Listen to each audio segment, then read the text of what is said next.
We the Yeah, best. we really are, man. Like, Man, fuck all that. Fuck all albums. Fuck all of y'all. I'm the best. I'm the king of this shit.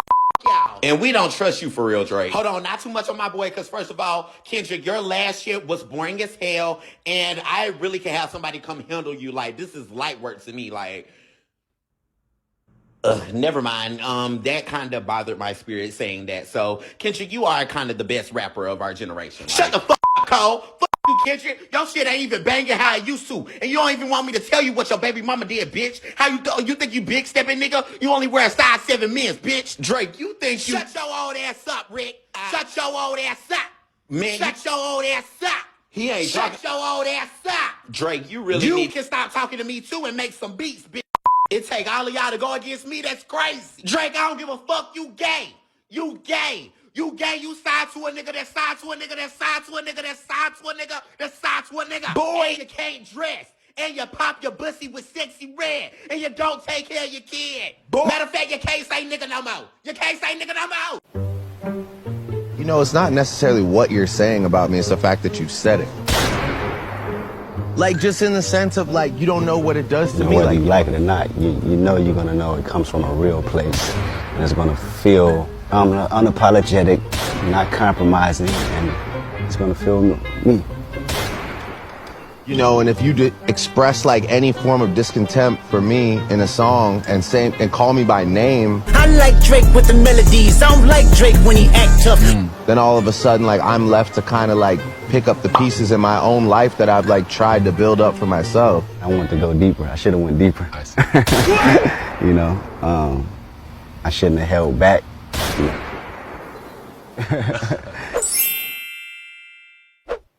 You don't know who, like, what my family knows and doesn't know, you know, and if you express, like, any... If I said it on record, I never retract my statements.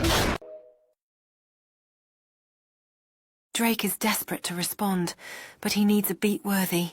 DJ Mustard just delivered a summer banger for Kendrick. The clock is ticking. Top of the morning, top of the morning, top of the morning. Who you got, man? You got Drake or you got Kendrick, bro? See, that's the problem with this generation. Do you got Drake or you got Kendrick? This ain't no rap beef. What the heck do you think? This is more like impossible beef. This is beyond me. Why you gotta do all these triple entendres and all these hidden messages? If you got something to say, just say it. Back in the day, rappers used to kill each other.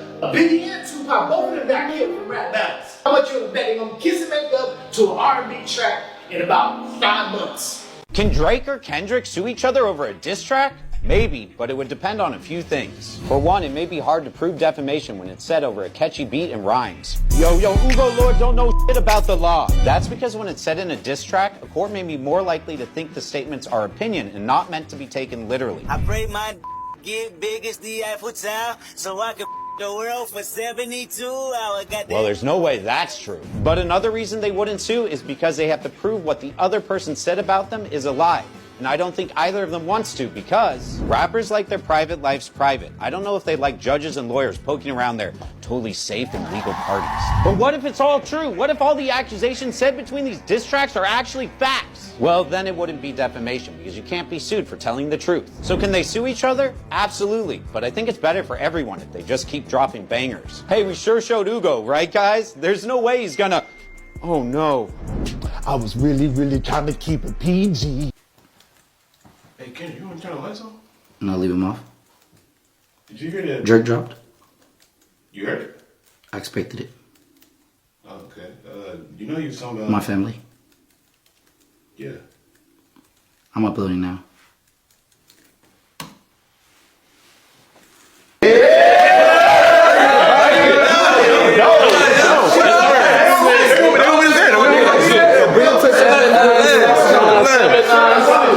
Let's get this shit. Drake. What is that? What is that? What is that?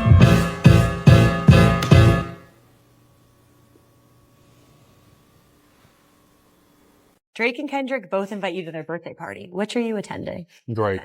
That's kind of obvious, Drake. Yeah, I'm not going. Why? Not really a big fan. No, I just don't think I would go. They both at the same time? Probably the Drake one. Kendrick won the beef. Kendrick. If you look at my phone, that's all I'm listening to, those 3 songs. I gotta go to Drake. He's a Kentucky guy. He had a concert there. We were already at his house when we played out in Toronto this summer. I gotta go with Drake. I'll go to Drake. Drake's. I know more Drake songs, so I'll go to Drake's. Drake.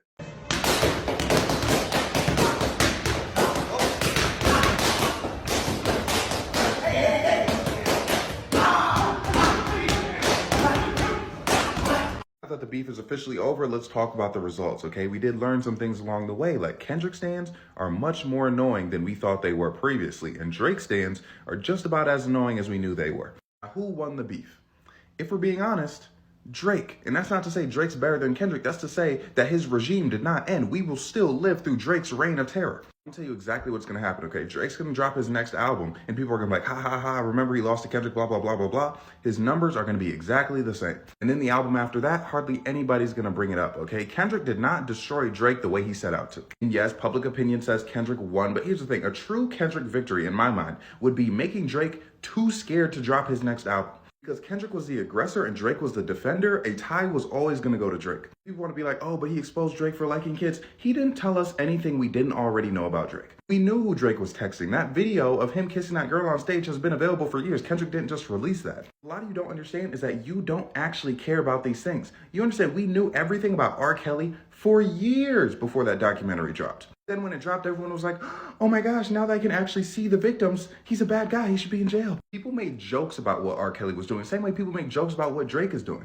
This is why I do not like this virtue signaling, because you do not really care. There's only a handful of people, a small percentage, who actually have had this energy towards Drake for years and years, ever since we knew this information. Even the majority of Drake's haters are just like, oh, he's corny, pop music, bleh. I love pretending to care about these things because you think that makes you a good person. Just like a lot of these Kendrick stans like to think they're smart just because they listen to Kendrick. And I'm a Kendrick fan. I was rooting for him to end Drake because I completely knew that was within his capabilities, but he didn't do it. The last leg of this beef has been so disappointing for me as a Kendrick fan. You're telling me you're not only going to let Drake get the last word, but you're going to let him accuse you of laying hands on your woman.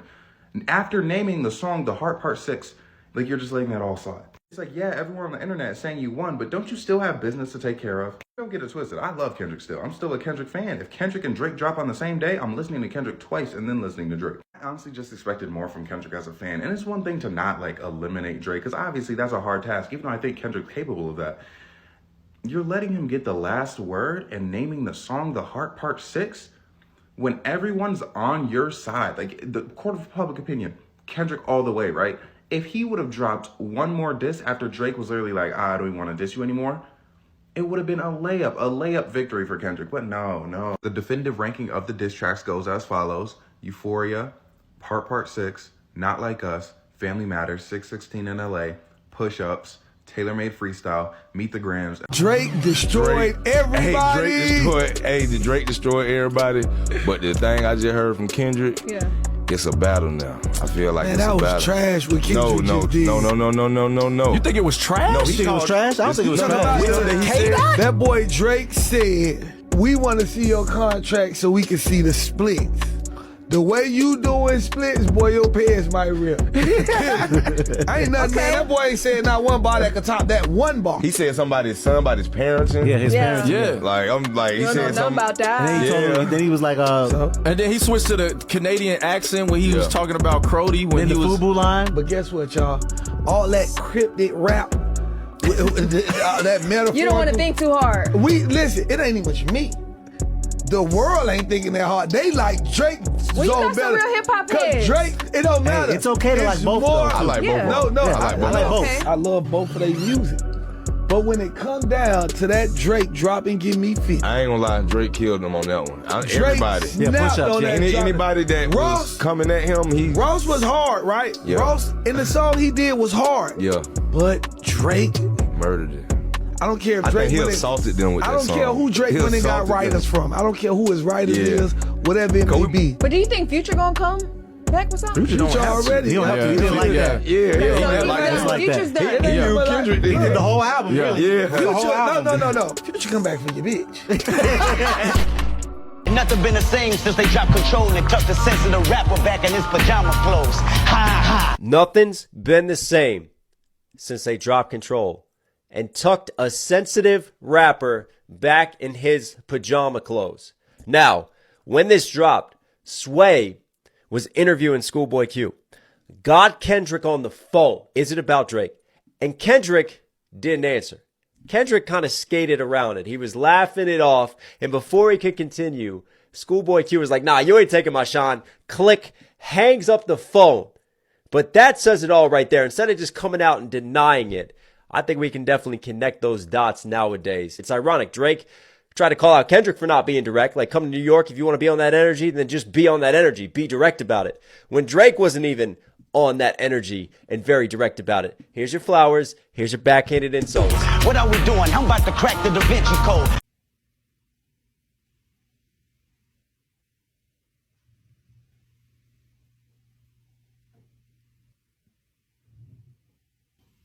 Your feet are small. How's your twerking classes going? They're going good. How's your mixed wife? What episode of Stranger Things are you on? That's your favorite show, isn't it? Your kid. Mixed too. Okay, right? First of all, Malcolm X was mixed, and my kids are only like half a quarter white. Malcolm X was mixed. Then I'm like Malcolm X then. Because, okay, but then like Malcolm X is white. No. Nobody said that. Malcolm X was just very light. Black. Whatever, bro. I disagree, but look, our kids are like... Look, my kids got the most aggressive 4C hair you'll ever see. Okay, my son's hair is the same color as 4C too. So 4C is like a light brown. 4C hair is a certain texture. Everybody knows that you gotta be at least 50% white to be considered mixed. My kid's like 3% European. Which is why my son is beyond white, bro. He's clear. And I don't care if you give him dreadlocks. Says who? Says Dr. Umar, and there's nobody more black than him. Yeah, well, I wish Dr. Umar would put you to sleep. Fuck God! I'm just gonna say this right now, if I may say this. Between me, you, and our kids, we know who'd be in the fields, and we know who'd be in the house with masks. And you would have been the first slave I snitched on, I swear to God! Okay, gentlemen, that is enough. Kendrick, we're gonna get to your issue with Drake. Drake, we're gonna get to your issue with Kendrick after. Yeah, well, for starters, Doc. Yo, that's that nigga, you know what I'm saying? Yo, that's that nigga, you know what I'm saying? Hard R, my brother? The hardest. It was my first year using the term. Dude, you were like 26. I was a young kid. Young kid, huh? Back to your favorite topic. Okay, Shouldn't have said that, sorry. Oh, please, don't start that. Kids, gross. Not my thing. You know what? That actually makes sense. It explains why you're such a deadbeat. Ooh. Oh, yeah, whatever, Sugar Ray Leonard. Okay, gentlemen, chill. I'm sure neither of those things are true. I'm just here to set things straight. Nah, f*** all that. Things about to get crooked. Just like the parts in your son's braids, bitch. Oh! Yeah, I feel you on that. I'm tired of hiding how I feel about you, No, dog. I bet you are tired of that, but you're not tired of hiding your daughter, are you? You gotta shoot it. Pull it. Bring up my kids again. Kids? Kids. Pull it. The safety's on. Pull Release another diss track and I will. Okay, let's... He just released another diss track. What? How? Everybody say, oh, V-Rose. Ain't no scaring me, so why you keep on daring me? I'm tearing up your spirit. Give a damn about your therapy. I'm gonna pause that real quick. That fast? We're literally still in therapy. Yeah, fam, pull the trigger. 11 can't save you, Crody. Hey, stop rocking. Yeah, what's up with it, dog? Hi, I don't believe we have an appointment. No, I got an appointment, just not with you. Hey, God, no. Can I tell you about keeping Rihanna's name out the head? And the fact that you still stand here and you want to still do this just blows my mind. I don't get it. You can't beat me, Jay. Lil Jay, you can't beat me. And I want to know what's going through your mind right now, because I don't understand the fact that you actually think that you can beat me. Good morning, little man. Want some breakfast? All right, let's go. Grand rising, son. Let's pray. Dear Heavenly God, Mother Mary, Yahshua, Yahweh, Jah, all y'all, thank you so much for letting us breathe life into this new day. Top of the morning to you and all mornings. I have cracked the rest of the Kendrick snippet. So the first bit when he says, I'm reincarnated, he's talking as if he's Tupac. I've mentioned this in a previous video because on the Heart Part 3, he said when the whole world sees you as Pac reincarnated. Then he says, I was stargazing, which is like looking at the stars, yes, but I was stargazing. I was looking at a pop star, so that's Drake. If you notice in the Pop Out show, he changed the famous actor we once knew as looking paranoid and is now spiraling to the famous artist that we once knew is looking paranoid and now spiraling. So I think this is a line about Drake, that he was looking at a pop star before, but his life goes on and he needs all of his babies. He needs to take care of his children. Then he says, woke up looking for the broccoli, which is slang for money. High key, keep a horn on me, the Kamasi.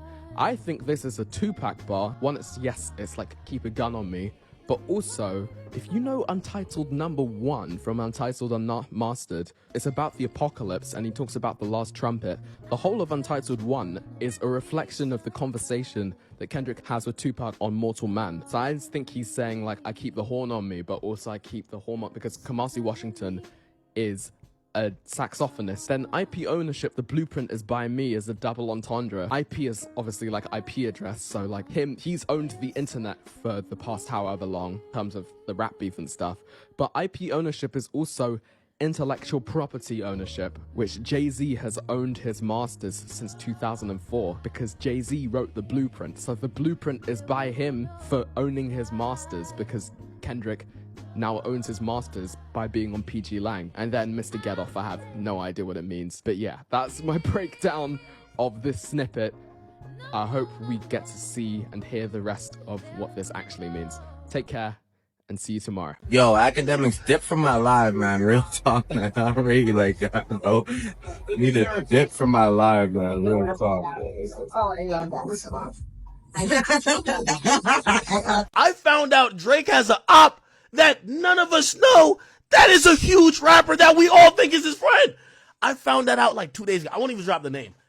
Because I need to do more digging on that. It just seems, I mean, some of y'all have guessed it. Like, is he and him cool? But we're like, no, they got big records together. No. That nigga hates him too. I'm like, what? What? How come everybody hate him? No, it's not Savage. It's not Savage.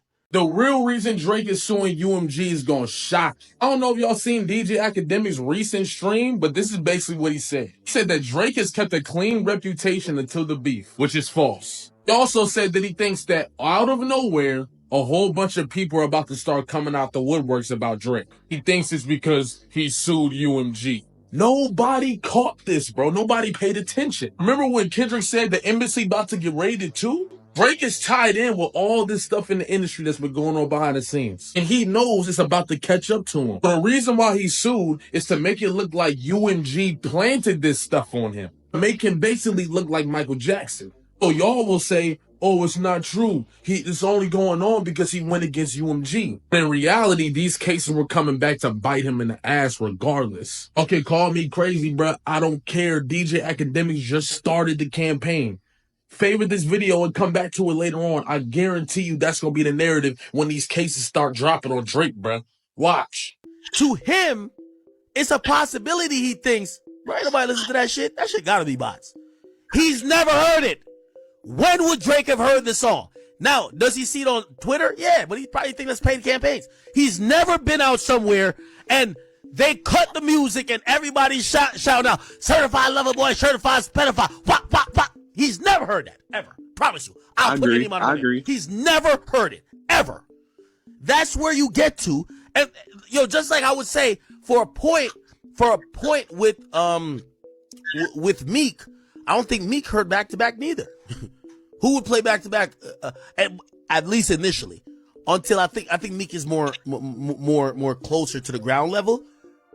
I personally don't believe Drake has heard Not Like Us in a public setting, ever. Convince me I'm wrong. I agree with that.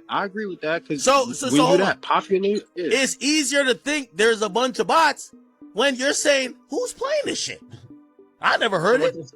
When I go to the strip club and I'm throwing $40,000, all they're playing is Hands on Your Knees and Shake That Ass for Drake. I still got you. Yeah, that's all he hear. No DJ would play that with him in a club. I saw this young lady post a TikTok about this, and I had to go find the source, child, because ain't no way in 2024 that DJ Academics ain't never met Drake.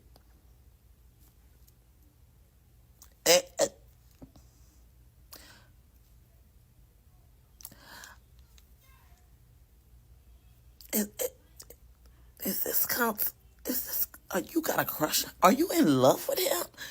This is some fatal attraction love kind of shit.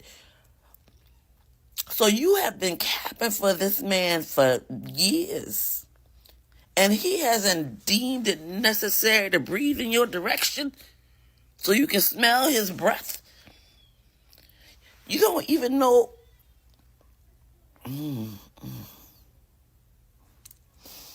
Oh my God. You know what? I gotta find out where you from. I need to find out who your people is. I gotta find, because you are not okay, child. You are not okay. You need to talk to somebody. You need therapy. If you've done all this for this man for all these years and he hasn't bothered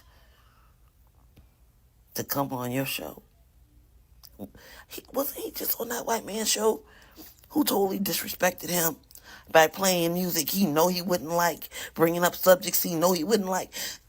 Wasn't he just there? You wouldn't have never done that shit to him. He would have came out looking golden with you. It's some kind of humiliation kink. It must be a humiliation kink. This was published on September 24, 2024. Let me get the other thing. September 17, 2024. You can see the author of the interview right there.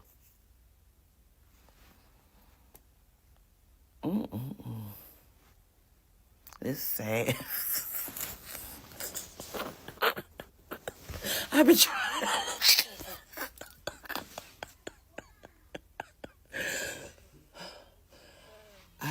I've been trying to hold that laugh off for 2 minutes and 30-something seconds. Because I shouldn't laugh, because this might be a fucking mental illness. Seek help, DJ Academic. Seek help. He will never choose you. You are not his type, okay? You are not his type. You are too old and too hairy and too dark. And you have a piece. Seek. Move on. Seek. Oh, Lord. All right, take out your phones and go to song 2, verse 2. Kendrick says, I got. Take your time. Take your time. Loyalty. Come on, Pastor. Got royalty inside my DNA. Yes, Kendrick. Cocaine quarter piece. Got One Piece inside my DNA. Hallelujah. Y'all don't hear me. Y'all don't hear me. I was born like this. This one like this. Immaculate concept. I transformed like this. Before I'm like this was Yeshua's new weapon.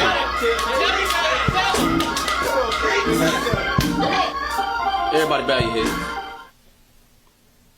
Kendrick, we come to you today, not only for giving us the hottest album of 2017 and giving us countless bars, but for also killing these rappers like you said you was gonna do. Thank you for that fun. Kendrick, we just want to thank you for giving us an album that make a nigga say, damn! Damn! Damn! Yes, Kendrick. Kendrick, we just want to give thanks. And Kendrick music, we will listen. Damn. Think you're a real fan of Kendrick Lamar? Prove it with the Daily Blitz. What song did Kendrick declare himself the king of New York, sparking controversy about competition in hip-hop?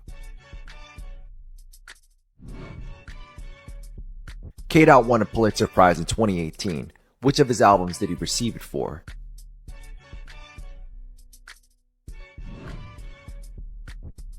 Which song on Good Kid, Mad City was a sequel to a track from his earlier album, Section 80?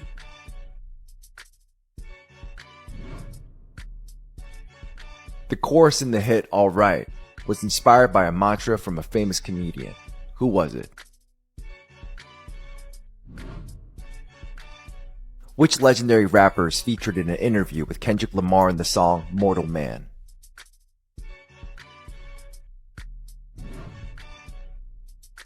Thanks for playing the Daily Blitz. We hope you had fun. Let us know how you did in the comments.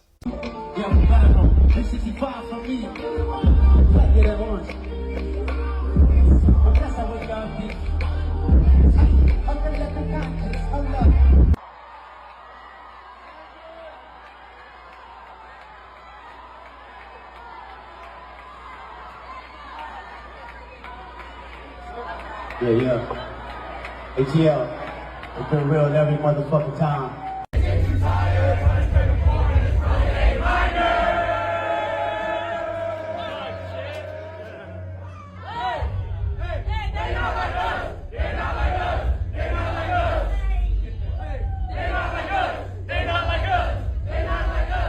You don't like Kendrick? Look, I think you just don't understand him. Listen to this. The number 5 has been a very common theme in this album rollout. It's been 5 years since he's dropped Damn, you know, not counting Untitled Unmastered, this is his 5th main album. And even back in Family Ties, he said he's smoking on top 5s. Top 5s. Kendrick has named his top 5s before. You know what they all have in common? They are all men. Going back to the smoking on top 5 statement. What else can be smoked? Beef. You know what else beef is used for? Burgers. Now listen to this. 5 men and burgers. I think you know where this is going. Kendrick is going to buy out the Five Guys franchise. He's a genius.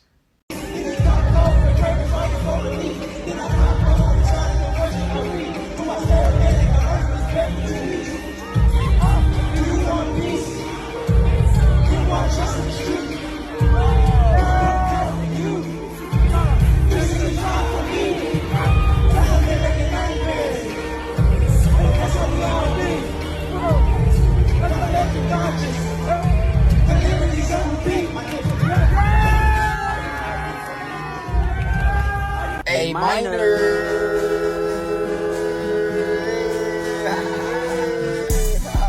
They not like us. Oh my God. This is what I be talking about. You niggas is the one who need to be listening to what he's saying. You not hearing him for real. You misusing it. You niggas is conflicted.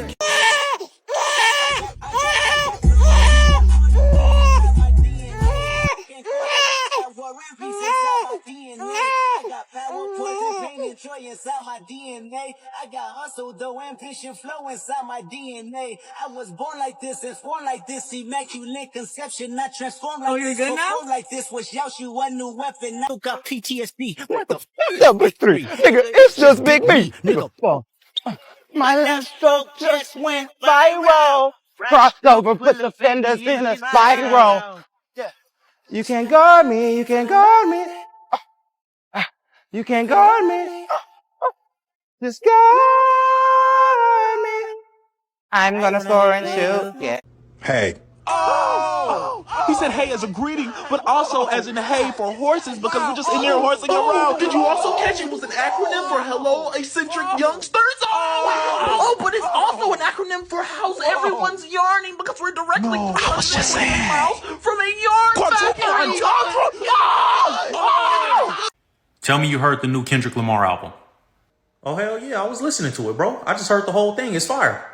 No, bro, because he's like really the GOAT, bro. There's never been anybody greater than Kendrick Lamar, bro. Seriously. Like, they're making music and he's making art. I knew this album was going to be everything they said it would be, bro. But like, it exceeded my expectations. Like, did you hear his lyrics? And if you look at like all the hidden meanings, bro, and all the symbolism between his lyrics, like you got to be like a level 10 Pythagorean theorist to like really understand what he's saying. What? Bro, it's good. It's good, bro. You're saying it's good, but like, did you really hear it though? Like, it's great. It's not good, bro. Bro, okay. He literally single-handedly saved hip hop, bro. He's been gone 5 years. There hasn't been one good song that come out since he's left. Other songs and albums dropped too, bro. There's been good music. But I don't think Kendrick Drake. You don't think so? Not like Kendrick can rap, but Drake is the overall artist, right? As far as hits go. The thing is this, Drake make dope music, right? Let's not act like he don't make music that we not playing in a club. Hey, my name is Drake and I'm here to say Kendrick Lamar, your disses aren't okay. Diss me, now you gotta kiss me. I go to college to get more knowledge. You mentioned my seed, now deal with his dad. I gotta go bad. Yeah, head of mouth.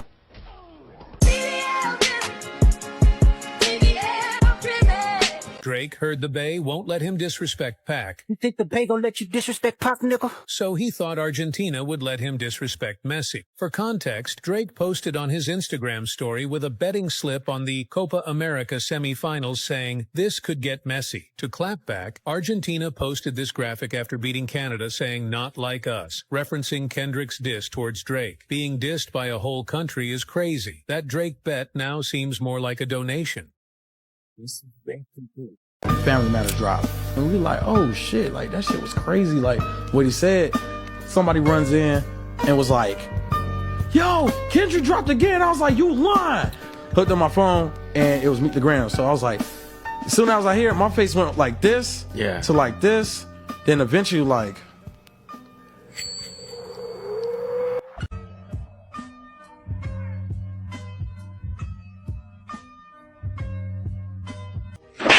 That's for making diss tracks about me. And that's for letting me truly rap again. It's freak time. Drake was making fun of Kendrick's height and the height relation between him and his girlfriend, so somebody actually went to the trouble to make a diagram illustrating the difference. And they did the same exact... They ask you how you are, you just have to say that you're fine when you're not. They ask you how you are, you just have to say that you're fine when you're not really fine. Drake is making a huge mistake. Drake just dropped another 3 songs, bruh. That's 11 songs since the beef ended. But he doesn't understand is Kendrick is going to directly challenge him when he drops his album. And the difference between Drake and Kendrick is going to have the shock factor along with it because he hasn't dropped. We haven't seen him on social media, nothing. We're not getting enough of Kendrick. So when he does drop, we're going to be shocked. Versus with Drake, we've been seeing him drop every single week, so the shock factor is gone. So automatically people are going to be more drawn to Kendrick's release. And that's going to hurt Drake, bro. He's got to relax. Drake, Kendrick's released 3 diss tracks aimed at you. Which ones hurt your feelings the most? Euphoria. He's saying that you've hidden an 11-year-old daughter. Do you have any other kids we don't know about? I do. 4. 4 kids. Is that a lot of child support? I would say so, yes. Kendrick's saying you're not black because you're Canadian. Do you still want to claim being black? I actually am proud to say that I don't really drop the B word like in person. You've been accused of having a BBL, using Ozempic. Have you ever thought about just hitting the gym? That's a valid point. So you did get a nose job? Yeah. Drake, are you going to address the Predator allegations on the diss track at all? No. So then I looked at the hard part 6. Now, whatever you want to call this, some people's opinion is that this is a bowing out attempt by Drake. They feel like Drake wove the white flag. I disagree. I think Drake was basically saying to Kendrick, whenever you're done lying, holla at me because I'm ready to get it in. Obviously, he mentioned about, I'm about to go on vacation or whatever, and people said, nah, that nigga's done. Somebody says, oh, well, they started flipping his own lines against him. Well, right now, you don't sound as enthused. I get all that. Not even going to knock it because those are valid points. Cool. However, and by the way, we can't see the likes here. Again, I don't have the plugin. But even on the screenshot I showed, and this is from a while ago, right? When this has 650 likes, 650,000 likes, it had 1 million dislikes. So right now, it has 731,000. I could imagine it probably has 1.2 million dislikes. That to me is a little odd.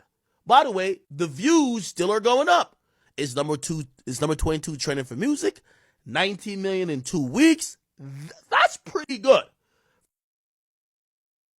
Out of Kendrick Lamar, Aubrey Drake Graham, and Jermaine Cole, I believe J. Cole has been rapping the best. His pen has been the most potent. That's why when it came to times where it was competition time, battle time, we thought, okay, Kendrick's jumping up. Seemed like he might be taking shots at both y'all, maybe a little bit more Drake than Cole, but Cole's the guy. Cole has lyrically been at that point where every time I hear him on a record, this Cole has just been eating everything up. Every single time you hear this man rap, he's been just annihilating. Cole was also rapping like he rapped on First Person Shooter. He says, we the big three like we started a league, but right now I'm feeling like Muhammad Ali. He was taking it and saying, he says, I'm numero uno. He was saying that. This is how he was carrying his bravado in saying he's the best of all of the guys that we know are at the top, and he was owning it. What I realized about J. Cole is that he's just not good at playing the villain. Dear Adonis, I'm sorry that man. Drake, you gotta box this nigga. You gotta box him. Fuck rapping. Box him. It's time to box. Fuck rapping. He's hearing Darius' son. It's time to box. Fuck the rapping. Y'all can't solve this over beats. You gotta box him. Fuck all this shit. What? Dear Adonis? Anytime it's some mess, some rap beef, a disagreement within the hip-hop culture, this guy's first on the scene trying to put himself in the middle of it. I don't even think this guy loves music. I think he just loves mess. I don't think he breaks down albums good. I don't think he truly understands music culture. I don't even think he studied the great journalism like a Sway, a Big Boy, a Ebro, or I don't think he studied Angie Martinez enough. I don't think he understands how journalism is done, right? A proper way of doing it. I think he just understands the louder I get, the more attention I get. No matter if this is going to burn bridges for me later on, it doesn't matter. Every situation, the Megan and Tory situation, he was running around with Tekashi when Tekashi was having a lot of viral moments, right? Everything Nipsey said about this guy is absolutely true. What else situation? Karusha and Diddy. Anything Lil Baby, Drake and J. Cole and Kendrick today being very disrespectful to J. Cole. It's one thing to have a great humble opinion about a situation, right? But it's different to make your foundation disrespect. Your foundation is, let me be disrespectful as I can to this person because I picked a side within this hip hop battle that really isn't a dangerous battle, but yet it is a battle between brothers. But let me jump in it, right? Let me insert myself some type of way when I'm not even with any of these crews. It's like it gives a desperate approach to get clout, right? You can have this platform. And a lot of people say, oh, you build a platform, I got to salute it. No, it doesn't have to be saluted. It's a lot of bad things that are built from the ground up, that are built off clout. It's a lot of bad things that are built that way. And that doesn't mean it's healthy for the culture, right? We have to do better at what we choose to support and who we crown as being good at something. Because academics, he doesn't love music. He doesn't care about it. He cares about how much can I gain from this right now at the expense of these people's downfall, at the expense of their pain and their hurt, right? It doesn't matter to him. He doesn't care about it. He can't break down hip-hop like that. He doesn't know it like that. He doesn't love it. He loves the attention he gets from yelling and screaming. Even if he did write Rich Flex, are you telling me that Kendrick Lamar's gotcha moment was... I can keep doing this, bro. Wait, let him finish. Yo, are you telling me that Kendrick Lamar's got you moment was pointing out a nigga who wrote 21, can you do something for me? Come on. That's the thing. His got you moment was what we doing right now when Drake's core audience is stomaching that Drake really don't have a classic and niggas is writing his whole shit. Nigga, that's an insane statement, bro. Yo, this nigga is just repeating that shit this is line. Crazy. Let the beam shit go. They're gonna clip you on. Yo, bro, no funny shit, bro. Yo, Like, Kendrick, damn, no lie, this bro. nigga really No not lie. that Wait, fire. Like, y'all wait. looking at y'all niggas. Yo, bro, Kendrick, no lie, bro. Everything you said, I was with you just now, bro. But you said Drake don't got a classic, bro. Come on, my nigga. Yo. Like, you really saying that right now, bro? If he Like, didn't write it, he don't got it. If he didn't write it, he don't got a classic. Wait. That is crazy that you would say that, bro. Because that's the shit that I be reading on the internet. Before doing the rap battle and beef shit, I was like, yeah, I wasn't jacking Drake at all. You feel me? Like, I was like, nah, fuck that shit. Because, like, you know, just my own personal reasons. But, like, really sitting back and thinking about it, bro, like, is niggas like you that would be comfortable saying that Drake don't got no fucking classics, and it's a fucking lie. Nigga, since 2018, he dropped all L's since 2018. Yeah, nah. Yo, chat. Yo, hold on one second. I'm not even saying Drake doesn't write his shit, but you're saying that if somebody wrote some of your shit, it can't be a classic. So you think Michael Jackson's Thriller is not a classic? Is Thriller a classic? No, let's not do this. Yo, I get it back on track. I'm not sure listening to that. Come on. And by the way, I think this is why, Kendrick put blatant lies on some of the records. Didn't Drake too? Yes. Well, Drake started it. Yeah, we got to be honest. Yeah, Whitney and the Bodyguard. No, that's a play off words. That's actual movie called. No. That's him. I didn't know you compromised. No. Somebody's lying. I can see the vibes on act. Even he looking compromised. The reason why if people want to say you lost to Kendrick is the majority of that reason is going to be two things. And Not Like Us records is smash, but also Kendrick used an infinity stone to his advantage that you couldn't compete with. Culture. When he puts D-Rose in the video, when he's shooting it in Compton, when he's harping back on some of the things that just historically hasn't been in your two bag, and not necessarily say you had to have it or need to have it, but that's one of the reasons why he won. As you continue, and I'm not saying Drake is sitting there like, oh, let me make all my moves based on Kendrick, but the optics seem to propagate itself when it feels like you're doing exactly the opposite of what may be the best thing to do. For example, if people are saying you lack culture, you're not like us, you're not one of us, and then they see you, even though I get it, I completely get it. I love the Wagwan Delilah track. It's not supposed to be, yo, this is how I'm really, no, it's like, yo, this is a fun track and it's lit. Culturally, people are like, hey, that's really his culture there. That's not your culture. And that's not even Toronto's culture. That was a parody-like song, even though the accent was Toronto-ish, right? The Sexy Red song, I don't even want to. But the Camila Cabello song, be honest. I want y'all to be honest to yourself. We haven't listened another Kendrick song this much ever.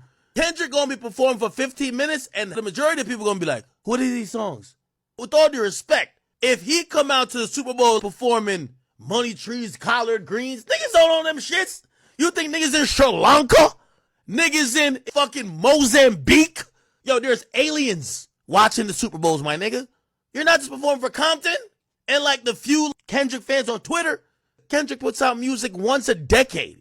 You think we wanna go tune into the Super Bowl to hear if Pyru and Crips all get along? Yeah, that'll be played because that's a classic song by him. But that ain't like the ultimate, like there's always that one song you're like, I can't wait till they play that song. Nigga, it's the fucking Super Bowl. You think this is a Kendrick Lifetime Award concert? Nigga, what the fuck? I'm just speaking like if it was me. I'm running this shit back 3 times. If Kendrick don't perform this, he's dozy. Never really tapping in and really listening to Dot like that. No, I've always listened to him. I'm judging off, literally, like, I kind of look at this like a sport. So I wanted to see Kendrick in a battle. I knew he had all the tools to battle. I didn't know if he had the demeanor. Like, for example, we all believe that Cole had the tools to battle, the lyricism, like some of the potent shit that you might need, the calculability that you would need in a battle. He just didn't have the demeanor. So it's one thing to be like, oh, he got the skills to do it. He has the skills to be a great quarterback, but could he play quarterback? We've never seen him do it. I didn't see Kendrick do this until now. Now, granted, I had the thought, I'm like, yeah, that nigga Kendrick was just doing exactly what he normally do. He's starting a fire and he run out the building. He's starting a fire, pull the alarm, run out the building. And I'm going to be honest, I said I was wrong. That nigga showed me that when he said boogeyman or whatever, no, he's kind of on that cerebral, yo, I want smoke. And also what he showed me is that he showed me he's down to get dark, and even darker to the level that I don't think Drake is willing to get to. I'm going to be honest with you. Bro, and anybody in the 48 Laws of Power, it says never go past the mark in victory. Once you've achieved victory, you shouldn't keep going because sometimes your purpose might be misinterpreted. He's one of those people, if you can't outmaneuver him and you can't out chess move him, sometimes you got to wait till he checkmates himself. This was a misstep for me. He comes under fire less than 3 days for being announced as the Super Bowl halftime headliner. And rather than let people in their narratives or whatever their criticisms, rather than let those lie, he chose to drop another song baiting or getting at the same people. Yo, Mr. Lamar, first of all, the battle with you and Drake is done. Okay? You're shooting shots at the end of the game, and you're supposed to be in the locker room like spraying champagne over yourself, okay? That was the pop-up. We thought you were doing that. Here's where I think you look a little bit like a fraud. If Kendrick gets the better of this, I'm going to get upset at Kendrick that if you're this good, if you're this guy who's even better than the guy who I really like, you show up once every 5 years, you don't put out music, you're not ever president in music, like that create a disdain for a like, bruh, you don't deserve the title of being king. If you think that you just get to sit on that throne and not be able to do what I do like about Drake, he did the that if you're king, you got to do. He accepted every challenger. He tried to help young coming up. He tried to be president. When I said, what top 5 you smoking on? I don't think you've been president in this culture, my But if we got to go 5 years without hearing from you, it bothers me. I don't think you're that busy. I don't think your family life is that much. So when I got a who's been playing that role all along, and if you're better than him, we'll do the he's doing times 10. It bothers me. I'm sorry. Anyways, would you go to LA? I was in LA for first degree. I was on the run for first degree murder in LA. Are you not scared? Scared of what? Kendrick? We got money. Kendrick and his people? Kendrick Lamar. Yeah, you're scared of Kendrick? Tell him come to Toronto. Swiss cheese. What happened if he comes to Toronto? I'll get the low, put on my Nike Tech Black. Tell YG get us a driver. Put the window down, it is what it is, get some fresh air. Where's Drive By King? Drive By King. Yo, where's Drive By King? Drive By King's right there. We can't even do Kendrick Lamar on feet. We gotta make Drive By King, Baby K, Drive By King. I'm called Drake. Where you trying to Drive By King of the Drake? I talk about Kendrick Lamar. How disrespectful are you asking me about a I'm just fucking asking nigga? you. That Crips walk. Crazy. So do you think that Kendrick won the rap thing? No. Drake's a bad boy. But his song's more viral though. There's a girl right there. You want a girl Gigi to get you? Don't disrespect my homie Drake like that. Don't. Okay. You can't. I like Drake. What the heck? Let me tell you something. For you Kendrick Lamar fans and even Kendrick Lamar himself, congratulations on what y'all think y'all did during this battle. But now y'all got to go make music that don't got to do nothing with Drake, okay? Listen, I know the strategy all too well. Go look at the 48 Laws of Power. Go look at the 33 Strategies of War. You could go read any type of historical book. The best way to sometime unite the people is unite them against a common enemy. And the common enemy has been for Kendrick, the colonizer, the white guy who's stealing culture. Let's unite the gangs. Let's unite this. Perfect, cool. It worked. Y'all got it. Now it's over. You stop talking about what Drake is going to do. Drake ain't going nowhere. He's already still the biggest rapper in the world. Let's now see Kendrick do what he should be doing outside of a battle, which is make entertaining music that captivates people without trying to unite everybody against a common enemy.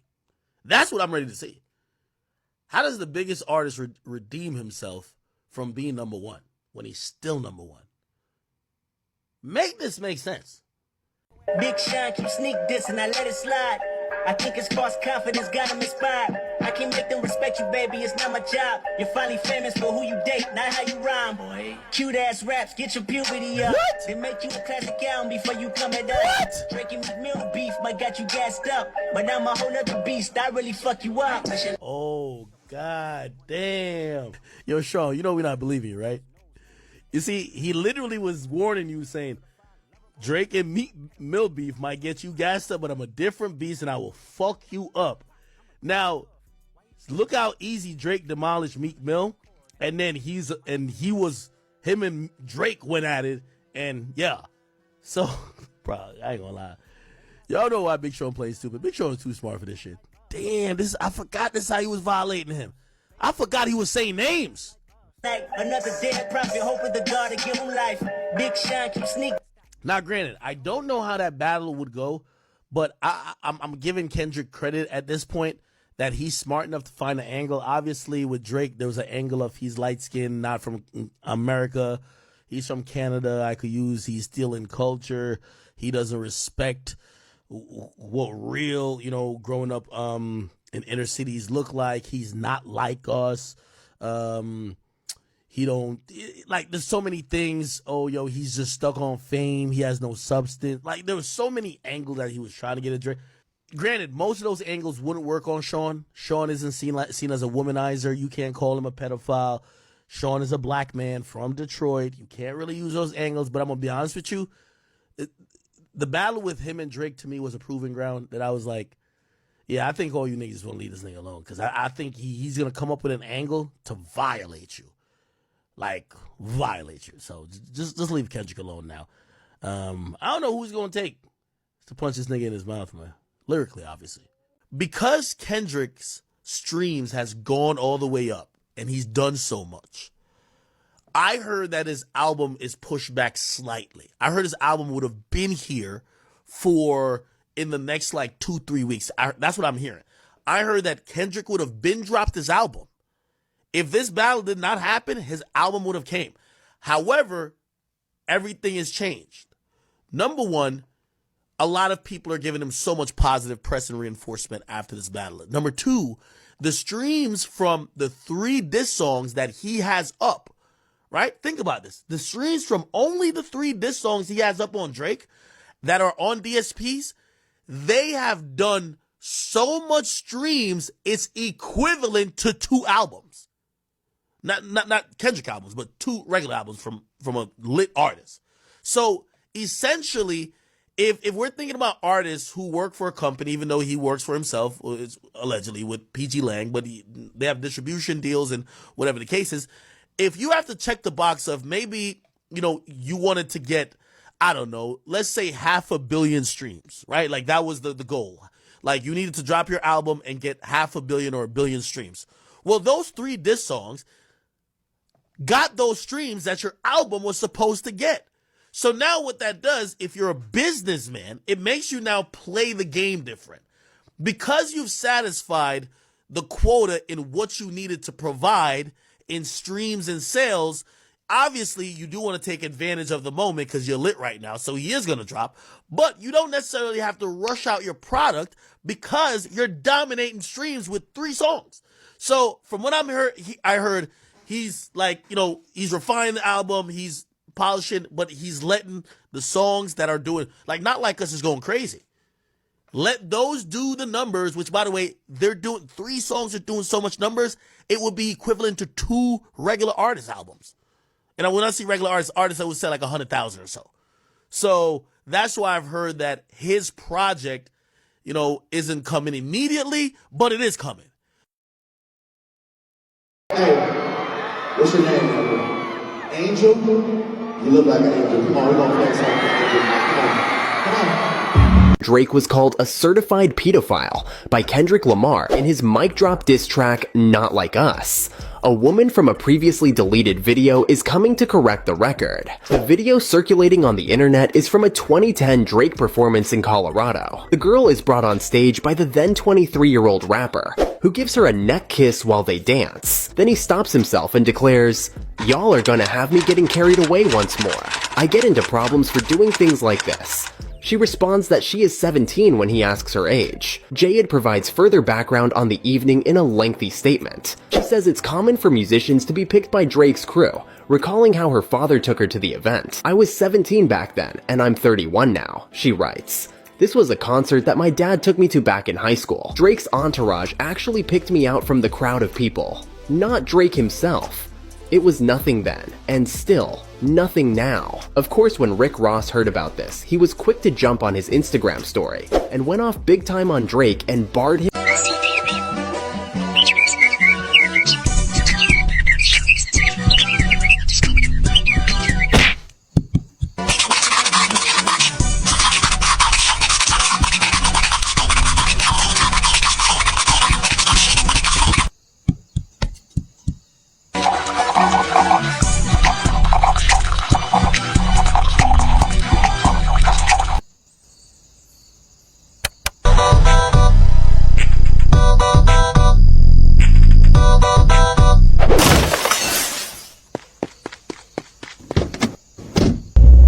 One of the most essential parts of hip-hop.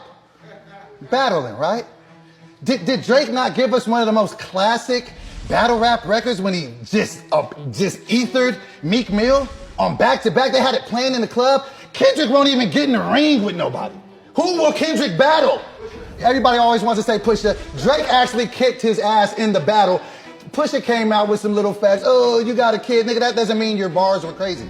You just said some shit that we didn't know and it was shock value. So that's what I'm saying. If we're talking about the essence of hip hop and what we love, your man will get in the ring and battle. Y'all ever watch battle rap and you see Drake in the front fucking row at URL events with a bunch of battle rappers, once again, using his platform for younger MCs. Kendrick don't do that. So that's why I'm saying the three. Yeah, it's over for y'all favorite auntie, man. Drake officially ended Kendrick Lamar last night. He was never losing this battle, this war, this match, the whole entire time. But last night when he dropped The Heart Part 6, that was it for me. Like I've been saying the whole time, Kendrick Lamar has been lying and has never showed any proof, any facts of anything.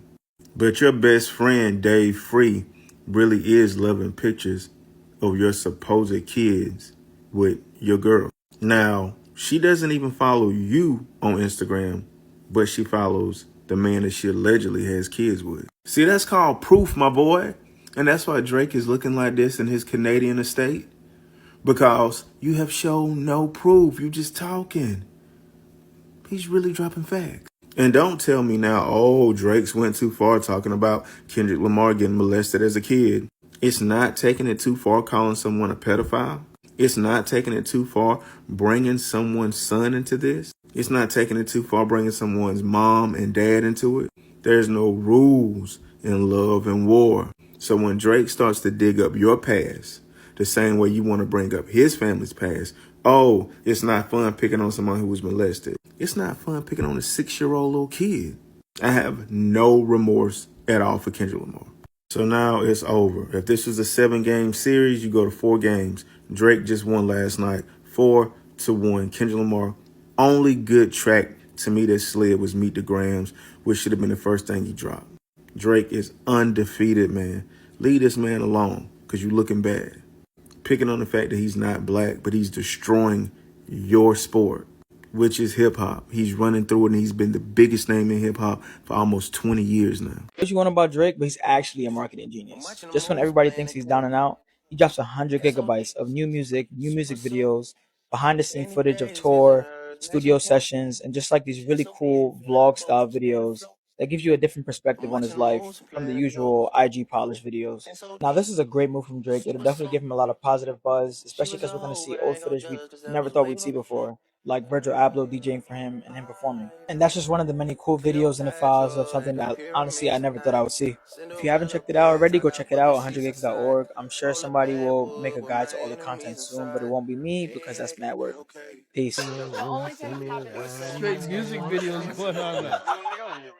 Drake's end goal is to be the biggest artist in the world, and that's why we're not going to get that cohesive album that everybody is looking for. And if you look at this album, that's exactly what we have. We have rap Drake, R&B Drake, and new school Drake. Think of streaming like market share. The more he controls, the more he owns, and that's why we're getting these playlist type albums. So Drake dropped a whole 3-piece and a whole bunch of like unaxed files to the internet yesterday, and I'm sitting here like, alright, cool, Drake.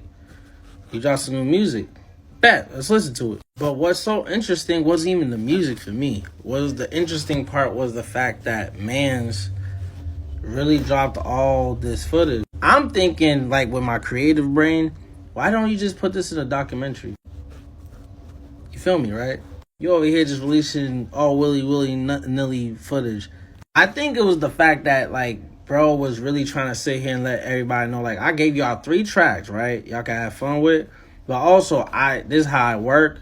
I want to show that I don't ghostwrite or have ghost writers, whatever the situation may be. So here's footage of me in the freaking studio going through my process and stuff like that. And I've said it many times before, and people have came out many times and addressed Drake about he writes for other people. You know what I'm saying? He's a writer. Does he write his most fire stuff? Probably not. But he writes some stuff. So I'm like, all right, cool. Like we passed that argument, bro. Like, yeah, we not there anymore. So that's not even the point we even fighting you on. it's now it's just like all this random footage. So I'm going through all this footage. Let me get to that point. I'm going through all this footage and I'm like, yo, let me just look at some of this stuff. Because I remember my days of shooting documentaries and working on these projects and stuff like that with these people. And I'm just like, yo, it take me back to those days, just seeing real people. That's why I love documentaries personally. But there was this one particular clip. I think it was the Going Bad music video set where he's in the truck. It might not be that, so correct me if I'm wrong. It was that music video set and he's hanging out the truck. And the man's come through to show him the camera, like, yo, this is what you look like, bro, like, on camera. And he does the weird Zoolander face type thing, like.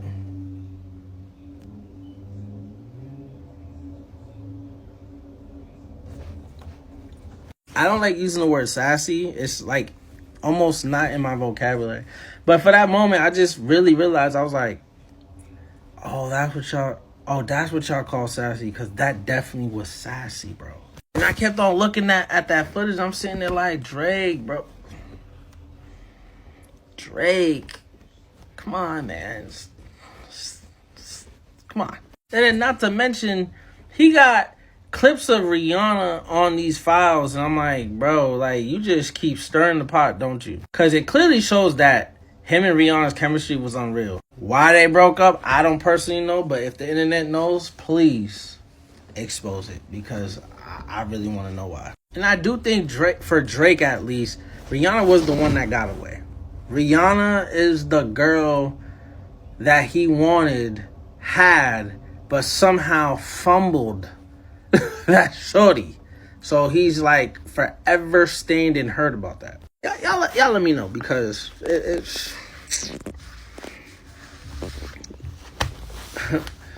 it's just Draking, I guess.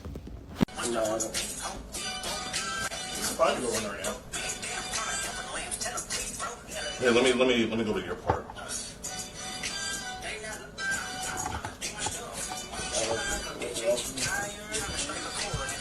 Hey, minor. I wasn't trying to go to my.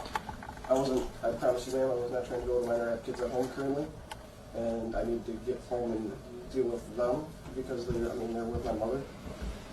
You know those who leader in blue does anything it takes to get his ninjas through. Donatello is a fellow, has a way with machines. Raphael's got the most attitude on the team. Michelangelo, he's one of a kind, and you know this way to find out when it's party time. That's split the title of every single skill they need to be one lean, mean, greedy, crazy. Certified lover boys, certified pedophiles. Nuh-uh. The f you mean, nuh-uh? Nuh-uh. Man, is that I am a certified PDF file because I love all files, man, especially the files that are under 18 megabytes, because the smaller they are, the easier to download and they open up so quickly. Drake, go away. So let me get this straight. All in the month of July, right? Kendrick Lamar puts out the Not Like Us video. Goes super viral in less than like 10 minutes, right? Then one of the most popular, recognizable, streamed artists we've ever had in Eminem drops an album. And not for nothing, a very decent album from Eminem. Travis Scott does a concert that has like, what, 80 to 100,000 people out there? Like, if y'all saw the videos, it looks otherworldly. Like, I don't know if I'd be able to be out there. But all of this goes on in the month of July. And still at the end of it, that man's number one. Now let me go ahead and predict the comment section for y'all. One of the first and one of the main comments y'all gonna see is, brilliant man, lost, get over it. I have multiple videos on my page where I say Kendrick Lamar won the beef. Kendrick Lamar won the back and forth. I can't speak for other creators, but when I bring up the numbers argument, it's not to prove that Drake won. When I bring up numbers, I am directly responding to those creators who are pushing this drastic Drake fall off, Drake is done, Drake is finished narrative. Another comment you might see is, bruh, Drake has more songs than all of those artists. On this list right here, Wayne, Future, and Eminem all have a bigger song count than Drake. Another excuse comment you might see is, well, Drake makes pop music. Of course he's going to be the most listened to. It's like, all right, bro, y'all got to pick a side.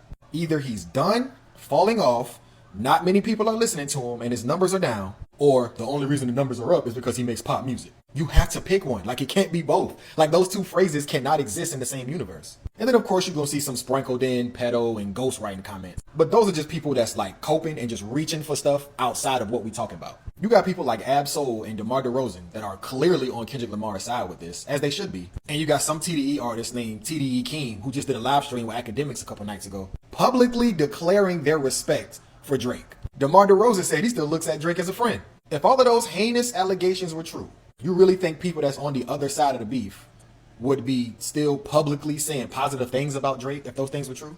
I no longer entertain the whole ghostwriting argument because I don't know how many videos I have to put up of actual artists, producers, and engineers who have worked alongside Drake and have all said that boy puts his pen to paper.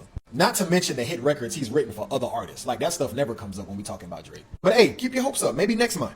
Maybe at the end of August, he will finally be falling off. Let's keep your fingers crossed. So who really won? Who y'all think really won?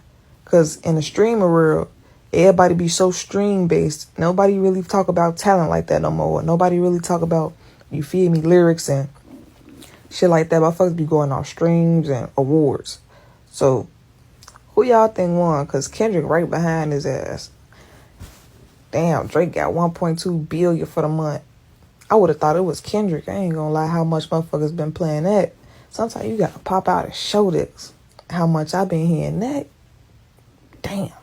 You gotta pop out and show niggas. Certified boogeyman, I'm the one that up to score with him. Walking down whole time, I know he got some hoe in him. Pull on him, extort shit, bully the floor on him. Say Drake, I hear you like I'm young. Top 5 you smoking on, Kendrick? Cause my top 5 is Drake, Drake, Drake. I look at him and wish your grandpa would a world condom. Say Kendrick, how'd you know I like I'm young? I can't wait to go to cell block 1. Say any bitch that talk to me and they in love, they know where you can hide your little sister from. I'm a fine.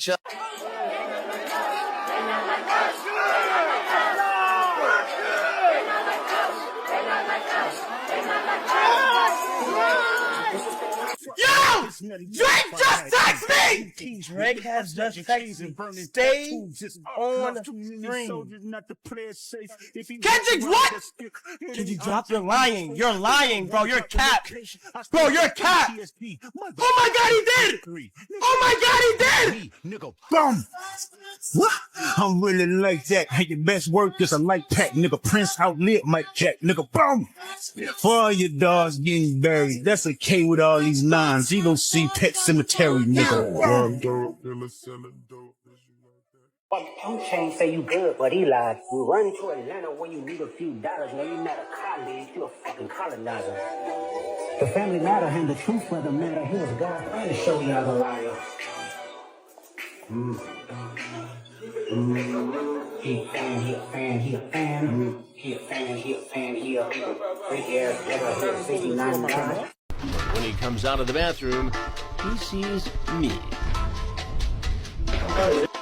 But, you know, I wear really smart pants. Oh.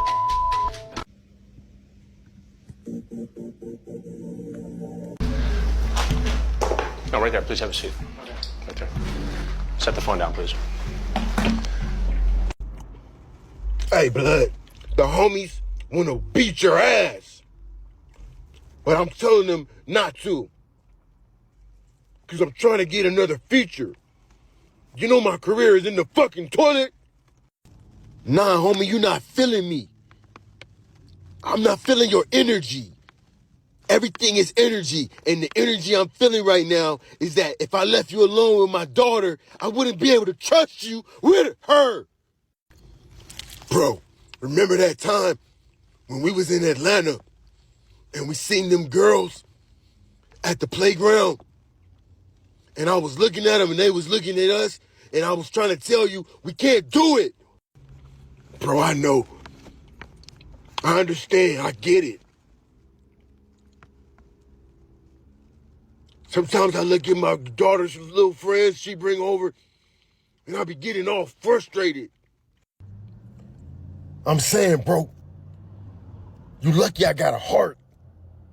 And I feel you. I know where you coming from.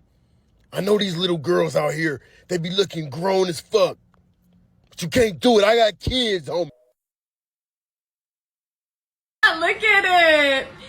How did you even do this? Oh my god. I'm a Sarider, guys. So wavy. Oh, you look so cute in those. Oh my god. Oh, I know that's not my bestie. Yo, Jarrell, what up, gangy? Hey, what's up, Drake? How's it going? Good, man. Where's my hug? Hey, back up, man. You wash your hands? What are you talking about? Why do you ask? Did you wash your fucking hands, Drake? Oh, golly, don't tell me this is about the video. Of course I'm talking about the video. You know what I'm talking about. Why'd you do that? I don't know, man.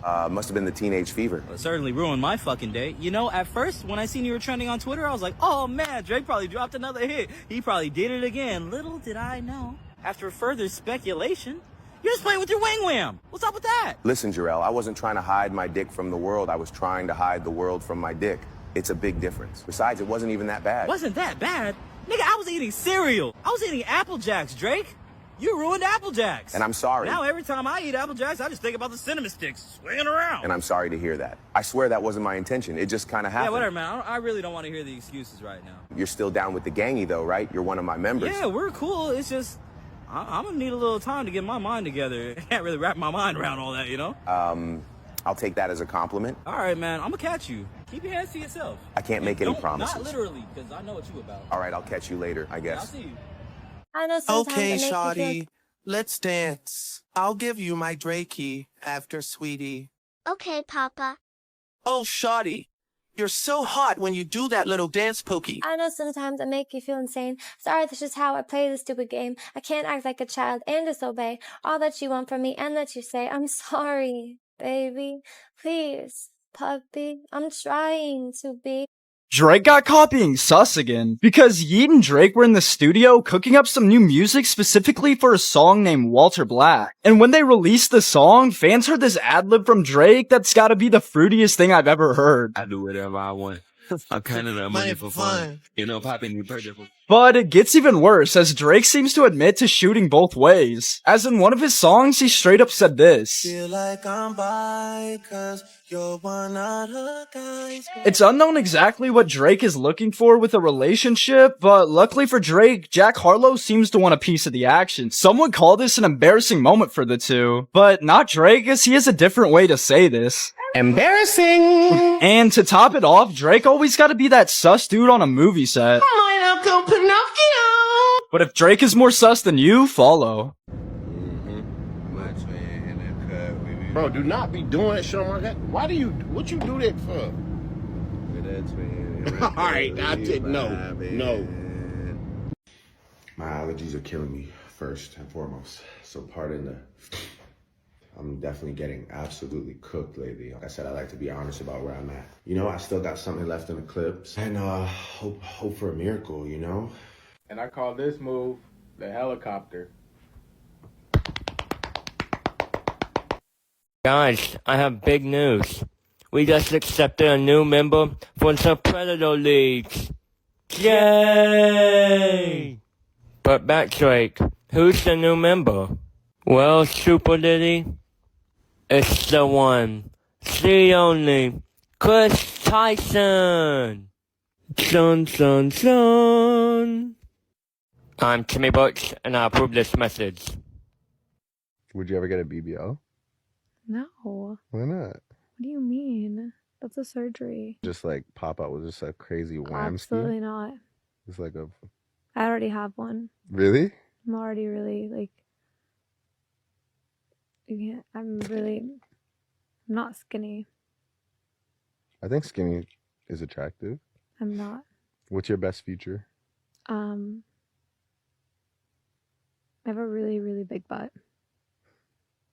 No, I'm so serious, and don't laugh at that. Really? Yeah. The Kiana? Don't call me that. It's Why? Bobby. That's my best attract. What's Really? your best trait? The cakes? You have the cakes? I don't call them that. Oh. Do you have an OnlyFans? No. Well, I don't know. You said you have a crazy big butt and like you I want just money. love it. I want like- money. Okay. I'm more than just my butt. Okay. Yeah. You just were painting yourself out to be like, Very and then you were wealthy. like, I have a huge ass. And then I was like, You okay. asked me what my best trait was, and I was just answering. Oh, okay. But Is yes. your ass like bigger than like, is it like, has it been something that you've dealt with your whole life? Like people being like, wow. Yes, like, all the time. crazy. It's been so awful, and I might actually get it reduced at some point because it's been so awful, and everyone, that's all they care about me for. So That's tough. Yeah. It's kind of like fame. yeah. No, I don't. It's fine to go in right now. Hey, let me go to your part.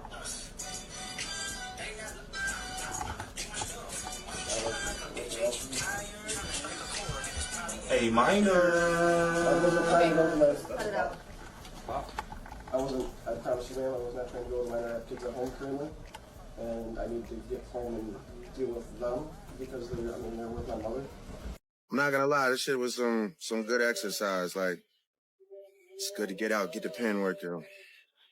You would be a worthy competitor if I was really a predator. It turns out the Dr. Disrespect DLC wasn't the only DLC that predicted the future. Back in April of 2021, the game Predator Hunting Grounds released another DLC pack called The Certified Predator, featuring the hit rapper Drake. At the time, this was seen as a fun collab, but after the drama with Kendrick, it might have been an early warning sign. You could say that this DLC hasn't aged well, but at least it's aged. Let's just hope they don't add Epstein Island as a playable map. Dum dum dum dum dum dum. Dum dum dum dum. Predators. Assemble. Dum dum. Dum dum dum dum dum dum. Dum dum dum dum dum. Dum dum dum dum dum dum. Dum dum dum dum dum. I'm Timmy Butch, and I approve this message.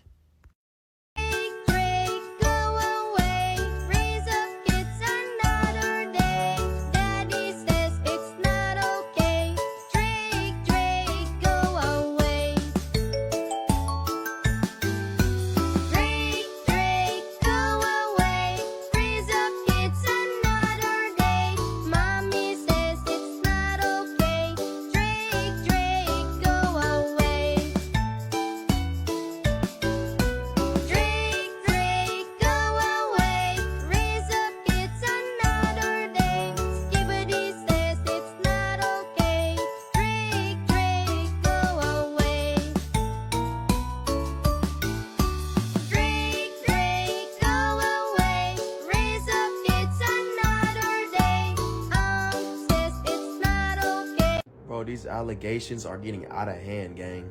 People on Twitter are exposing Drake so much right now, going as far even to say that they even had a thing. Like, some of these, this is just sick. This could be, in my opinion, could just be a normal ass photo, but who knows at this point? And everybody knows about this one.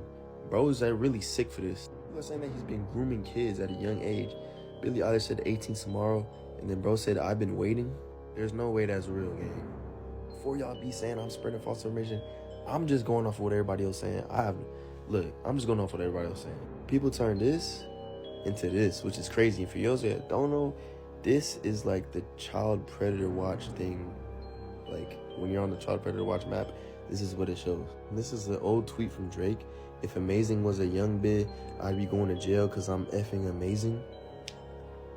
What? There's no way, that's too far. There's no way that's real. Predator weak as hell in the movie. Law put me in there. I'll show my rubber. No. Understand, you got 100 bands, you got a baby bands, you got some Hey, bad friends. friends. High Cool school pics. pics, You was even bad then. Wait. And like guns with the ink in, getting under my skin. Pretty little young thing. Oh. This shit feels like teenage fever. Oh. Drake. Drake. Yes, master. Execute Order 66. As you wish. Master Drake Stalker. There's too many of them. What are we going to do? Just stand there and look pretty. I'm Timmy Butch, and I approve this message. Drake and Kendrick went from dropping rap disses to court testimonies within a couple of days. These two are bringing the best out of each other as artists while bringing the worst out of each other as men. In his last diss track, Drake claims that Kendrick Lamar is a domestic abuser and fake activist, while Kendrick is claiming that Drake is hiding a second child and associating himself with PDF files. Both accusations are pretty horrible. At the end of the day, we don't really know either of these people. Drake and Kendrick could very well be two of the worst people on earth. If they're telling the truth about each other, for me personally, fuck them. Both. People make mistakes, but PDF file, and domestic abuse are two of the worst things that anyone could do. But if they're both lying or embellishing, then I hope they keep this beef going for years, or at least until the P. Diddy trial starts. No. The New York Times named Kendrick Lamar as the greatest rapper of this generation, you feel me? Now I get why people don't read the newspaper no more, you feel me? Because it's bullshit now, you feel me? Like, I get it, he's top 30 greatest all time, you feel me? But he's not better than Drake. He's damn sure not better than Drake. He's damn sure not better than G.I.D. He's not better than Kanye. Hey, come on now, he's not better than Denzel Curry. He's not better than Lil Uzi Vert. He's damn sure not better than YoungBoy. I don't care. Argue with my facts. I don't care, bro. Argue with my facts, bro. He's not better than YoungBoy. He doesn't compare to YoungBoy, you feel me? And the only reason y'all call this man great because he reminds you of Tupac, you feel me? And Tupac is overrated. I don't care what y'all say. Argue with my facts. I don't care. Calling him the greatest rapper of this generation when he came back 5 years later with a mad album. Who's the most annoying celebrity? Mine is Kendrick Lamar. What? Yeah. The GOAT. Yeah. The GOAT. I can't stand any of his music. Sorry, I can't stand any of his music. Anything. As soon as he comes on, literally, it's nah. I'll be real. The Kendrick fans are coming for you, man. You better change your address. As a longtime Kendrick fan, this beef has turned me into a Kendrick hater. Let me explain. If you don't already know, Rafa is getting bombed right now, and 1.5 million people are going to be displaced or killed. And what is Kendrick doing right now?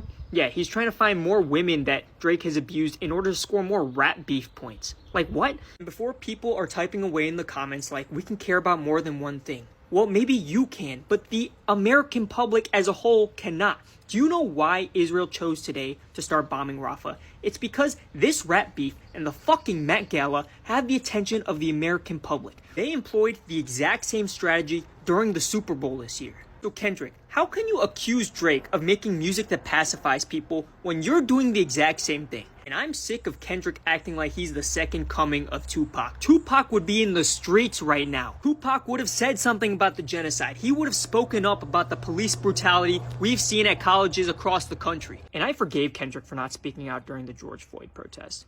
But being willing to go public for a fucking rap beef and not to speak out against a genocide, that's where I draw the fucking line. I mean, y'all like that? Y'all like this? It was a banger, but it's like, you know what I mean?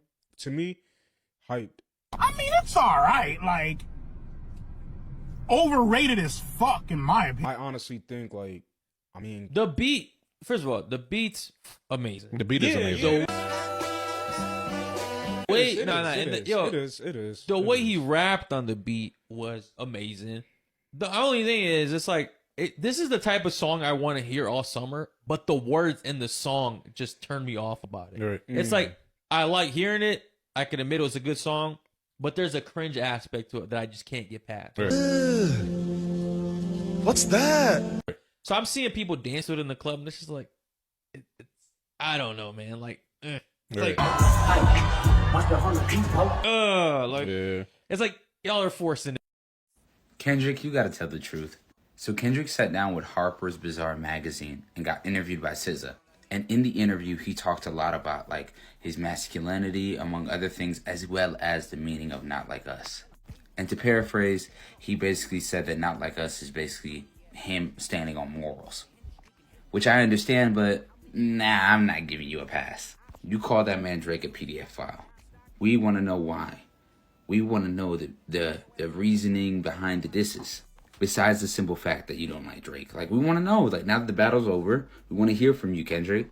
And to do this interview where you kind of really just asked softball questions by SZA and cleaned it up. Now, do I think he's cleaning this up so he can perform it at the Super Bowl? Yes. But I still want to know some questions about this beef. Kendrick Lamar is the exact type of horrible manipulator. He's the worst kind of a manipulator, because what he'll do is he randomly will be like, "Oh, we've been fucked up since Kobe." He'll just say shit that resonate with a lot of people. but it has nothing to do with what he's talking about or doing. So he's trying to get these people to care about him or what he said. This is why I don't listen to Kendrick Lamar. He just doesn't fit in my rotation. I can appreciate Kendrick's lyricism and I can appreciate him as an artist. I don't like his vocal changes sometimes, and generally the way I treat his music is like art. I just take it in once, appreciate it for what it is, and then go back into my normal rotation. That's not to say he doesn't have replay value, it just isn't for me sometimes. Come on, man. Man, them two new songs is ass. What's that? Them new songs is ass. You don't like the new songs? Them bitches is trash, bro. I liked that shit disappointed me, bro. Cause you know what I'm saying. I heard him and Pops, him and Future did they song.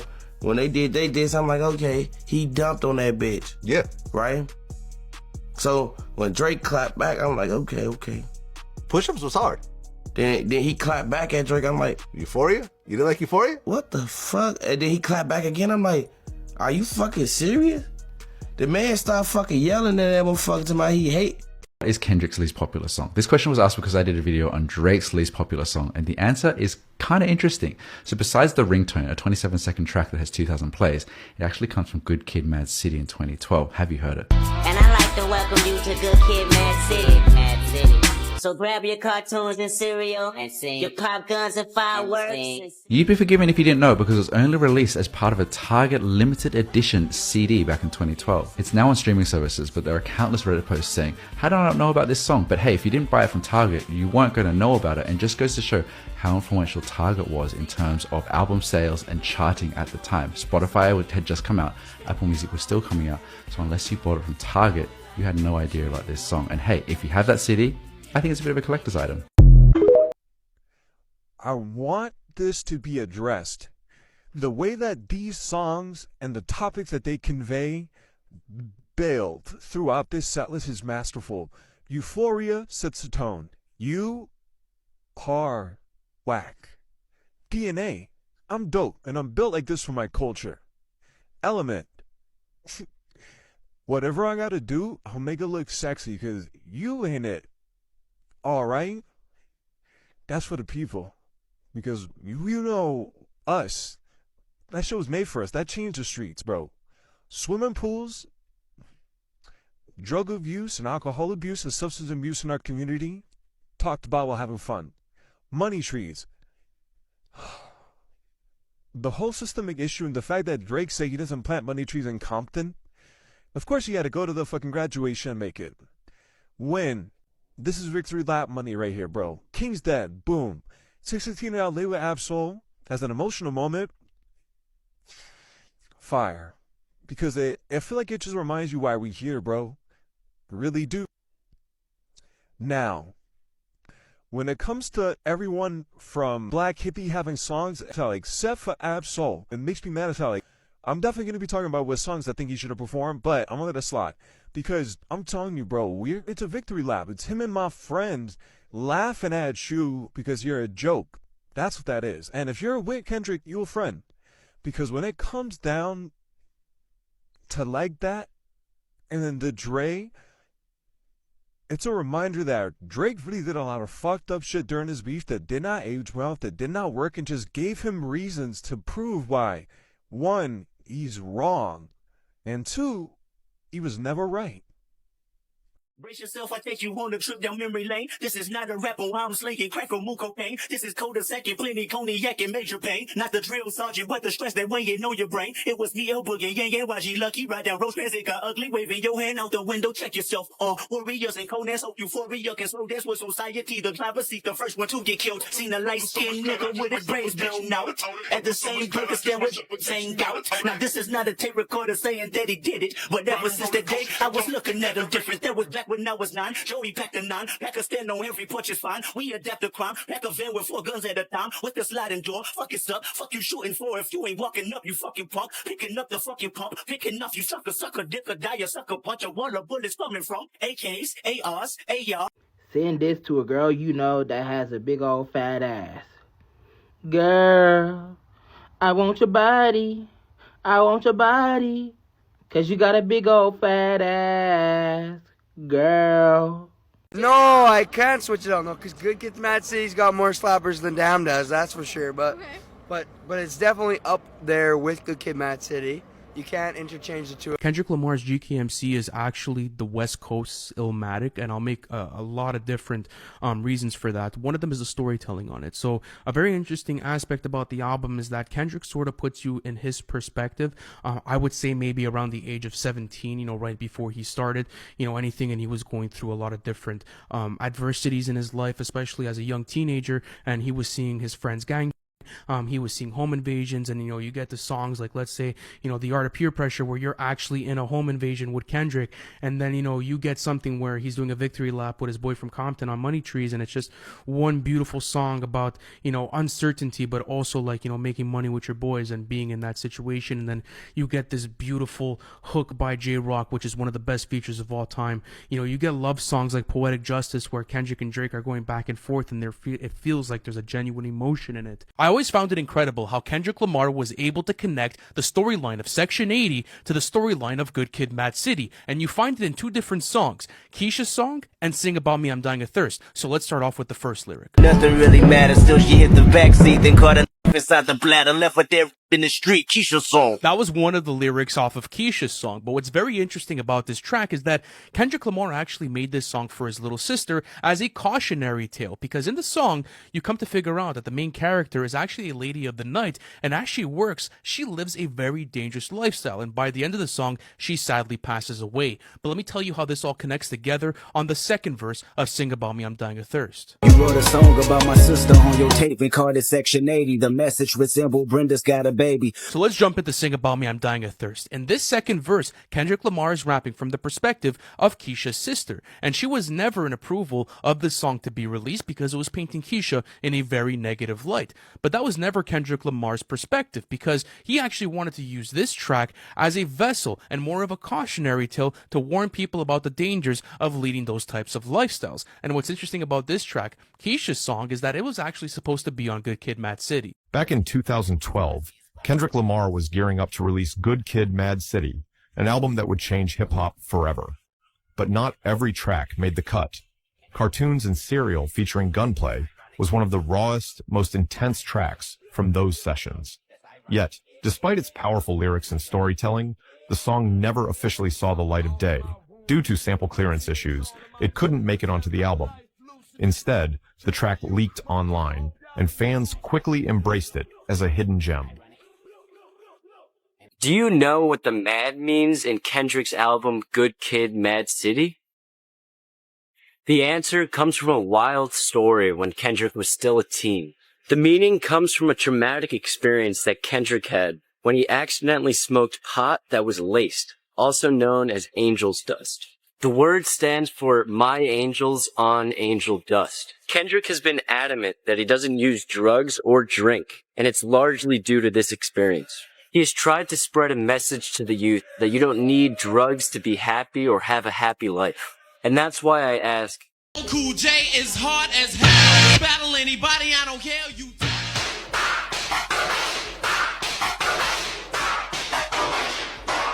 Hey, girl.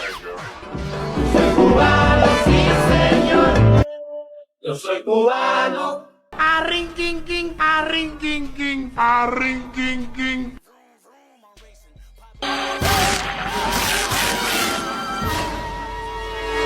Barbarians! Ugh, nasty. Arring, king, king, arring, king, king, arring, king, king, arring, king, king, arring, king, king, arring, king, king. All my life I want money and power, respect my mind. Kendrick have a dream. Nintendo. Hello? What you doing? Banana pudding. What's my problem? Where is for lock it? That away. Air conditioner in the trunk. Start up that Maserati. Vroom, vroom. To the right, then left and the right. For lock it. Park it in front of church's chicken. Get out, you good? Get the fuck up out my way, bitch. This the last time you might see my ass.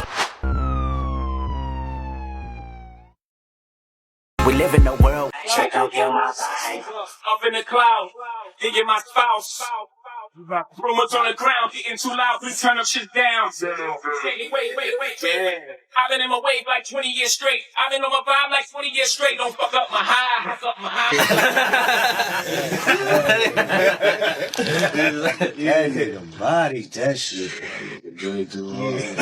Damn. Hey, Doug. That's grimy. Hey, Doug. If the Grammys end up being anything like the BET Awards last night, Kendrick Lamar's about to have the biggest year of his career. So in case you haven't heard, last night was the BET Awards, and many artists ended up taking home a BET Award, including artists like Travis Scott. And then we have Kendrick Lamar, who actually ended up winning 8 awards last night. And to absolutely nobody's surprise, all of these awards ended up going to a song Not Like Us. He ended up winning Song of the Year, Hip Hop Artist of the Year, Best Hip Hop Video, Lyricist of the Year, Best Collaboration. That was actually for the song Like That, Best Featured Verse, Video Director of the Year with Dave Free, and of course he won the Impact Track Award. Like I said, that means he took home a total of 8 awards last night. It's also important to note that Kendrick Lamar ended up submitting Not Like Us and Euphoria to win several Grammys, and considering the fact that Kendrick just casually took home 8 awards last night for his song Not Like Us, there is no doubt in my mind that Kendrick Lamar ends up taking home a Grammy for any of these 2 songs. And I gotta say, it must be a terrible time to be Drake right now. Seeing your biggest op get awarded this much for a diss track that's about you is some crazy work.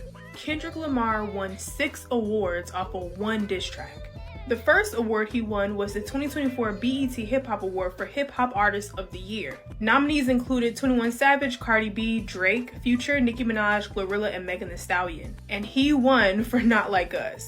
Then he won the 2024 BET Hip Hop Award for Song of the Year. Nominees include Agora Hills by Doja Cat, Bent by Kyle Rich, Fiend by Travis Scott, F the Club Up by Nicki Minaj, Get It Sexy by Sexy Red, Like That by Metro Boomin, Mamushi by Megan Thee Stallion, and Yeah Glow by Glorilla. And Not Like Us won the award for that as well. Then he won the award for Best Hip Hop Video. Y'all can read who were the nominees for that. Then he won the award for Best Lyricist of the Year. Nominees were 21 Savage, Cardi B, Common, Drake, Lil Wayne, Megan Thee Stallion, and Nicki Minaj. He also won the award for Video Director of the Year off of Not Like Us. And last but not least, Not Like Us also won the BET Hip Hop Award for Impact Track. And y'all can read the other nominees that were listed here as well.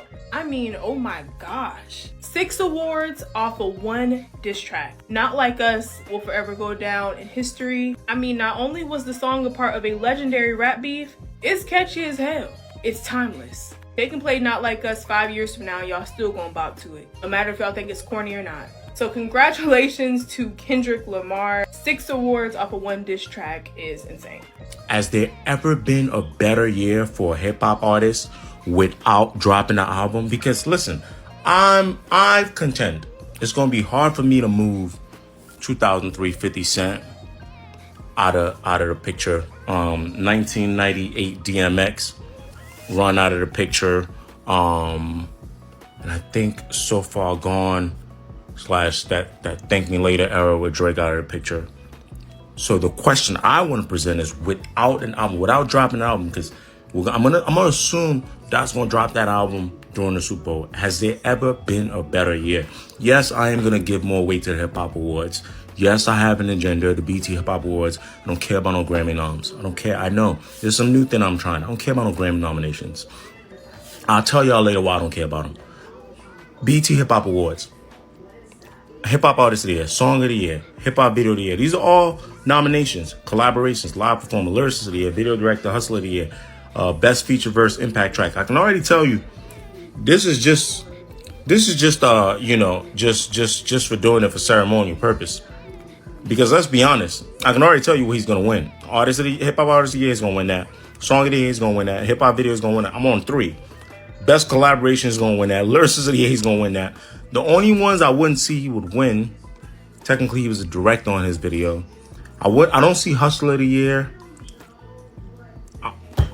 I can see Impact Track of the Year. Best featured verse, maybe. So I want to know from y'all, the question is, has there ever been a better year for a rapper without dropping an album? Kendrick Lamar won 8 BET Hip Hop Awards last night, making him the most awarded artist this year. And when I seen this on social media, my first reaction wasn't, wow, congratulations, Kendrick, like that's really cool. My first reaction was, the BET Hip Hop Awards were on last night? Literally had no clue that this was happening. I don't know if anyone else knew, but I definitely was completely out of the loop. But apparently it was at a club as well. This is a club venue for the BET Hip Hop Awards. I think this is Dre's people were saying, I'm not sure, but like regardless, a club. Look, here's Soulja Boy on stage at a club for the BET Hip Hop Awards. The BET Hip Hop Awards are just absolutely cooked at this point. Like, it's cooked, it's fried, it's over. The BET Hip Hop Awards was like our last gasp in terms of like a hip hop award show, because it doesn't really exist anymore. And you know, the VMAs and like, you know, what, like MTV, they'll show us some love or whatever, but for the most part, not really. And we know the Grammys aren't going to show us any love. So this was like our last hope. And we don't really have any hip hop award shows where we're getting big moments, big performances, everyone's showing up, just like the BET Awards way back in the day. As crazy as it is to say, I think that this man and the rest of AMP and maybe like Drewski coming together to create like an internet hip hop award show might be the only thing to save us and actually give the award show like some relevancy and have some artists actually willing to show up because it's Kai Cenat. But besides that, man, I don't know. The hip hop award show scene looks like it's cooked. Kendrick Lamar won 8 BET awards simply just by dissing Drake. Like, you're telling me that the guy who didn't drop an album this year is Hip Hop Artist of the Year because of Not Like Us? You're telling me he's the best lyricist of the year? Best hip hop video, best featured verse, like all of these awards simply because he dissed Drake, bro. Like, this is a joke. 8 awards! He wouldn't have won a single award if he didn't diss Drake, bro. He wouldn't even be talked about at these awards. He wouldn't even be nominated because there wouldn't be any music. All of this is because he dissed Drake, bro. Like, he should really be thanking Drake for all of this stuff that's coming his way, because none of this would be possible without that beef. Bro, I didn't even peep this part at the top. It says he's the most awarded artist this year. So you're telling me out of all the artists that dropped music, went on tour, had albums, he's better than all of them because of dissing Drake? Like, bro, be serious. Breaking news, Kendrick Lamar wins Lyricist of the Year at BET Awards and then does the unthinkable. He posts a picture mocking Jesus Christ by wearing a crown of thorns. Kendrick Lamar actually bought the crown, put on the crown, took the photo, looked at it, and was like, yep, this looks cool. I'm gonna mock millions and millions of people. And with one quick Google search, you will literally see that it is considered to be disrespectful because it is associated with Jesus Christ's crucifixion and death. And that the crown of thorns symbolizes multiple things. It symbolizes humility, humiliation, glory, the symbol of a curse, the instrument of passion, because the crown of thorns was forced upon Jesus. The crown was intended to humiliate Jesus and mock his claim to kingship. However, it instead demonstrated who Jesus truly is, the King of glory. The Romans used the crown of thorns as a symbol of the curse, and Jesus' resurrection would overturn that curse. It even says it literally in the Bible on Matthew 27 through 31. The Romans who were making a mockery of Jesus put him in a purple robe and placed a crown of thorns on his head and put a reed in his hands as a scepter. This all happened moments before he was made to take up his cross and drag it to Calvary to be crucified. So why on God's green earth would Kendrick Lamar wear a crown of thorns? You are no king, you are no God. This is straight up disrespect. And to put it into perspective, this is like drawing a picture of Muhammad. How do you think the Muslims would react to that, Kendrick? You're wearing a crown of thorns, but what have you sacrificed? Where is your humility?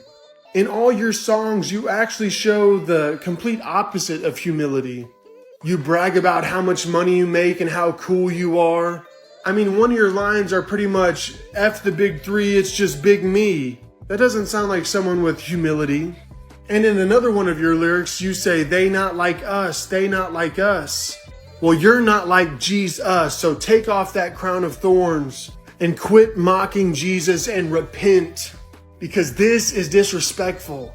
As a person who enjoys your music, Kendrick, I am very disappointed in you. And until you apologize to our Lord and Savior Jesus Christ, I will not be listening to your music anymore. Let me know your thoughts. Love, peace, and taco grease. Welcome to Hoodie News. Now, have you guys been watching the BET Hip Hop Awards? Or are you like me, didn't know that it was on? When I logged into Twitter, I'm like, why is it trending? Oh, it's on? Oh, okay. But then watching the videos, I'm like, are they at a club or what's going on here? But okay. Now, Sexy Red won Best Breakthrough.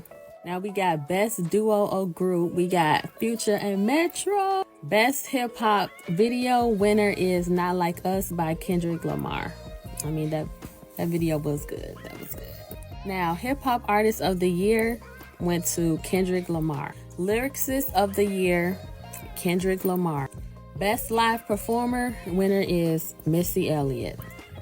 Now, I am shocked that they gave Hip Hop Album of the Year Pink Friday 2 by Nicki Minaj. I am shocked because we know BET do not like Nicki, but congratulations. Impact Track winner, Not Like Us, Kendrick Lamar. Song of the Year, Not Like Us, Kendrick Lamar. Best Collaboration, Like That by Future, Metro, and Kendrick Lamar. Best Feature Verse winner, Kendrick Lamar for Like That. And Hustler of the Year, 50 Cent. Now, the big winner was Kendrick Lamar. He won 8 awards. We got Best International Flow winner, Getz. I think that's how you say his name. But whoever he is fine. And I need to listen to I just looked them up and this man is fine. Congratulations. But y'all let me know in the comments, did y'all watch the Hip Hop Awards or did are you surprised by the winners? Did you like the performers? I saw they had Young Miami and Soulja Boy, 2 Chainz. Then after that, I turned. But y'all let me know how y'all feel. So the GOAT, Kendrick Lamar, dominates the BET Hip Hop Awards. He wins Hip Hop Artist of the Year, Song of the Year with Not Like Us, Lyricist of the Year, Best Hip Hop Video with Not Like Us, Best Collaboration with Like That, Best Feature Verse, Like That, Video Director of the Year along with Dave Free, and Impact Track. Now, I'm not gonna lie, I don't feel like he should have won Hip Hop Artist of the Year. Love Kendrick Lamar, is my favorite rapper of all time, but he hasn't dropped enough. I mean, he hasn't even dropped an album or project this year for him to win an award when we have people like Future or Glorilla, which I feel like they should have chosen between those two, but they have dropped multiple projects and have been dropping hits throughout the whole year. But I know a lot of motherfuckers mad or talking their little shit. Oh, Kendrick just opened his mouth. Hey, just wait till them Grammys come around. And y'all know he gonna sweep that shit too.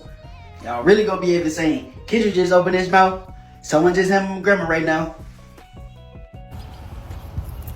Y'all really can't convince me that networks like BET and MTV don't pander to the culture vultures, the leeching of certain things happening in our culture.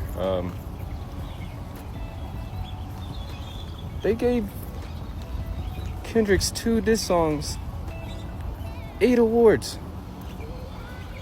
Granted, huge Kendrick Lamar fan. Probably the biggest one in chat right now. None in the future. No first-person shooter nomination. Again, biggest Drake hater. J. Cole hater. J. Fold. J. Coleslaw.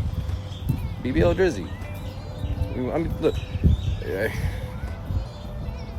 This shit is silly, bro. Y'all not gonna act like I'm the only one. Now listen, I see a lot of heads saying that this the Kendrick BET Awards, that they just gave him all the awards and all this extra shit, you know, going hard about it. But I really think a lot of these awards he deserved. Now bear with me, because I'm gonna cook. Let me cook.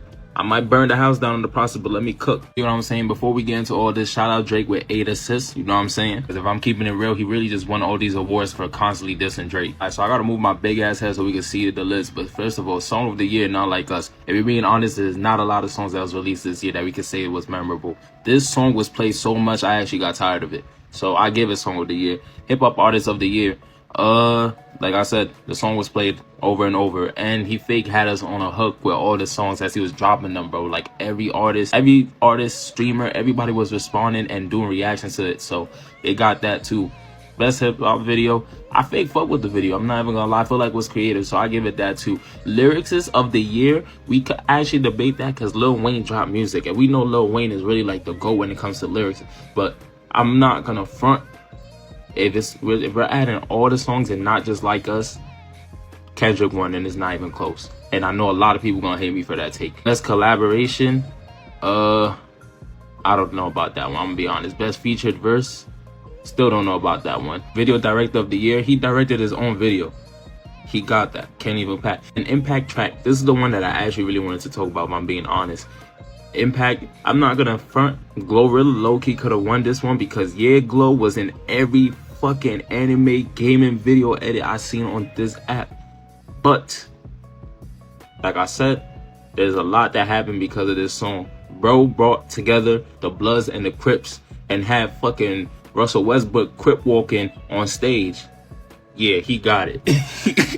Real quick, was Kendrick Lamar at the BET Awards yesterday? Because if he was not and BET glazed like this, that's crazy. In my opinion, if you're gonna give somebody 8 awards, at least have them show up. Because it's the BET Hip Hop Awards. You're telling me for the 8 categories this man was not present? And that's my assumptions because I can't find anything that he was there. But the fact that this was in a little club, I doubt that this man was there. Travis Scott was there though. He got a nice little speech about saying that he wasn't considered hip hop. It was cute. I'm still more curious about this though. Let me know what you guys think in the comments.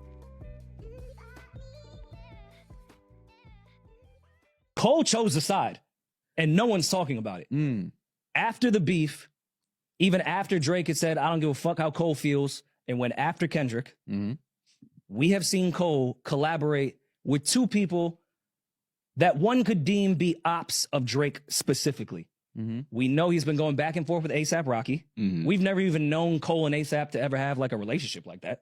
We don't know these people. They probably talk. Yeah. But I don't know if that was like on the list with the midst of everything going on that everyone would wanted the Cole and Rocky song. I like the song, don't get me wrong. It's just interesting timing. And Cole, who was trying to play neutral for the most part, I think made a full decision by not only doing a song with Rocky, doing a fucking video with him too, and then turn around a week later and do a song with someone that's part of TDE. I think he clearly put his foot in the sand and said, I am on this side. I am not fucking with Drake anymore. Someone that went from being neutral for the most part and even left Dreamville Fest saying, I want no parts of this back and forth. This is weird. Why specifically are you going to work with 2 people that could be deemed ops of Drake right after that entire thing? I don't think I'm crazy for observing that. That's a simple answer. You think he did it intentionally? I think that he know Drake ain't fucking with him. All right, so we kind of touched bases on this, but I want to talk again because I had made a video, it's pinned, where I said, what make one mixed person consider like, oh no, they're just black. And then another mixed person not like accepted, I guess would be the correct term, as black. It would be like, no, they're very much mixed. Because a lot of people in the comments when I posted that video said, oh, well, if you come out of a black woman, you're considered black, right? Like you always hear those things about like mom's side of the family versus like dad's side, right? Like mom's side is usually, you know, your mom's a nurturing one. She teaches you a lot. Even going back in like slavery time, right? Like if you were mixed with birth to a slave versus like, you know, if you were mixed in birth to a white woman, it was different. But both of these men have white moms. So, but if you were to ask someone, oh, what's J. Cole? Oh, he's black. But you ask somebody what Drake is, they're 9 times out of 10 not going to say that. So I'm interested to see what makes, because some people say, you know, it's what you do for the culture, it's the area you grew up, which that's very toxic within itself. I guess like people say like the whole conversation of race shouldn't be a thing, but it is. And it doesn't just happen to people who are mixed. Like y'all see me,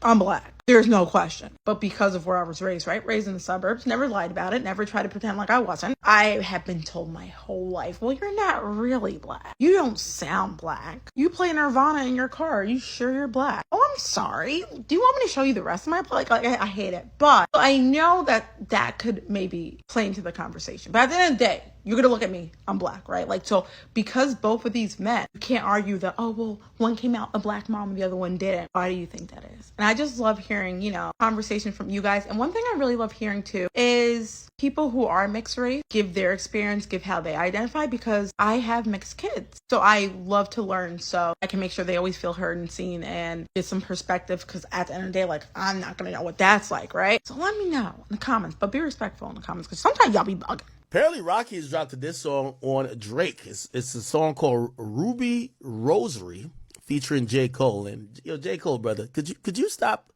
being on every song that is shady? Like, J. Cole, you're going to have to pick a side, okay? You're going to have to eventually pick a side. Now, I know Drake is probably, you know, Cause he likes the whole hugging and kissing on stage thing. No disrespect. So maybe Drake ain't gonna like force you to pick a side. But J. Cole, your man who've been giving you props when really a lot of times you were feeling down, like, oh my God, I'm only number 3, and he'd be like, nah, you're the best other than me. Drake is under fire. Nobody want to see you like, you know, still getting on songs with like TDE niggas, getting on songs with motherfucking, you know, ASAP Rocky. Nigga, we want to know where you stand in all of this. You don't got to go against Kendrick, because I know Kendrick clearly, he got the number for all y'all niggas. But at least make it clear that you're Team Drake. You shouldn't be on no ASAP Rocky song where he's dissing Drake on, okay? No, it shouldn't be on that, okay? Unless you don't give a fuck. And that's a different story. On a first-person shooter, you brought up Kendrick. Is it K-Dot, is it Aubrey or me? Why you do that? I love when they talk who the hardest MC. Is it K-Dot, Aubrey, or me? We the starting 3 like we started the league. Boy, you was born in Germany. What's up with all this weed? And ain't no team. K-Dot, Aubrey, and me. And don't you ever say they name before yours. Jody, what's wrong with Jermaine bringing up Kendrick? The problem, he brought up Drake too, but we'll get to that later. The problem is Jermaine said that they the top 3. Jermaine, if you know that y'all in the top 3, you gotta know Kendrick Lamar talking about you when he say he's smoking on top 5. Smoking on top 5. Shout out to Ice Cube for the big 3. This ain't that. Since we talking about 3s, remember that old Drake bar when he said, you rapping like the throne should be the 3 of y'all. Now Drake was sending his shots to Kanye West and Jay-Z when he said it, but the context still applies to this. Jermaine, the throne is not for the 3 of y'all. Listen, one of y'all cannot be sitting on the throne while the other person is sitting on your lap and the other person is sitting on the armrest. I love when they talk who the hardest MC. News flash, Jermaine. Drake don't like that shit. What the fuck, bro? I'm 1 away from Michael. Kendrick don't like that shit. I am the Omega. Jermaine, Kendrick Lamar is competing. He is not playing with you or Drake. But you love when they talk who the hardest MC. You too nice. And that's why I gotta talk to you like this, because you also too nice. Jermaine, you are one of the only people who can actually compete with these boys. And the problem that we got with you is this. You are not a threat. It seems like the love you got for the rap game and the love that you got for music on top of your consciousness is overshadowing the competition aspect of this. But they don't see it that way. When I come, I'm killing everybody that's outside. Jermaine, that mean you too. Last but not least, keep bringing up Drake. Did y'all know on the first-person shooter, J. Cole managed to call Drake by every name we know him by. He called that boy Drake. Spider-Man meme is me looking at Drake. Took it back and said Drizzy. Me and Drizzy this shit like the Super Bowl. Can he use the government Aubrey? Is it K-Dot, is it Aubrey or me? Then he ended it with the boy. With the boy in the status of stadium. Stop bringing his name up. Jermaine, you and Drake is not friends. The boys got 3 songs in total. Relax. Drake and Future make 3 songs together a year. That might be cool behind the scenes. When that beat drop, y'all both agree y'all boys about to be on 1 record. You need to be trying to turn the boy to the child. On the first-person shooter, Drake said your name 1 time. It's just you and Cole. Cody, it ain't even that deep. Oh yeah? In a month, 30-day plus span, we got 2 verses from J. Cole. The verse on the Secret Recipe and the first-person shooter verse. Each verse, he mentioned Drake. Not quite the Drake effect, cause me looking at Drake. J. Cole, you talk about them too much and they don't talk about you enough. Take it a step further. J. Cole, you got multiple songs bringing up Drake. Middle Child. It's really on my wrist. It came from Drizzy. It's a gift. Put the rollie right back on my wrist. This watch came from Drizzy. He gave me a gift. J. Cole, let me see that watch. It's a nice watch. And get that shit out of here. Jim, fuck that cheap ass watch. Rapping on his beats. Some people say that I'm running 3rd. They threw the bronze at me. Behind Drake and Dot. Yeah, them superstars to me. Supposed to be a cold world. Feeling very warm in this bitch. Even the last song on the Forest Hill Drive, you got an end credit song where you give a shout out to Drake and Kendrick Lamar personally. Shout out Drizzy, Drake, Kendrick Lamar. They don't do that for you. Jermaine, we get it. You really love and appreciate Drake and Kendrick Lamar. I cannot say they feel the same about you. And that's why your verse on the first-person shooter was trash. Come on, Jody, you know J. Cole had the bars. They had a lot of fire shit. Newsflash, new J. Cole fans. We don't just look at Jermaine for the bars. We look at J. Cole for the context. The hidden messages in the concept. J. Cole rich nigga, awesome concept. J. Cole love yours, amazing concept. J. Cole more money interlude, great concept. Drake featuring J. Cole first-person shooter, horrible concept. But he had amazing bars. Amazing bars from J. Cole ain't enough. Jody, why not? Because J. Cole used to print Nas lyrics and put it on his wall. Even though his friends saw words, it was pictures he saw. And since he wanted to draw, he looked at them in awe. For a man, well-established artist like J. Cole that can make pictures with his words. Picture you painted on first-person shooter. It was not given numero UNO. J. Cole, you know you can paint a picture. That's why you said that bullshit in the beginning of the song. Thirsty in tweets, we hear your lyrics and we looking too deep, so you smile. smacking your teeth. Hey, Jermaine, don't get spicy with me, gang. You earned our lyrical respect. That's why we taking a deep dive on the shit you say. Other rappers don't get that luxury. Don't get spicy with us like you do on them features with them other rappers. Get spicy with your peers. Talk spicy to Drake like you talk to everybody else. Talk spicy about Kendrick like you do everybody else when you do the features. You ain't do that on First Person Shooter, did you? Not really. You feel like Muhammad Ali, but you shouting out Joe Frazier and George Foreman. Jermaine, now I'm smacking my teeth. We got a new album coming out called The Fall Off. You say Kendrick and Drake and you was in the top 3. I hope this album makes somebody fall off. Hey, Jermaine, it's time for Hollywood Code, bro. The throne is for the taking. It's time for you to sit in it. So you too good, not rich. Some people say that I'm running third behind Drake and Dot. Things between J. Cole and Drake are not looking good. Drake has shared his thoughts on the whole J. Cole apologizing to Kendrick situation, and apparently he did this on a phone call with DJ Academics. According to Academics, he would never think to do what J. Cole did, and according to Academics, he was mad that he even asked him. Now this guarantees that we'll hear a Drake response soon. Whose side y'all taking, Drake or Kendrick?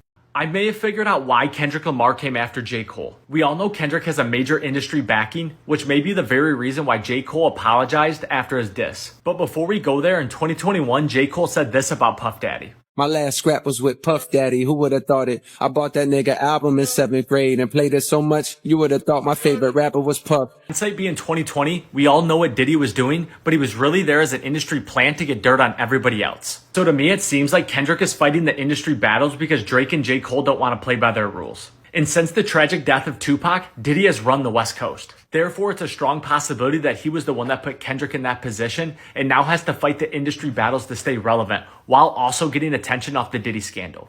J. Cole just pulled a 2016 KD. Just a few days ago, J. Cole on stage was saying to Kendrick Lamar, Kendrick, please, I don't want no beef with you, please, just squash it.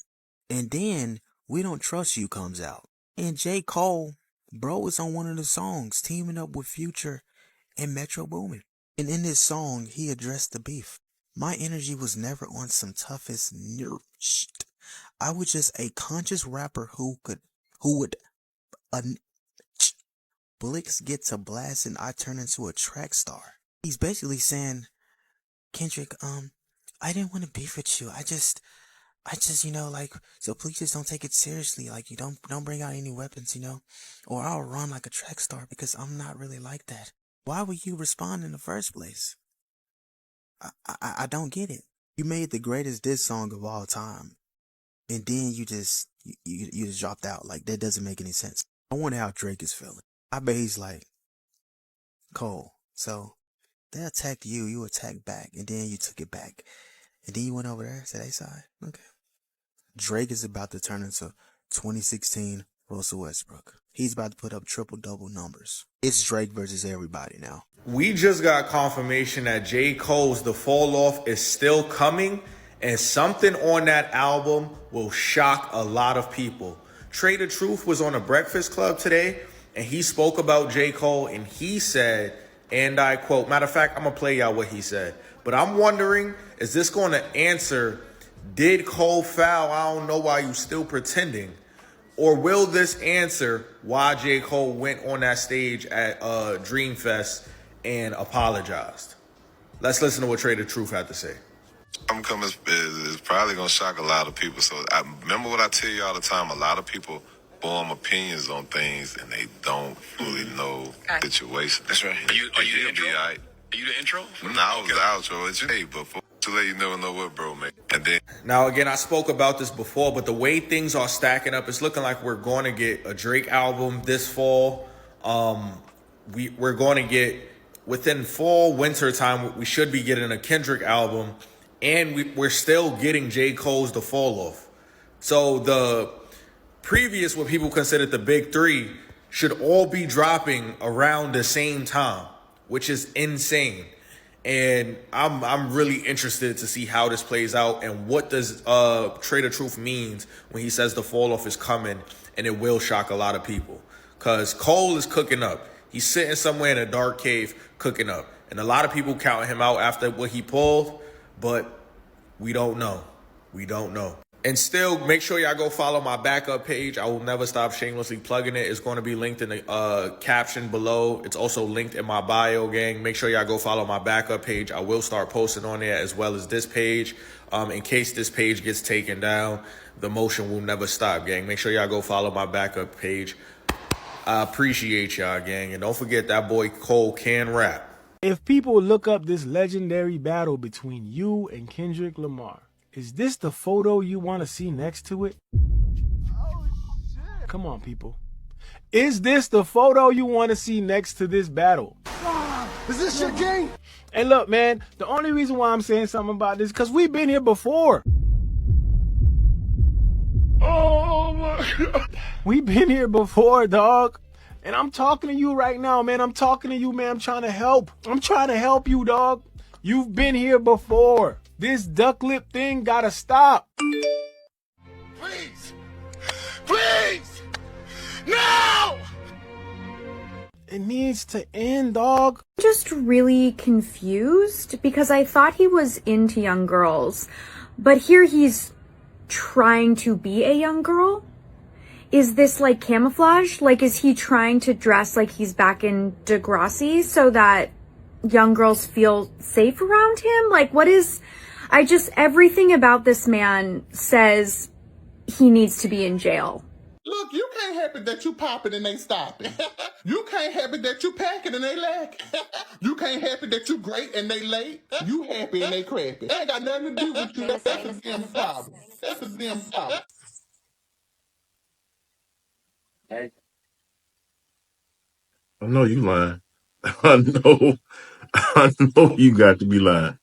Say, Drake, look, I'm all for people doing as they choose, living their life as they choose. But I just got a question. Like, how do you wait till you're almost 40?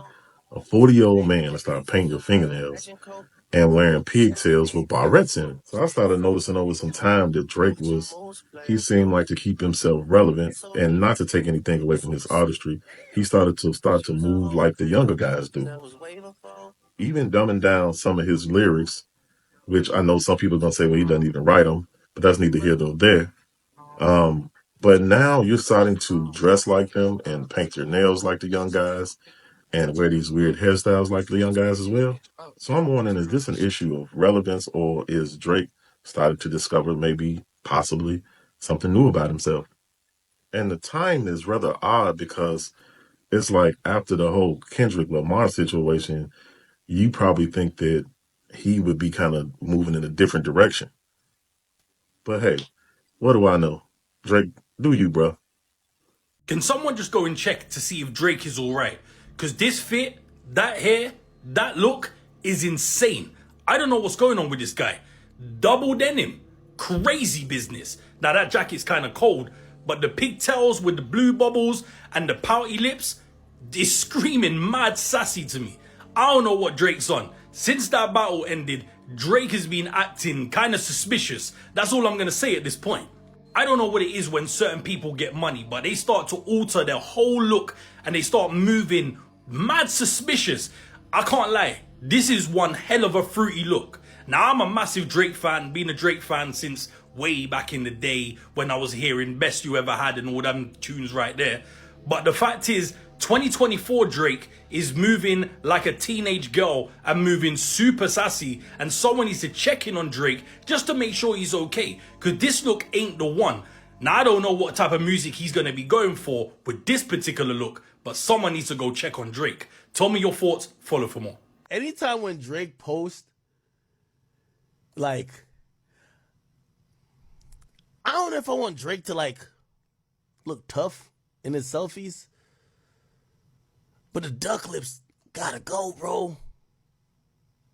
Like, my brother gotta get rid of the duck lips. I don't even know why he does it.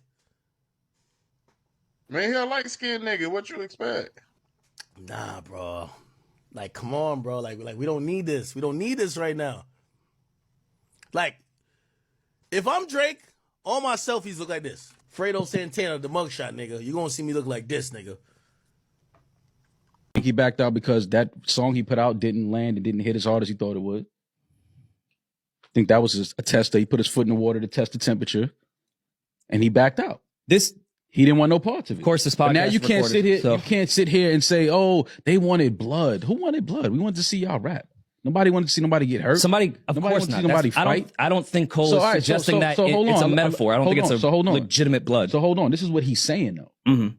Y'all wanted this for clicks and views. You want clicks and views too, nigga. You put a song out. You posted a song on YouTube. You want clicks and views as well. In response, So I don't to know what that like means. that. I don't know what that means. Y'all just want clicks and views. You want clicks and views as well. Everybody wants clicks and views. But there's a difference between clicks and views when it comes to something having value. Like yeah, we're when somebody rapping and we steps on have your bar and value. shits on your bar and shits on your verse, as a rapper, you stand on your pen. Kendrick went at Cole. He shitted on his bar, on his only #1 record. Yeah, let's replay how this thing started. Kendrick shitted on your bar, Jermaine, and I love Cole. Let me put that out there. Like I don't. It don't look like it though. I know It ain't about what it looked like. It's about what I'm telling you. I love Cole. I believe Maul But does love Cole. anything he says from now on, I don't believe him. I don't want to hear it. I don't believe it. Don't land the same. Wait, because when it was time, because if we go back, believe him. If we go back to the tapes, the first thing I said when this whole shit started was, I'm more impressed to see what Cole does because we've never seen Cole battle tested. Mm-hmm. That was one of the first things I said. I want to see how Cole performs under these lights because we've never seen it. We've never seen him perform under these lights where it was a battle and somebody was going at him and testing his pen. Kendrick shitted on you. There's an obvious callback in J. Cole's new song, Port Antonio, that I can't believe I failed to mention it on my last few breakdowns. I was miking Red Leather trying to tell him to stop. You better beat it before you see that heavy metal get popped. Now, shout out to one of my followers. I'm going to tag him in the bottom. I was like, hey, K, I think we missed something here. I'm like, no, I really didn't. I just forgot to mention it. And now that you mention it, I'm all the way in. Well, in the Thriller video, you see Michael Jackson obviously breaking up a fight between two men, right? So you see the double entendre here with Michael Jackson in Red Leather, right? And he's saying he's Michael Jackson, trying to tell his bros to stop arguing or fighting, right? Now, obviously, we know when Cole was talking about it, he was talking about it back then in the Ville. But remember in my last breakdown, I told you guys that he was referencing those times back in the Ville where he was separating fights and knew that it was best for him to rap and not to fake and be a fronter and be a fighter.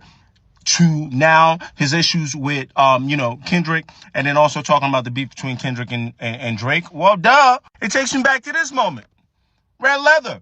Right after the first Future album had dropped, with Like That, going at Drake and a little bit at him, J. Cole, we see J. Cole show up on Red Leather on his second album. Now, the turnaround point is interesting, right? I was miking Red Leather trying to tell him to stop, but then we go, well, wait, when did Red Leather drop? A lot of us trying to figure out, did Cole clear the record? How is this going on? And this is the story I'm going to put out there because, again, I tell you guys, I don't try to go knee deep on trying to prove intent, but I'm figuring it out. It may have been a coinkydink, but I think Cole is referencing this point, right? So the Like That record drops from the first album, We Don't Trust You album. Cole does his response impulsively and then says, nah, it's probably not the right move. And I believe he's probably thinking about it. I believe Future and Metro Boomin, they already have this song. Cole probably already did his verse. And then it's up to him to probably clear it. And he probably looked at it like, man, if I clear this Red Leather record, I'm doing something that's a lot more peaceful, that's taken away from that weird energy. He goes on a Dreamville Fest, apologizes, clears this record because this record came out shortly after the Dreamville Fest, and in which he, apologized. And I think in Cole's head, he looked at this as some kind of peace offering, not necessarily with Kendrick and Drake only, but also with the whole Future, Metro Boomin, Drake thing. Now, obviously, a lot of people didn't receive it well because they're like, yo, does this mean you're beefing with Drake? Why would you let Future clear this? Why would you? So it's a little bit of that connection, right? The peacemaker selling a heavy metal group. Let's relax. Let's cut it out, guys. I do want to give a shout out to the entire scheme, though. This scheme right here was insane. I mentioned in my last video, but come on. Mike in Red Leather trying to tell him to stop. You better beat it before you see the heavy metal get popped. The gentleman, the heavy metal band, he was a mean ass wing with a hell of a shot. The entendres, but if no team DraftKings, the DraftKings app, he gonna bet on the block. You can block a shot. He want a ball till he fall to the Federal's knock, and you sit his ass on a bench, like a prison bench, but a bench on a basketball court. Or for moving careless with rock, careless with the rock, like, drugs, and then careless with rock, like the basketball. All right, cool. I just thought those were dope entendres. That whole scheme was crazy. All right, good talk. I'm glad we had this conversation. There's an J. Cole, I don't know what that was, but this song is not it. Not it at all. I am very disappointed. You are just simply out of touch, bro. You trying to keep peace and all this dumb shit, bro. It's not time for that. It's just not time for that, bro. Like, lyrically, I get it. You're one of the best lyrically. But when it comes to you actually rapping, like, let me spit to you real quick. Let me rap to you real quick. Your message doesn't hit.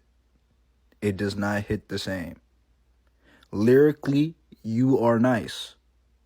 Your message, your rap, it ain't it, bro. It's like you're saying a whole bunch of nothing. This is on. You can only feel me if you was used to be in the hood. Now you not. Now you feel awkward, but you still remember where you was from. Nigga, shut up, bro. It's not. This whole thing is even deeper than whatever the fuck you're saying, bro. Genuinely. This is a cultural thing. Like this. Like, I don't get what they don't get, bro. It's not. You're out of touch, bro. Out of touch. Honestly. This is something you can expect from what, like, light-skinned people that hide their children. You don't even know what his kids look like. You don't even know what his wife looks like, for real. This is what you can expect. Out of touch, keep the peace, weird shit. Like, you know what I'm saying? This is the type of shit where, in, like, protests or whatever happened and shit, these to turn the other cheek niggas. I'm dead ass. Shit weird. I don't know what's going on, bro. But J. Cole, that was not it. I didn't interpret that as him saying, oh, I would have won. Mm-hmm. I think he's trying to break down the difference or the reason for his action. Is like, it's not about what I would have lost. It is about what I would have lost. And instead of y'all thinking about this loss, I'm thinking about this loss. Yes. I wouldn't have lost a battle, dog. I would have lost a bro. He's not even saying, I don't think he's necessarily saying that he would have won and lost a bro. He's saying he could have lost a battle and lost a bro as well. Right. Oh my God. Wait, hold on a second. People didn't interpret that like that? No, what they're saying is him saying, I would have lost the battle, dog. I would have lost the bro. To be fair, a couple lines after, he's like, name another nigga rapping out there better than me. Like, just because the gun is in the holster don't mean it's not deadly. Well, that line, he said that was said to him from somebody else. And his response to that, I don't want to be a gun. I don't want to be a gun if that's what it is. Yeah, if it's gonna be this mudslinging bloodbath, like, I don't want that. And then he sneaks in some lines like, I'm a killer with the pen. See this fire in my pen and think I'm dodging smoke. Yeah, okay. Then why act like you need therapy over a hip-hop beef, man? This is hip-hop. You didn't have to... Bro, it was more than hip. Bruh, don't y'all see it became more than hip hop, bruh? See, y'all say all of this, but then you don't want to acknowledge the fact that, okay, where would Cole have been? Not Drake. Kendrick is calling this man Drake a pedophile. Y'all wanted Cole to be in that? That's what y'all wanted. So because all this stuff happened, he avoided all of that like he intended to. Now he fake. He dodging, he ducking smoke, he this, he that. They wanted blood, they wanted clicks to make their pockets grow. They see this fire in my pen and think I'm dodging smoke. I wouldn't have lost the battle, dog. I would have lost the bro. That's where I have that's the problem. We gonna talk about it in a second. Hold on. Okay, he says I wouldn't have lost the battle, dog. I would have lost the bro. I get what he's trying to say. Like, I feel like you cannot say I wouldn't have lost the battle when you backed out. You just can't say that, bro. In the moment everything was happening, right? You know, you put out 7-minute drill and then you went on stage and said that whole shit didn't feel right. You being in that whole situation didn't feel right for you because also you are friends with both of these guys. You just wasn't fucking with going down that path, right? Now you got flack for that specifically because your whole entire career, bro, you've been saying how you're the best this, you're the best that, you're the best this, you're the best that. But when you're put to the test like this, you said fuck it. You're not even on that type of timing. You're not even trying to go for that because you can see where it went. I will admit it did go down a bad path that you said it would. You did say that. But at the end of the day, what is this? This is still rap, bro. Because at first I didn't really fuck with what Cole did. I really did it. But over time, you know, as he was dropping and kind of like the aftermath of the beat, I started to realize, okay, now I realize why Cole didn't get into this shit, because it did get very bad. Now that you say some shit like, oh, I wouldn't have lost that battle, dog. To me, I kind of take that bar ass. Let's say you and the nigga about to shoot the 30. Y'all about to shoot the fade, right? You know, you won't go. You ready to do it. But then he like, nah, bro, I'm cool. I'm a grown ass man. I don't fight. I don't do none of that shit. Da da da da da. But then he gets on the internet talking shit about you or saying what he coulda, shoulda, woulda did. I don't like the whole coulda, shoulda, woulda thing. Like I wouldn't have lost the battle. Like I get what he's trying to say. Shit, I would have lost the battle, but I also would have lost a homie. Like a really close homie that, you know what I'm saying, I've been in the game with, you know what I'm saying, for years. So it's like I get what he's trying to say, but I just don't like that part of the bar. I don't like the idea of that, bro. Now, was this like a great track to drop right now? I think he should have dropped this track a lot earlier. I ain't gonna lie. Like how many months after? Like what, 4 or 5 months after the beef? Like now you drop, like you address it. I mean, this beef shit is literally not gonna stop. It's not going anywhere for a very long time. Let me start out by saying this has nothing to do with J. Cole as a rapper. J. Cole 100% is one of the greatest rappers we've seen in the rap game. You can't even tell the story of rap without speaking on J. Cole, because he stands out in a prominent era, which is the 2010s. Let me start out by saying that. With that being said, J. Cole, I don't want to hear it. I don't want to hear it, bro. I don't want to hear it. The first verse was fire. When we start getting to that second verse, you start explaining about what the fuck you coulda, shoulda did. I got blood on my hands. Knock it the fuck off. The fact remains, what you did was you put out a diss record. You was begging for smoke for 5. Fuck all the diss record shit first. Let's go down the proper timeline. For 4 or 5 years, you was on mic talking that I'm the best rapper alive shit. Nobody can fuck with me. I want the smoke. Da da da da. Smoke got met at your front door after the first person shooter verse. You put a diss out. You pulled the fucking diss back and you apologize. I don't want to hear you 5 months later talking about what the fuck you coulda, shoulda, woulda did. I got blood on my hands and all this other. Save it. And you niggas copping, please, can save that shit too. J. Cole has a line on his new song where he goes, "They see this fire in my pen and think I'm dodging smoke." Yes, that is actually what we think to a T. Because isn't dodging smoke what you did when you apologized on that Dreamville stage to Kendrick for making a diss track about him that didn't resonate with you? And you didn't want the smoke. And honestly, it's a respectable decision based on the events that happened afterwards. I still respect J. Cole, even though a lot of people don't respect him after that choice. But it seems like, even though he's putting out fire music, don't get it twisted, because when it comes to J. Cole rapping on a soul sample, I will take that any day of the week. But a lot of the bars he's putting out are aging poorly before they've even had a chance to age, right? Lyrics like this, no, we can't. Like, there's so many things to be rapping about, but don't say people are accusing you of dodging smoke when that's exactly what you did. Like, does this make sense? When J. Cole said, Benjamin Button, cold flows, reverse time. To find deliveries good as mine, you gotta search primes. So Cole casually drops a triple entendre at the beginning of his second verse on this song, Port Antonio. When he raps, you gotta search primes. So the first meaning is J. Cole saying to find someone delivering rhymes as strong as his, you would have to go back and reference the primes of some of the greatest rappers ever. The second meaning, to find deliveries as good as mine, you got to search primes. This is a clear nod to Amazon Prime, which is an annual subscription for a delivery service. Now, going on to the third meaning, the one that a lot of people didn't catch, the final meaning is about prime numbers. So Cole is saying that prime numbers are rare, just like his delivery, and they stand alone since prime numbers are only divisible by one and themselves, implying that he's unmatched in his field. So let me know, did you catch on to this bar in the first listen that you gave this song? All right, so J. Cole is back out doing his 1-2. He back outside. I wouldn't have lost the battle, dog. I would have lost the bro. I'm still a Cole fan. Do the bars about him being the best MC on features and all this hit the same? No. Am I happy that he's back out rapping? Fuck yeah. I still think, as a fan of Kendrick, Drake, and Cole, I always said that Cole was the best, rapping MC. The record he put out explaining why he backed out of the whole battle beef, whatever, I love it. It doesn't have the impact because I wish that was the record he put out before he put out the diss that he took down. You just called Kendrick shit trash. You said it was boring. You said it wasn't hot. And I think even if we get back cool, I can never forgive you for that. You kind of let out your true feelings, even if you was my mans. I still think he's a great MC. I still want to hear him do music. I still want to hear the fallout. I just think some of the bars about him being the best MC and smoking niggas on the track is I think that's done. That part of his game has to exit. But he's still gonna be that dope, I guess you want to call it like backpack rapper or conscious rapper. Very skilled, super elite. He's still in his bag. And I'm still gonna listen to J. Cole. Yo, this Kendrick Lamar single is gonna prove exactly what Kendrick Lamar fans have been saying, but it's gonna prove the circus that we're in.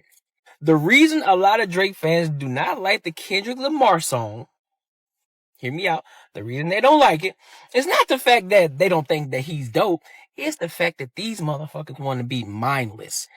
They just want to bop their head all the time. That's all they want to do. They want to bop their head. They can't sit there and just listen to a good ass song. They got to bop their head all the time because their attention span is this fucking big. So they can't sit for 5 minutes and actually listen to a song and actually get the words. It ain't even about using big words. It's literally just listening to some good lyrical music. Straight up. That's all it is. But a lot of people, and I'm talking specifically about those people who really are trying to bash and say, oh man, this shit trash. It goes to show you their attention span is extremely small and they really don't have a knack for music. Numero, you know, me and Trizzy, this shit like a Super Bowl. Man, this shit done as big as the... Big as the what? Big as the what? Big as the what? Big as the Super Bowl. What the deal, everybody? My name Kendrick Lamar.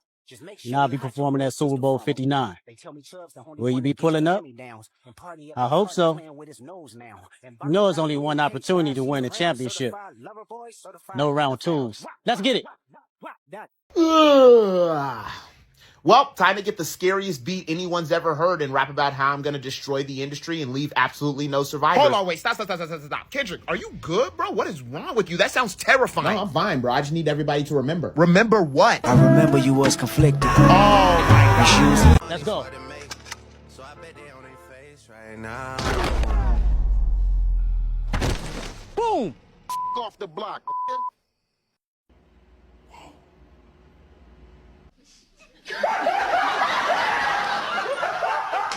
It's time to get these devils out the way. Heavy metals on my sword, we settle hard disputes today. The ghetto Hollywood divorce, say hello to your future fate. The culture bred with carnivores, you let them snack, they eat your face. The signatures is being forged, they wonder what. That's crazy. Because, like, when I look at these dirty, crusty forces, the only thing I think is cut your water off. He trying to cut the water off. He want to see the party die. What's your boy name from, BMF? The cut your water off nigga?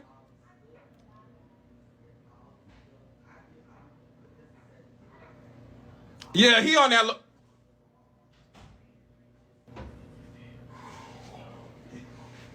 I'm not gonna start, bro. I'm not gonna start this reaching shit. But Lamar energy? You heard it here first. Don't let nobody. You heard it here. Now, this is literally a breakdown after one listen. I'll do a further breakdown later on, but this is what I got off just legit one listen. This is Kendrick Lamar's villain arc. And low-key, not necessarily in a bad way after listening to this song. Definitely some shots about Drake. Definitely some shots about Party Next Door. But this seems like a big shot at the industry as a whole and how the industry has been ran for the past, I don't know, decade or two maybe, and all the weird stuff that just goes on in it. The culture that hip hop is right now isn't at the core essence of what it was back in the day in the early 90s or even like the 80s and stuff like that, where it was just really about hardcore, just dope rapping, spitting, you battle, but it was like telling good stories, telling where you came from, you know, telling the struggles about what your life was and just how you're growing as a kind of like as a human. So he kind of talks about how the culture is right now, where it's like a lot of just, drugs and partying, and that's what's being pushed like aggressively and heavily. Like we've heard it throughout hip hop, right? But right now, it's literally damn near every main artist that's in the forefront. They're pushing like lean, fentanyl, like all type of drugs. They're pushing every single thing in a bad way. Just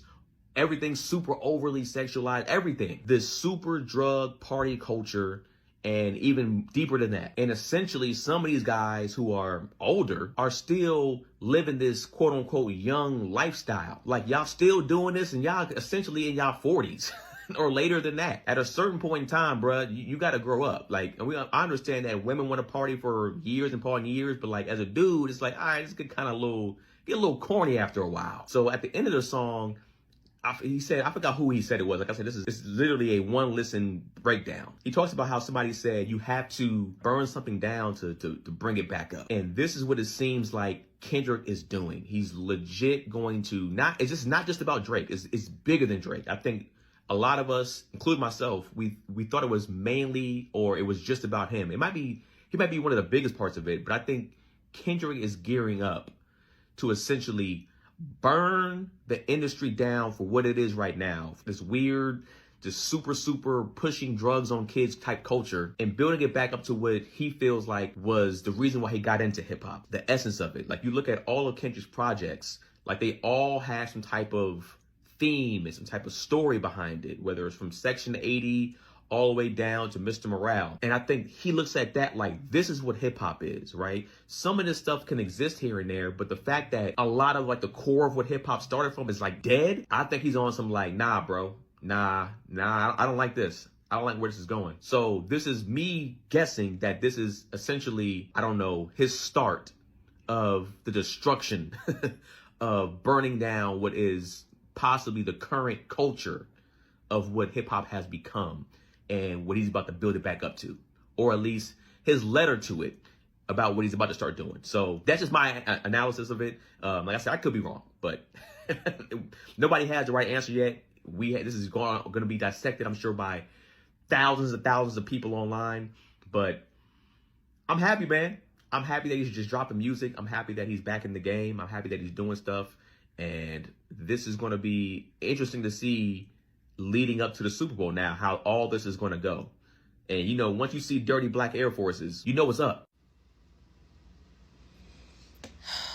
Every day, y'all piss me off. Every day, y'all pissing me off. It's no way y'all are genuinely upset that Kendrick Lamar was chosen to do the Super Bowl halftime show. Why are we upset about that? Let me start by saying this just so we can get this argument out the way. Who they choose to perform at the halftime show ain't never had nothing to do with where the Super Bowl is hosted. All right, let's wrap that argument up expeditiously. Okay, only one time in history the Super Bowl where it was in LA and they happened to have West Coast artists. Trust me, that was a coinky ding. Okay, that was not planned. That was a coinky ding. So let's get that out of here. That y'all should know by now that who they choose to do the halftime show is about who's relevant at the moment. Relevancy over popularity. Relevancy, okay? It's numbers. They need to get someone who's going to have people looking at the screen. Lil Wayne's not going to have nobody glued to the screen. And unfortunately, that's just facts. Facts are facts. It has been clear to me that y'all confuse global impact and ghetto superstar. Like, yes, Lil Wayne is a lyricist. We love Lil Wayne. We love his music. But performance-wise, you think they're going to put their money on someone who has openly said that they forget their own lyrics? That has openly said that they don't like rehearsals? Why would big corporation put their money to back someone like that? They need someone who has global impact. Globally. Not just in the United States. Global. Lil Wayne is not global. Unfortunately, I'm sorry to bust that bubble to y'all. He's not global. I'm sorry. And I'm not even going to go into details of how the people are picked, because y'all can Google that yourselves and y'all can see his own hometown didn't even want him for the Super Bowl. They was okay with him not doing it. Clock that T. And just because some of y'all don't like Kendrick Lamar all of a sudden because of the whole Drake beef thing, please don't let that blind y'all from the facts. I hate when y'all let y'all personal feelings cloud y'all judgment, because at the end of the day, Kendrick Lamar is a visionary. Lil Wayne is not a visionary. He's not a creative. Lil Wayne is not that. Unfortunately, he's not. He's a lyricist, yes, but he's not a visionary. Kendrick Lamar, y'all not about to play on his top. Like, prove me wrong. Show me a performance that Lil Wayne has done that gave production. Keyword production. Outside of running back and forth on stage, outside of bringing people out. Show me something he has done that gave props, that gave a message, that gave theme, that was creative. Because I could pull up a bunch that Kendrick Lamar has done. Like, come on. Are we serious? Are we serious? Like, why is this an argument? Every day y'all piss me off. Every day. Jesus. Pick it one, what you do. Everybody goes in the shoe. But the one that follow the darkness, but I follow the one. I need you though. And I've been hustling all day. This away, for the way. Through canals and alleyways, just to say, money trees is the perfect place to shade it. That's just how I feel. Ain't got much just from your range. That's just how I feel. DJ Academics went on live yesterday and really tried to push a narrative, and I really get the mental of DJ Academics, and I see what he's trying to do here. He really trying to push the narrative that this is Kendrick Lamar's first misstep, and that Kendrick Lamar's only dropped this song to switch the narrative after he and Jay-Z were getting heavy backlash on the NFL Super Bowl pick. Now, let me break down why DJ Academics is trying to do that. For the first time, a lot of people came out and spoke out against something that was affiliated with Kendrick Lamar with the whole Super Bowl announcement. A lot of people, celebrities and influencers, came out in defense of the fact that they believe that Lil Wayne should have been the one performing at the Super Bowl. Now, this gave a lot of ammo to DJ Academics because he has some type of leverage to use against Kendrick. So he's trying to say, oh, he only did this because people were attacking him because he's performing at the Super Bowl. The reason this makes no sense is because if a bunch of people are attacking me and Jay-Z because I got announced at the Super Bowl, and as calculated as I have been in every step I've made so far regarding this beef with Drake, why would I then record a song quickly saying how much I hate everything about where the industry is today if I'm trying to get the attention off of all of the industry that's mad that I'm performing at the Super Bowl? In what world does that make sense to DJ Academics? Let me know. I'm waiting. But fuck all that. Let's listen to my favorite run from the song. There's no name of the song, but off of Kendrick Lamar's new song, because I really love this part of the first verse. Influencers talk down cause I'm not with the basic shit. But they don't hate me, they hate the man that I represent. The type of man that never dick ride cause I want a favor. The man that resides in patience. So where the soldiers at? The ones that lost it all and learned to learn from that. A thirst for life, head inside a book cause he concerned with that. Information that'll change his life because he yearns for that. Dedication, finding out what's right cause he can earn from that. I feel for the women that deal with the clown and nerd shit. Can't blame them, today they ain't really got much to work with. How many bitches harder than a lot of you niggas? Or trade Harley y'all for the nip. I can't be proud of you niggas. This might be very far-fetched. I have no substantial evidence other than the fact that I am a Gemini, which means I am psychic and I do know everything. Something tells me that Kendrick Lamar was actually picked to headline the Super Bowl before the beef started, and that's what made him pull the first trigger. Because think about the rollout of everything. It's been so incredibly calculated. So for him to have been picked just after this beef, I feel like that's not a lot of time. I feel like he was picked first and he said, oh, y'all want me to do the Super Bowl? For sure, I'm gonna do that. But before I get there, I'm gonna pull some triggers and I'm gonna ruffle some motherfucking feathers, bitch, because I need people to know I am hip hop and you bitches got me fucked up. This rollout is so carefully thought out and meticulous. From like that to where we are today, where this nigga just dropped a whole other motherfucking song on 9/11. Another plane has hit the towers. In this song, he wasn't even really going at Drake. He like, Drake, I hope you learned your lesson, bitch. Don't let me teach it to you again. But this is for you dick riding ass motherfuckers in the back. This is for you. This is for all of you people that allowed something like Drake to happen. This is for all of you motherfuckers who allowed my genre to get where it is today. This is for you, bitch. And this is a warning shot. And the fact that he has an album coming out soon, I know that album is going to be one to listen to. That's why I feel like he may have actually been asked to do not the homecoming child, the Super Bowl first. And that got his twisted little brain started. Yeah. I need to talk to him. I feel like me and him would talk for hours. He's so evil. Kendrick Lamar performing at the 2025 Super Bowl is going to be epic. Now, I know a lot of people are disappointed at the fact that Lil Wayne can't perform since he's actually from Louisiana, but I think it's going to be great, especially for the West. What people don't know is that Lil Wayne and Kendrick actually have a good friendship, so I'm pretty sure they're fine. The way that Lil Wayne has matured over the years and how well his career has progressed, I'm pretty sure he's not worried about it. And I know that this show is going to be amazing because the Ken and Friends pop-up, like, out of all the concerts I've been to, that was the best one that I've been to.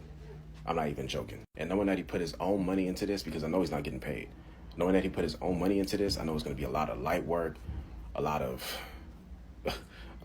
just a lot. So yeah, I know it's going to be a really great concert. Yes, I said concert. It's not even the Super Bowl no more. It's a concert. It's Kendrick's concert. I know it's going to be a really great concert. But what do you guys feel? Let me know. Let's think about this for a second. Lil Wayne, headline Super Bowl in New Orleans. How badly do you want to hear those words? Just as bad as I wanted to see my name at the top of that list when I was that whatever age it was, and I would bust into the office and get that Billboard magazine. This has nothing to do with, and that's so crazy, that it has nothing to do with the sport as an artist. You perform for the what? Yeah, right. Excuse me. You know what I mean? Like what? Like going to a Super Bowl before and watching the halftime show. It's nothing like it. And wishing, you know, like when you see the artist, you be like, I know they could have sung the song that I was featured on. I'm featured on everybody's song. Yeah, they could have brought me out. You could have brought me out. Could have brought me out. I'm trying to find words to talk about the fact that Kendrick Lamar is going to be performing at the Super Bowl, but I don't have any. In fact, when I watched that video and I heard him say, hey, no round twos, I screamed. I screamed. Because this is the victory lap of legends. I fear we've never seen anything like that. We were impressed. We were like mind blown by 20,000 people, okay, in a stadium, in a room, chanting certified lover boy, certified pedophile, okay, 6 times over. We were mind blown. We couldn't believe it. And now the NFL, the Super Bowl, okay, has about 123 million viewers on average. On average. Now all those people will be pointing, laughing. Ha ha ha, oh my God, you're a loser. It's like embarrassing. I'm so excited. I'm so happy. And this, oh my God, it also just makes it worse that Drake didn't shut his mouth this summer. All you have to do was be quiet. And all you did was drop. And nobody listened. Nobody cared, okay? Superpowers were neutralized. The superpowers were neutralized. And he's gonna do it again. He's gonna do it again. Oh God, oh my, this is like fantastic. This is like so exciting. And I've hated Drake for a long time now, so this is like, oh my God, I feel awake. Anyone who doesn't like this new Kendrick song, I really have a hard time believing you like hip hop. So I keep hearing people say, oh, it's boring, it's snooze fast, it's too slow. Yeah, no, y'all just don't like this song either, huh? This song just sucks. Y'all don't like this song, like y'all just don't like hip hop, bro. It's okay. And I'm not even trying to say this song is even near the quality of those other songs. But if a song is slow paced, or if it's not got hard hitting beats, or if a song is over 5 minutes long, you don't like it, you don't like hip hop. Just say that. I'm not even saying this is a great song. This is not even like a really good diss track. This is probably one of the lesser diss tracks that Kendrick has released. But just say it's garbage, you don't like hip hop. Drake sent out a cease and desist for They Not Like Us, claiming it's defamation of character, so Kendrick cannot perform it at the Super Bowl. He claims Kendrick calling him a Edelal. Y'all get what I'm saying? Kendrick calling him a Edelal in the song is defamation of character. But Drake, you bringing up this man family in the song is not defamation of character. You lying on this man in a circle is not defamation of character. This is some pure BS, and usually I'm on the harmonic Canadian side. But guess what? Right now, you got K-Dot fucked up. It is an honor and a privilege to perform at the Super Bowl. Even though we wanted Weezy to do it because it was in New Orleans, we do respect the artistry of Kendrick Lamar. When you sit up here and you stop this man by sending out a cease and desist, you telling us a lot about your character. You telling us a lot of the things this man was saying was true. Imagine Drake walking into a courtroom claiming the song that Kendrick playing is defamating my character. What? Y'all listen to the fact that this is an actual court filing. A court filing behind a platinum song because it's dissing you, but you started it by picking on people that's under you. Drake wild for this. Y'all let me know how y'all feel about this. Kendrick! Just fucking with you. Kendrick! Just fucking with you. Just fucking with you. No JUFC has been an incredible event. So many celebrities, so many recognizable faces, including Terrence Bud Crawford showing up. Wait a second, what's that? Kendrick Lamar? What? I see his head, everybody.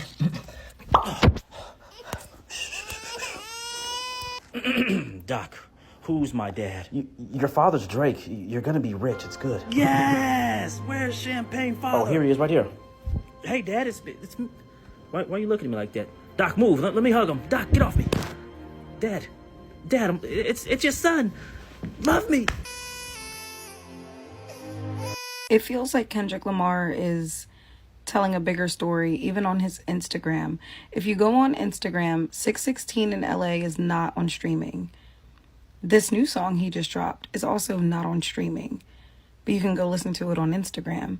Even the color scheme of the 3 pictures that are up, like when you click on his reels, like the cover photo he chose, the one with the Meet the Grams and the black glove and the red background. And then the next one is his announcement for the Super Bowl. It's got the flag in like red and white real big in the back. And then this new song he just dropped, it's black Air Force Ones. Now, I don't know why looking at those 3 reels put together and it's just those 3 reels. And then the first one being 616 in LA, a song that's not on streaming services. This new song not on streaming. 616 in LA is Kendrick basically letting us know that this was bigger than Drake. That was him talking to God. And this new song that he just dropped tonight feels like 616 in LA and Meet the Grams had a baby. The way he's talking to God while calling out the industry, Kendrick Lamar is like telling us a story, and it's on Instagram, but it's not on his Instagram story. It's on his Instagram reels. I could be wrong, but that's the vibe I'm getting. It feels like Kendrick Lamar is telling a bigger story, even on his Instagram. My left stroke just went You can't keep getting away with it! Baby in the spiral. Soprano C, we like to keep You can't keep getting away with it! It's levels to it. Okay, I get why y'all mad. Y'all really believe that Lil Wayne should do the Super Bowl because he is from New Orleans.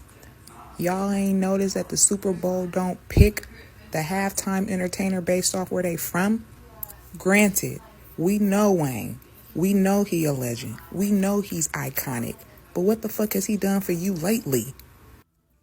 Kendrick literally gave us a diss anthem that we have been listening to since May. And peep game, the song is so damn powerful, he literally has people from the other side of the fence who the song is about rapping the lyrics to the song. I mean, come on now. I know it's a hard pill to swallow, but it is what it is. They're not actually gonna let Kendrick get away with calling Drake a PDF file at the Super Bowl. Right? What's your 2 cents on Kendrick Lamar doing the halftime show in New Orleans for the Super Bowl, especially knowing like Lil Weezy from New Orleans? I mean, that's big. Yeah, I mean, it was a choice. I think Kendrick deserves, as a solo artist right now, he's the guy. My question to you is, how you feel about the beefing? I think it's good for the culture. That's- You wouldn't have. They both Drake and Kendrick produce quality music faster. Bud Wax said it's Drake's fault that Kendrick got the Super Bowl halftime show over Lil Wayne, and Kendrick's face being whacked out on the mural could cause some major problems, and they flying in 1,000 deep on 2747. If the city is approved of everybody on the list, the NFL gonna pick who they want to put there anyway. And they're gonna make the pick after that. I think, bro, They're gonna make the pick blame after that. Drake. Without Drake, Kendrick would have never been the factor for this. He the one got him hot. He lost. Ooh, I said that. He the one got him hot. Man, you know he didn't get him hot. He didn't get him hot. He smoked him in a battle. He didn't get him hot. He smoked him in a battle. He handled his business. That's not getting him hot. Say what you want. Ain't no say what I want. Nothing. Y'all gotta stop doing that. That's not getting him hot. He handled his business. Hold on, y'all. Y'all hear track talking? Say what you want.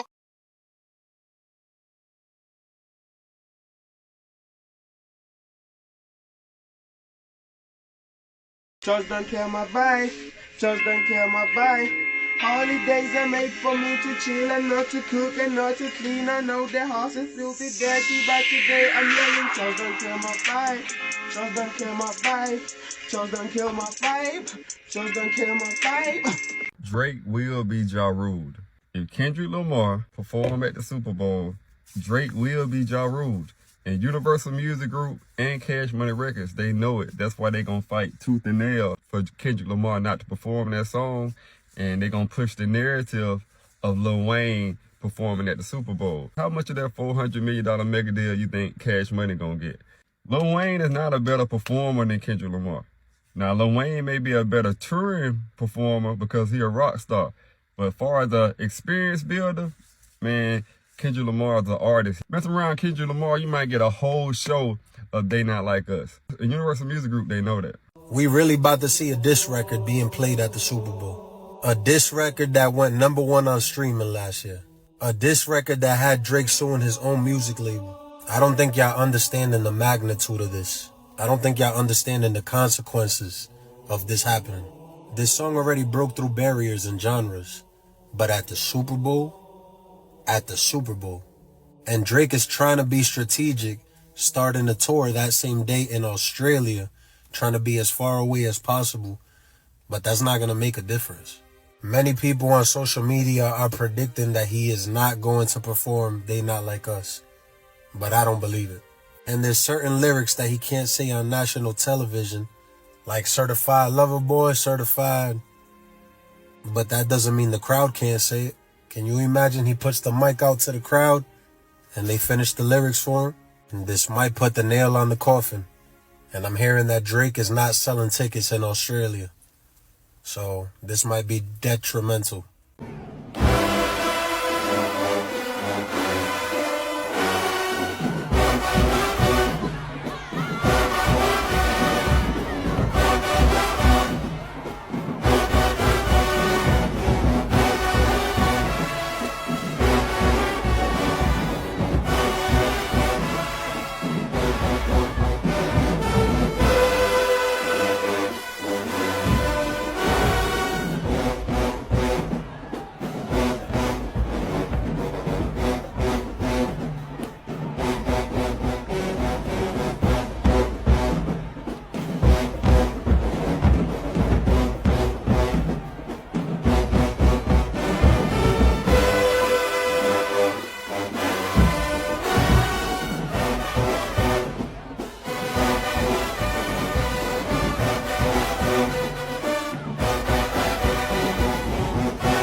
You mean Kendrick? Yeah, you know what I'm saying? It made me feel, just that whole experience made me feel proud of me. Yeah, I love that record. I'm going to say this on camera, and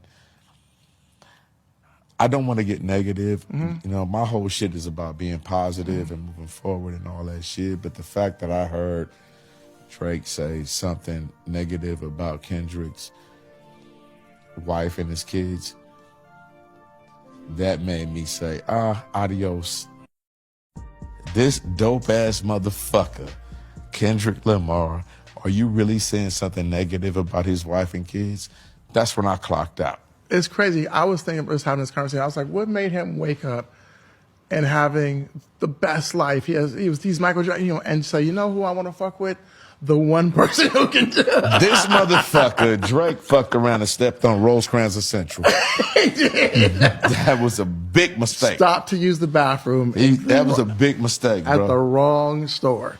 Kendrick is performing Not Like Us at the Super Bowl, bro. Not only has it been confirmed by people who are close to him, but I know Kendrick is going to perform Not Like Us because it's the most hip-hop thing to do. To be in front of as many eyes as you can be in front of, to go on one of the biggest stages you could possibly be on, and perform this song even with a lawsuit going on, even with the potential of the NFL being sued for allowing you to perform the song. Performing the song anyway is the most hip-hop shit you could possibly do. It is a form of protest against corporation, against business, against the legal system. It is protesting all of that to perform Not Like Us anyway, bro.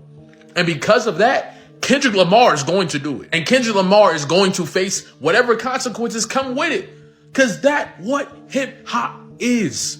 That's exactly what hip hop is. It is a protest. It is doing what they tell you shouldn't do. Because of these rules, these corporational rules. Kendrick is going to do it. Who want to bet?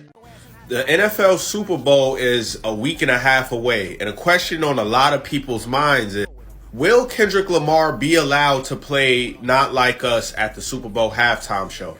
Well, we finally got an answer from an NFL executive. Let's hear what they had to say. I spoke to an executive at the NFL. Pick it up. Insider. So you don't watch, but you speak to the executives and keep up with the scores. All right, go ahead. Oh, because I have to cover the stories. I cover the stories. I see. Yeah. So it's a halfway backbone. So what Hope tell you? No, it was an NFL. It was an NFL person, because I asked, "Is the NFL going to block this?" And what they said was, Kendrick can do whatever he wants at the Super Bowl. The NFL does not control what he does. It's I gotta cut this part out.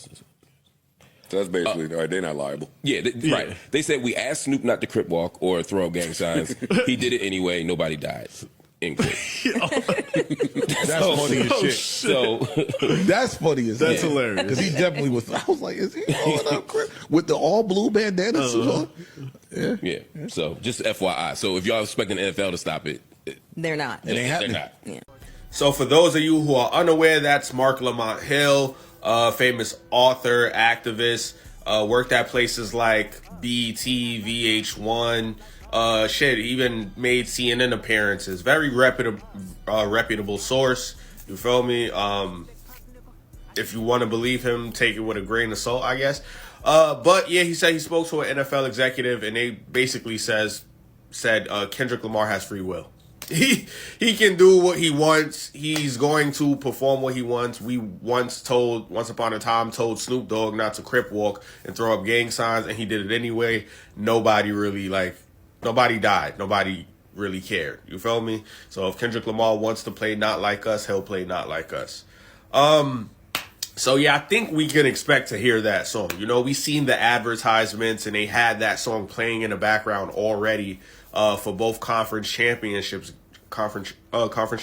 games. So wouldn't be shocked if we got a Not Like Us performance. I would actually be shocked if we didn't get a Not Like Us performance.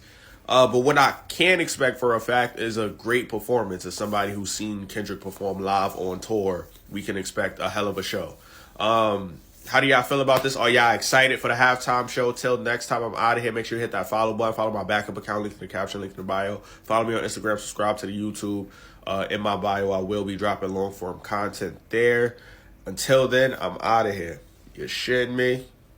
Breaking news with Kendrick Lamar. People have been wondering if Kendrick Lamar is going to perform Not Like Us or not. The ultimate diss song of all time. The song that, as of right now, has put a full-on pause on Drake's career. And it's confirmed. It's going to be performed. How do I know that? During the actual football games over the weekend, they aired, you can only find them on TV only, 3 new commercials with Kendrick Lamar, right? Short commercials. One of them was him walking on the field, and they were playing TV off. And the TV, mustard! The second one was him like crouching on the field, and they were playing in the background, Not Like Us, the instrumental. The third commercial was a Disney commercial, Disney Plus, because I guess the Super Bowl's gonna be streaming on Disney Plus. And what they did to promote it was, hey, watch it in New Orleans. So they had like a New Orleans band, and what was they playing with the trumpets?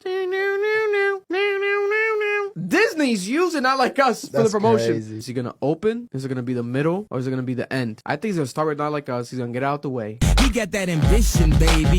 Look at halftime show. Catch Kendrick Lamar at the top of his game. It's February 9th on Fox. So for those who don't know, if you've been living under a rock, Kendrick Lamar is performing at the Super Bowl February 9th, the Chiefs versus Eagles game.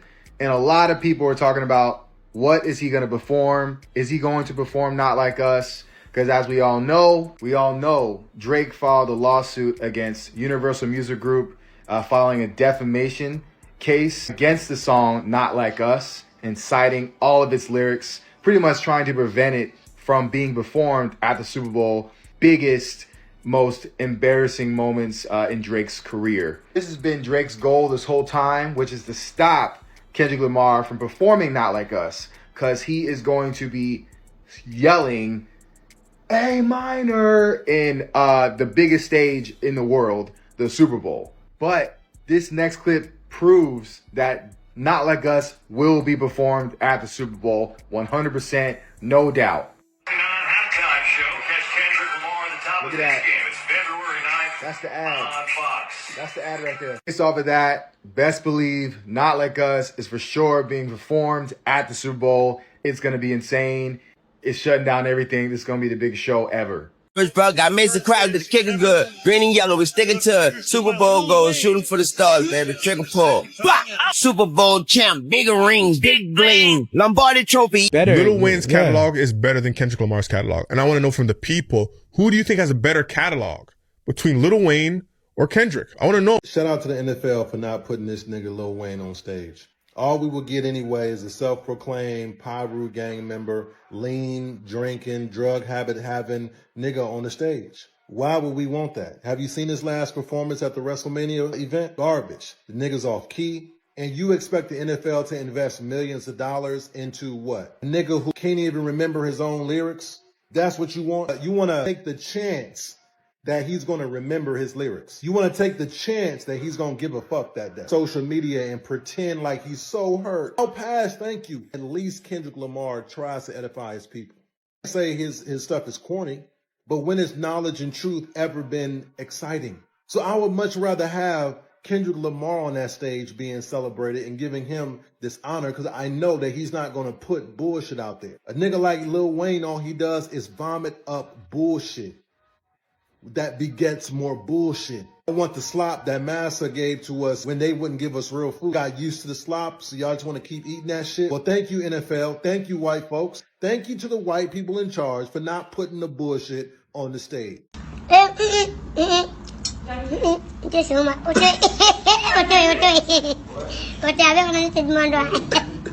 For Lil Wayne to be famously the person that doesn't do the internet, he's so aloof, he's so in his own bubble that he doesn't even know who the new rappers are. He doesn't remember his lyrics. He doesn't do the internet. To get on the internet, to throw a pity party for himself, talking about, oh, I'm all broken up, I'm putting the pieces of myself back together. That shit was corny. That shit was lame.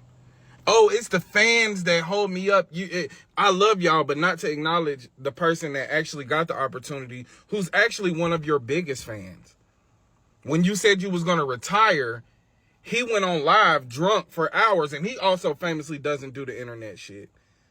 Rapping your songs, rapping your shit from Squad Up, rapping your shit from the Hot Boys days, begging you not to retire.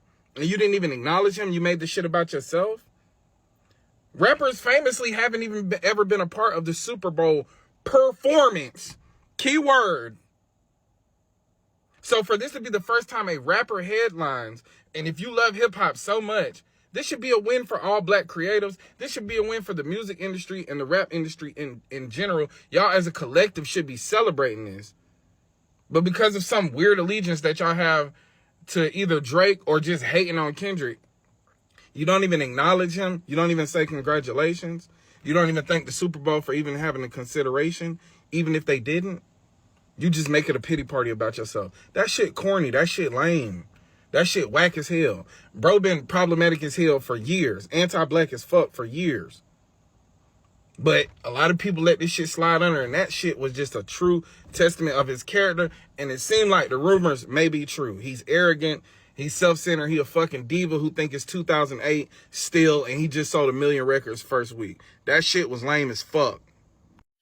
If Kendrick is really about the people and talking about what the culture is feeling, he should know right now the culture's not feeling him on the Super Bowl stage. We don't want him. We want Wayne in New Orleans. Like, if you're going to have the first ever hip-hop someone feature at the Super Bowl, we want someone from that city. Because you know how rap is. Rap is all about repping your city, repping your town, repping where you're from. That's the biggest part of hip-hop. Everybody does it. So what better? If we're going to change the tide right now, let's get Lil Wayne on that stage. If I'm Kendrick right now, and I'm hearing what the people are saying, I'm dropping out. I'm doing what's right for the culture. Because let's be real here. Kendrick, you're great, you're amazing, but Jay-Z is glazing you right now. Talking about your contributions are beyond hip-hop. That's bull, bro. What has Kendrick done outside of music? Name one thing that you know off the top of your head he's done outside of music. You can't. We know him right now for the guy who made the pedophile song. That's what we know him as right now. It's a hot song. It's a great song. I'm not hating on it. And I'll tell you, I'll be real. I was Team Drizzy from day one. But when he dropped the Heart Part 6, Drake lost that battle. That's it. The Heart Part 6 was a horrible response to what was an amazing song. It just was. And that's why he lost. That's why we're at right now. And that's why, even at this point now, Jay-Z is using Kendrick to swipe at Drake even more. Like, I get it. The beef, the battle, it was what it was. Y'all hate Drake, you get it. But don't punish the rest of us with his rhetoric. Like, we know better. Come on, man. We want Lil Wayne on that stage. He deserves it. He's put in the time. He's put in the work. He has the talent. He can get on that stage. He can kill it. And the city he's from will love it and appreciate it more than you can even understand. Kendrick was just on that stage with Dr. Dre for West Coast Celebration. We don't need him again. He already did it. Again, I know he's hot right now. I know he's on fire right now. But he's on fire for one song. Fire for one song right now. And trying to turn it into something different. He's not hip-hop Jesus. He didn't save anything. He made some songs, made some great albums, made one album y'all didn't even listen to, which I tried to support back in the day. And now all of a sudden, because he went up against Drake, everybody hating on it. And they have the platform to do that. A la Jay-Z running the Super Bowl commission, who picks who goes on stage at that show. If you see anything else, you're kidding yourself. Hell you talking about? Super Bowl in New Orleans, how you leave the Cotter out? You let Dr. Dre bring the whole Compton out. You let Kendrick play twice, see it started now. You know I got a 25-year catalog, and all my bitches gonna miss me, ain't that a doubt? I thought I was your dog, I thought I was your man. I even threw that diamond up with my hands. Cheer. And I know you have a message. The diamonds in the rock chain looking effervescent. It got me leverage on the world's biggest stage. But look at this economy we about to give you stake. It's just business to give the best showing. And right now Kendrick is the hottest nigga smoking. And he don't even like smoking. But running up these bags have a nigga really token. Hottest nigga smoking, F that. I got the key to the city, you an F flat. Man, this is Waynesboro, Louisiana. I'm the Dark Knight of rap, this is Wayne's Manor.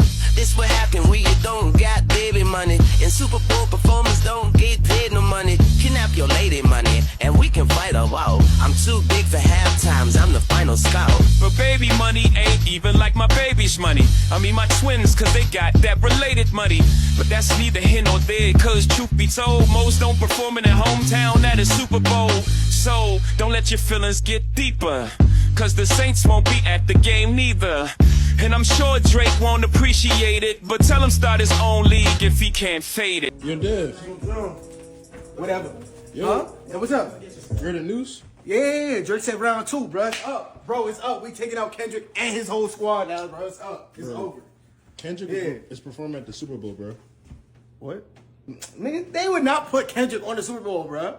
Why would they put Kendrick on the Super Bowl, Drake? Kendrick Lamar. Now be performing at Super Bowl 59. He chose a side. All right, cool. Say that. No, go ahead. Let it play. There's only one opportunity to win the championship. No round 2. Kendrick's biggest song is Cause of Drake, bro. What are you talking about right now? Bro, how they gonna get Kendrick Lamar the Super Bowl in New Orleans, bro? That's Lil Wayne hometown, bro. I mean, Usher didn't do Atlanta. Yeah, look, round 2 will still proceed. Look, we coming for him, bro. Ain't gonna be no Super Bowl. We gonna get them canceled, bro. Don't even worry about it, bro. Blazing up a one song, bro. One song is his whole career, bro. If it wasn't for Drake, who would he be right now, bro? Not like us changed his life, bro. Drake's stimulus package still up, bro. But Drake already as big as the Super. He wasn't listening to the lyrics. This is lyric comprehension. Kendrick, Duckworth. Drake is as big as the Super Bowl. So by you getting the Super Bowl, that means you're not as big as Drake. Simple as that. It's because Drake is too big for the Super Bowl. Got something for you, bro. You know, what? A USA dick riding medal, man. Nigga, why would you give me this? Get out. I should have asked you something Canadian. Get out. Why the fuck you lying? Why you always lying? Oh my God. Stop fucking lying. Always lying to me. Why? You lying so much. Well, if the whole New Orleans ain't gonna say it, I'm gonna say it. Nobody wanna see Kendrick Lamar at the Super Bowl? The industry forced They Not Like Us on us. We did not want to hear it. quite frankly, California was honestly the only state playing that song.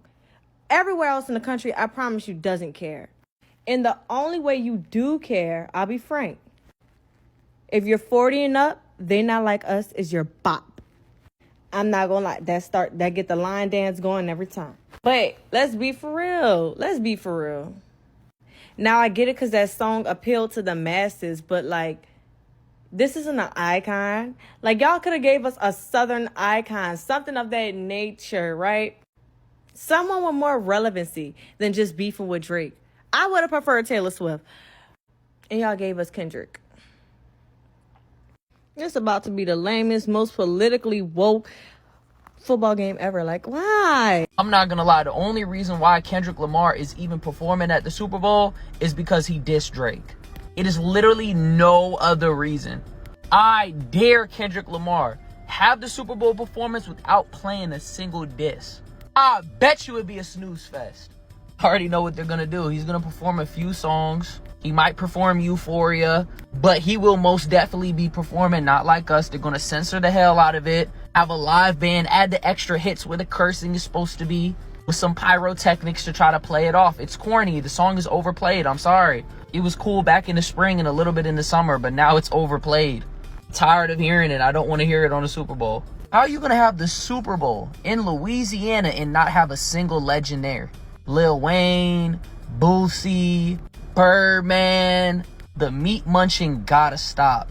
Cameron and Mace believe Jay-Z and Kendrick Lamar is behind Lil Wayne not performing at the 2025 Super Bowl. If y'all could remember, Jay-Z does not support Donald Trump. And who supports Donald Trump? If y'all remember, Kendrick Lamar just had a problem with whose artists and using this position as payback. If y'all remember, Young Money Cash Money manager was getting into it with what CEO? When you follow the paper trail and connect the dots, it's easy to see that it's a lot of hate going on for Weezy. And no, us New Orleans natives are not biased. We're not biased just because it's Lil Wayne. Lil Wayne is a legend. Lil Wayne is a GOAT. I don't understand why this up-and-coming superstar ass nigga with 4 hits think his catalog surpasses the status of Lil Wayne. I said it once and Cameron said it twice. Lil Wayne not performing in New Orleans at the Super Bowl is not only disrespectful, but egregious. Y'all let me know how y'all feel about Jay-Z and Kendrick Lamar blocking the GOAT from doing his thing in his own city. I used to want to be on Rockefeller, then I turned into Jay. So now we got to figure out why the fuck would Jay-Z not make the obvious choice. Remember, this is a New Orleans Super Bowl. You have an opportunity to give it to Wayne, who's known as one of the rappers who was supposedly trying to knock you out the spot of best rapper alive. Why not give it to him and Birdman and really make a moment, especially seeing that this year is going to be in New Orleans? Obviously, not picking Wayne, that makes it seem like you're taking a shot at Wayne. But picking Kendrick makes it seem like you're taking a shot specifically at Drake. Drake was supposed to be one of the artists that was fucking with Tidal. Apple say, yo, Drake, come get this 40 M's. Jay-Z says, yo, come get this 1%. Drake is Jewish, my nigga. Come on, that yarmulke working right. He said, Apple, what's popping, nigga? And from then on, Jay-Z said, I'm gonna snake that bitch ass nigga. I'm gonna snake that nigga right there. It's like that moment in Belly. I'm gonna drop a dime on that nigga right there. Yeah. After seeing this shit, Kendrick Lamar is top 2 haters and he ain't 2. Really think about everything that Kendrick Lamar has gained through beefing with Drake. #1 hit song, hella new gen fans. And I heard through the grapevine he made tens of millions of dollars through this beef. And now he's performing at the fucking Super Bowl? You can't tell me this ain't generational hating, bro. Never in my life have I seen a hating performance quite like this. The closest thing I can kind of say is like 50 Cent and Diddy, but 50 Cent ain't really profited off of Diddy, you know what I'm saying? Kendrick Lamar went from like, I ain't dropped in 2 years, I'm just at home chilling, to performing at the Super Bowl, all from hating on Drake. And I know it might be a little Kendrick fan like, oh, Kendrick could have went to the Super Bowl anyway.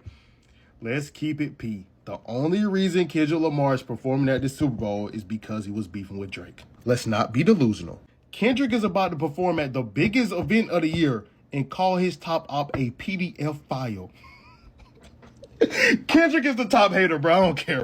I have to know what Kendrick Lamar's problem is, because the beef started because Drake had a song that said, big as the Super Bowl. And now Kendrick said, say Drake, I'm performing at the Super Bowl. He even dissed Drake in his Super Bowl announcement. He said there's no round twos in the Super Bowl. And he only said that because Drake was talking about we're going to win round two. You're a sick fuck. The whole crowd's already going to sing A minor. What more do you want? Why are you doing this? Like, I think everything he does from now on might be a little dig at Drake. I'm not sure. The American flag, we know Kendrick isn't a fucking patriot. This is just to show Canadians what our flag looks like. You're not going to fool me, Kendrick. I'm genuinely afraid of Kendrick at this point, because the obvious pick for the Super Bowl was Lil Wayne. He's from New Orleans. It's happening in New Orleans. But Kendrick actually said no. No. This is...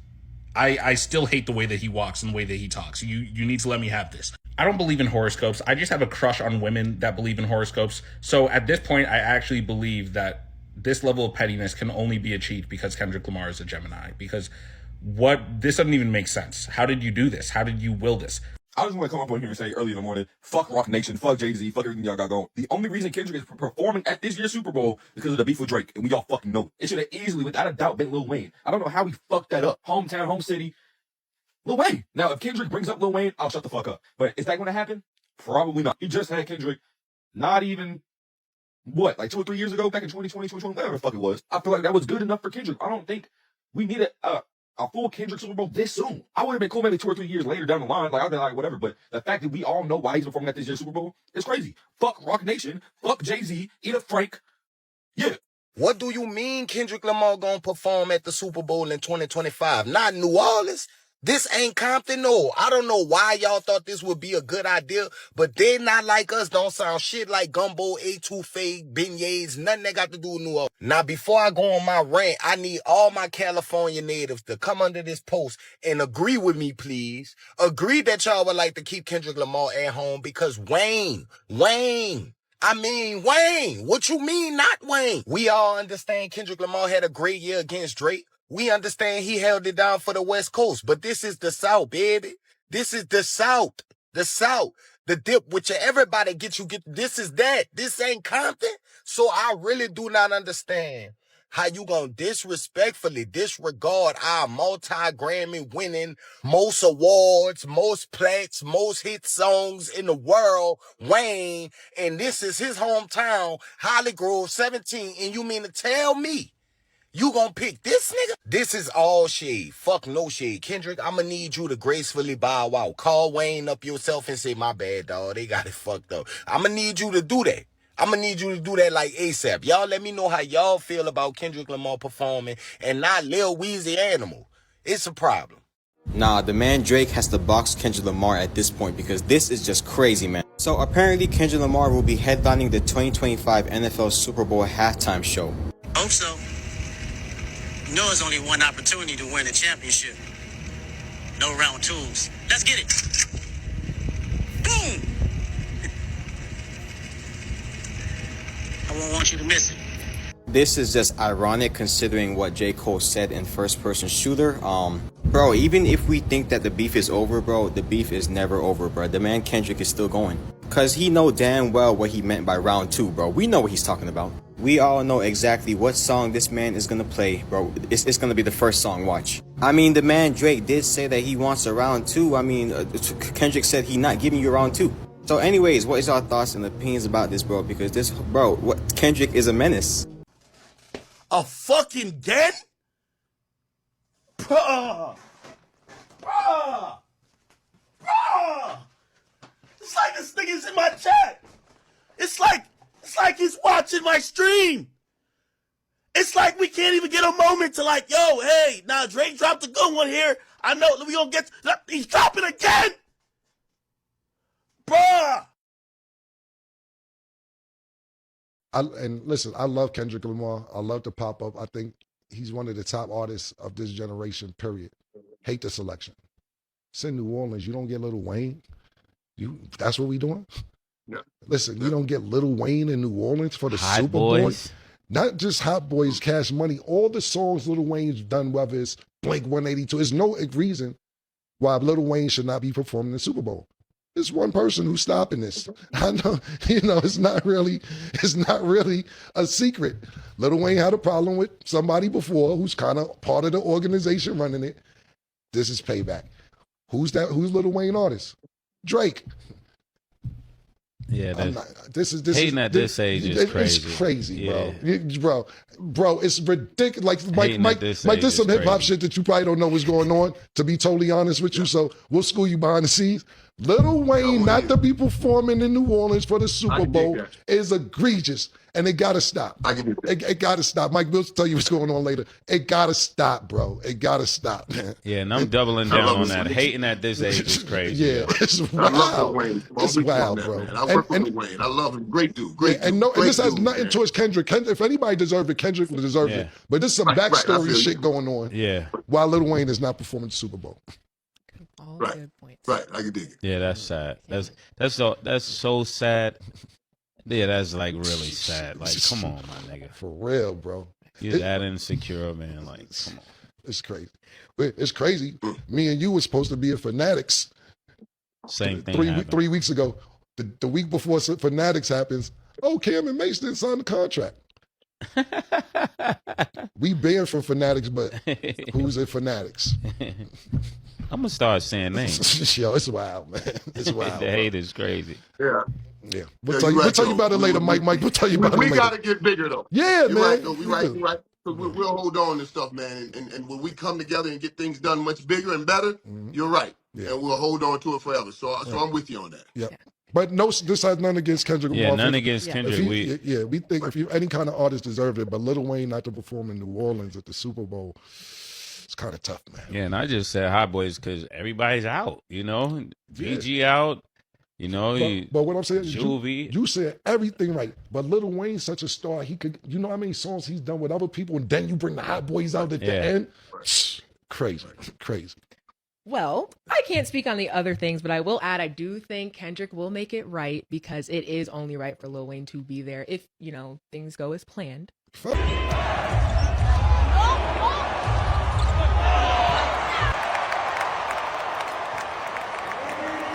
Oh, hell no. What the fuck? I just know you ain't mad at DeMar DeRozan wearing that outfit. Who you trying to punk with a camouflage fur coat and pink barrettes in your hair? Who you trying to be as for Halloween, Baby D? Kendrick should just drop the 10 song just for this.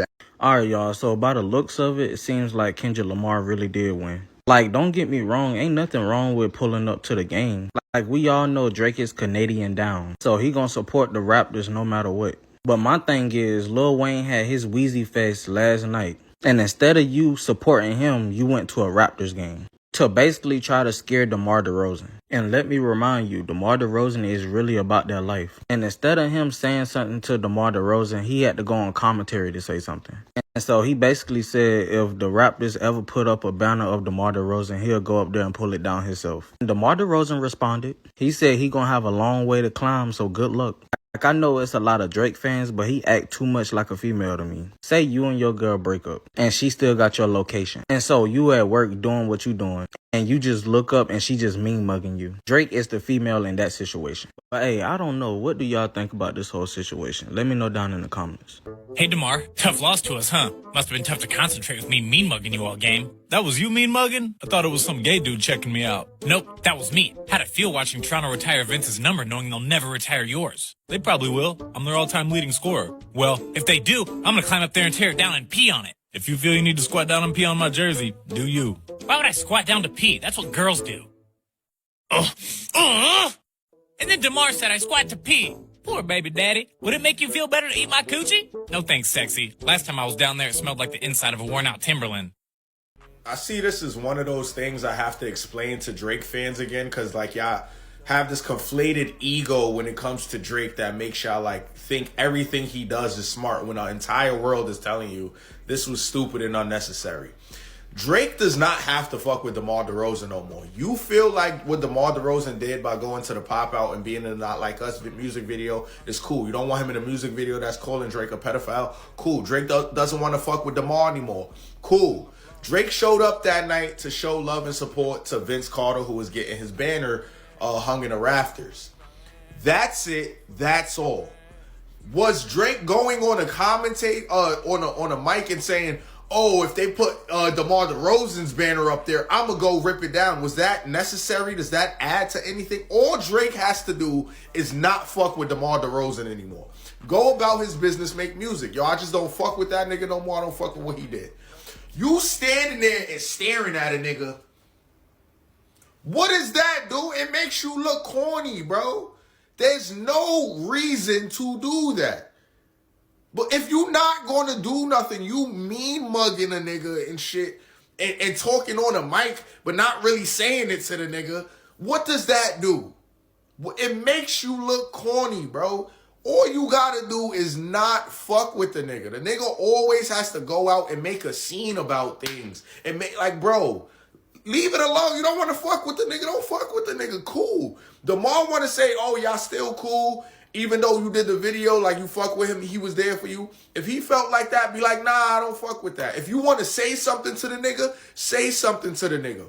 Why are you going on a microphone to talk shit and then standing there staring at the nigga and then looking away? Bro, it's weird, bro. It's weird. I don't understand what y'all don't get about this, bro. Again, I feel like I have to play Drake's PR. Like, who the fuck is telling Drake this is a good idea? Yo, go to the game, play it cool. Give Vince Carter his congrats and shit. You feel me? Mind your business. Just, if the nigga try to talk to you, cold shoulder him or something.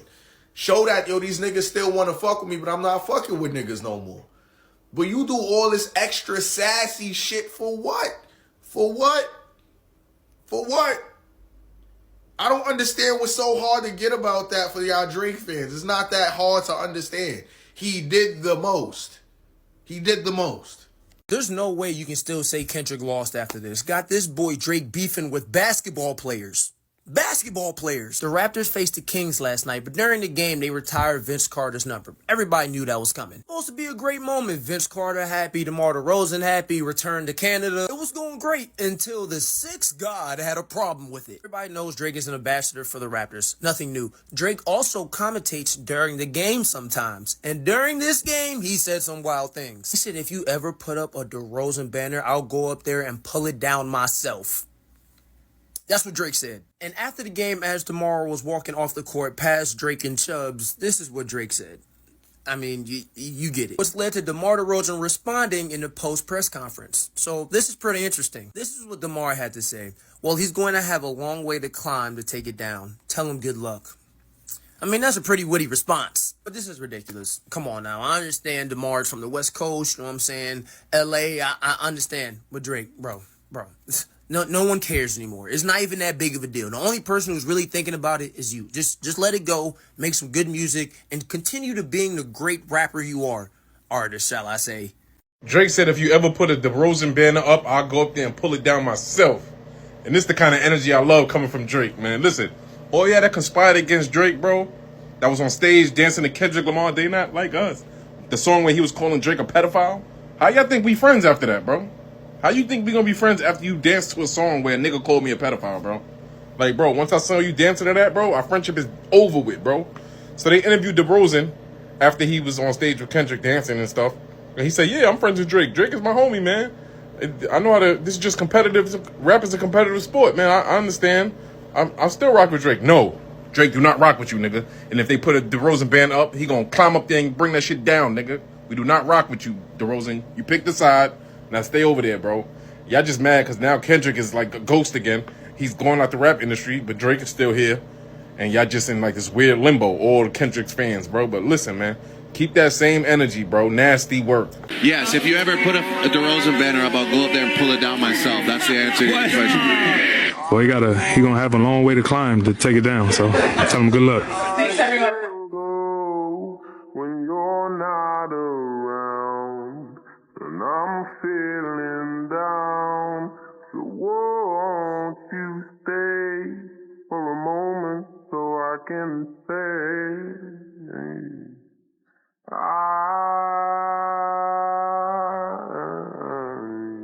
I need you so, 'cause right now you know nothing is new, and I'm obsessed with you.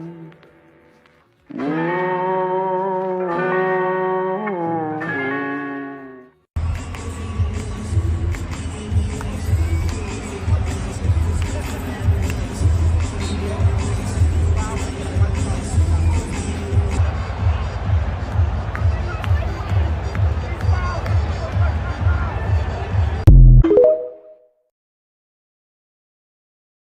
If I'm gonna speak candidly, I thought that was selfish of Drake, and I say that because Drake, as well as the country of Canada, the city of Toronto, they know what DeMar DeRozan has contributed to the culture up there and what he's contributed to the Toronto Raptors and to that community. It goes way bigger than his personal relationship with Drake. It goes way bigger than his personal relationship with Kendrick Lamar. So for Drake to say, if you put up a banner and I'll personally pull it down, it's like, is it just about you, or is it about the Toronto Raptors? A certain man said, "Yo, bro, I dare them to put up DeRozan's jersey or something." Drake's on. Once they retire, I'm going to myself. Drake said, "I dare them." But yo, DeRozan's a snake ass. No. DeRozan had a response though. What did he say? Yeah, DeRozan came back, said, "Yo, you're gonna have to climb a long way to pull that down." With DeRozan, that was spineless. What he did to Drake. Well, that's not. Why do you think no, that's not? Bro, you guys are crazy. Bro, I'm not. Yo, I can't lie. I can't lie. Bro, it's your where you grew up versus Brody, but it's not the like city you played for. You know what I'm saying? Man's, bro. Yeah, it is your man's. 2009, you guys Drake came in the same time he did. They came in together. They went up together. You know yeah, but now they're shooting the video in your neighborhood, and they treated you, and they won a championship. Where they love you. But Drake, you know what's crazy? You know what DeRozan said on an interview when they did trade him. You know the first person he talked to? Exactly. Is Drake. Drake. No, they are friends. Yeah, that is. No, but I knew DeMar DeRozan wasn't those ones. The day he said, I'm gonna tell you guys the day I lost all, like me and DeMar DeRozan, our chemistry broke. The day after we lost to LeBron, and he said, "Hey, if we had LeBron, we'd win." What does that mean, brother? You're a basketball player. It's like, bro, how can you say if I had another man, I would win? So that means you went into that series saying we're gonna lose. Yeah, spineless. You're perpetuating the LeBronto, how they say these things. Oh my God, LeBronto owns it. Of course he owned it when a guy's saying, yeah, if we had him, we would have won. This is some of the funniest shit I have ever seen. This is Drake right here, right? DeMar DeRozan, now playing for the Sacramento Kings, a longtime Toronto Raptor, well-respected north of the border, accomplished big things, all right? View him as, like, on the level that Chris Bosh had in terms of impact with this team, all right? So he's on the Kings now, and Drake mean-mugged him, right?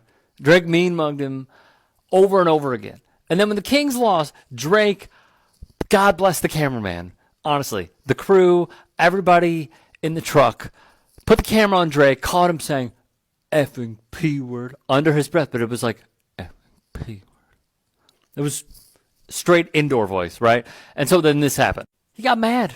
Drake was like, if you ever put up a DeRozan banner, I'll pull that thing down myself. So then DeMar was asked about it, and he's like, he's going to have a long way to climb. Tell him good luck.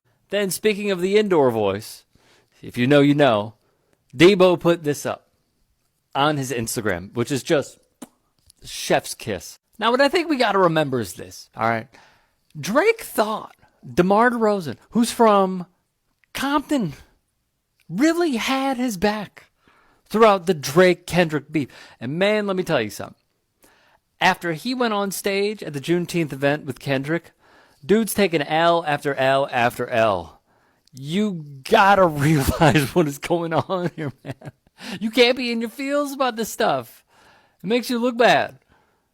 I mean, I promise you, I don't even watch basketball like that. But seeing the videos of Drake, like, mean mugging D-Rose the entire game is so funny to me. One, it's funny because Lil Wayne was having a huge event and, you know, and getting the key to his city and all that good stuff. And you were the main one advocating for him to be performing at the Super Bowl, but you weren't at this event to witness him getting the key to his city, which is a big deal. No, you're not there supporting the man you were advocating for. You're courtside at this game, mean mugging D-Rose as if that's supposed to intimidate him in any way. Like, I don't think Drake realizes how corny he looks in third person. Like, from our perspective, I don't think he realized how corny he looks. To nobody's surprise, D-Rose still did his job. He did a great job. He played 43 minutes and scored 33 points. Like, he did a fantastic job. So even with all that mean mugging and staring you did, he didn't give you no special attention. He didn't give you the moment you were after. You don't look like a tough guy. You look corny. And then people are making fun of him on Twitter because he said something really inappropriate at the end of the game. He was just like, F out of here, P word or whatever. And everybody's making fun of him because they're like, oh, that sounded real quiet. It looked real quiet. And it did look like he was whispering because, you know, I don't know D Rose like that, like again, because I don't watch basketball, but he seems like the tough guy Drake is trying to be, or something like the tough guy Drake is trying to be, because he's definitely not tough. And D Rose comes from that place that will show you what tough really is. So very much a whisper, in my opinion. See, to me, Kendrick Lamar's greatest victory over Drake was, Drake is a very established artist. He's a successful artist. He's a popular artist. People around the world love his music. But to me, what Kendrick Lamar accomplished with Not Like Us is that he actually made Drake look corny.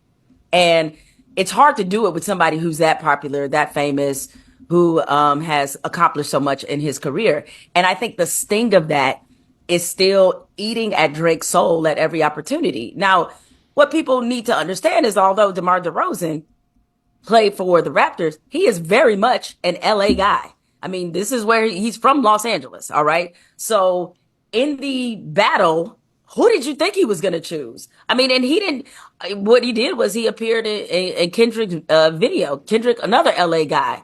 I'll also tell you this as a third thing. See, people who have been around people who have fought know the people who want to fight, right? And what I will say is that it's real easy to say that stuff when you're on a microphone in a booth. And when he called, DeMar DeRozan that P word, he said it real silently under his breath. Because one thing you always got to watch is the quiet ones. DeMar DeRozan, very nice guy. I've had an opportunity to meet him socially. And nice guy, but that's one of those dudes. They say always watch the quiet ones. You don't want that smoke. I feel where Drake is coming from. He was disrespected. Unfortunately for you, son, this year has been all about you tolerating disrespect. All this disrespect that you've had to deal with, the last thing you're going to have to deal with it on top of it is to deal with it from DeMar DeRozan. If you had to tolerate disrespect from the dude that's 5'6", you're going to have to take disrespect from the dude that's 6'8". I want to be on your side. I really do. Because I imagine this really hurt. You found out the whole school don't like you. I know that can't be fun. And somebody you thought was your real man's, maybe he didn't like you either. And I know the rules. Disrespect will not be tolerated. Whatever happened to when Drake just went away? Why don't you go off in the woods with a notepad and come back out with a flannel and an acoustic guitar?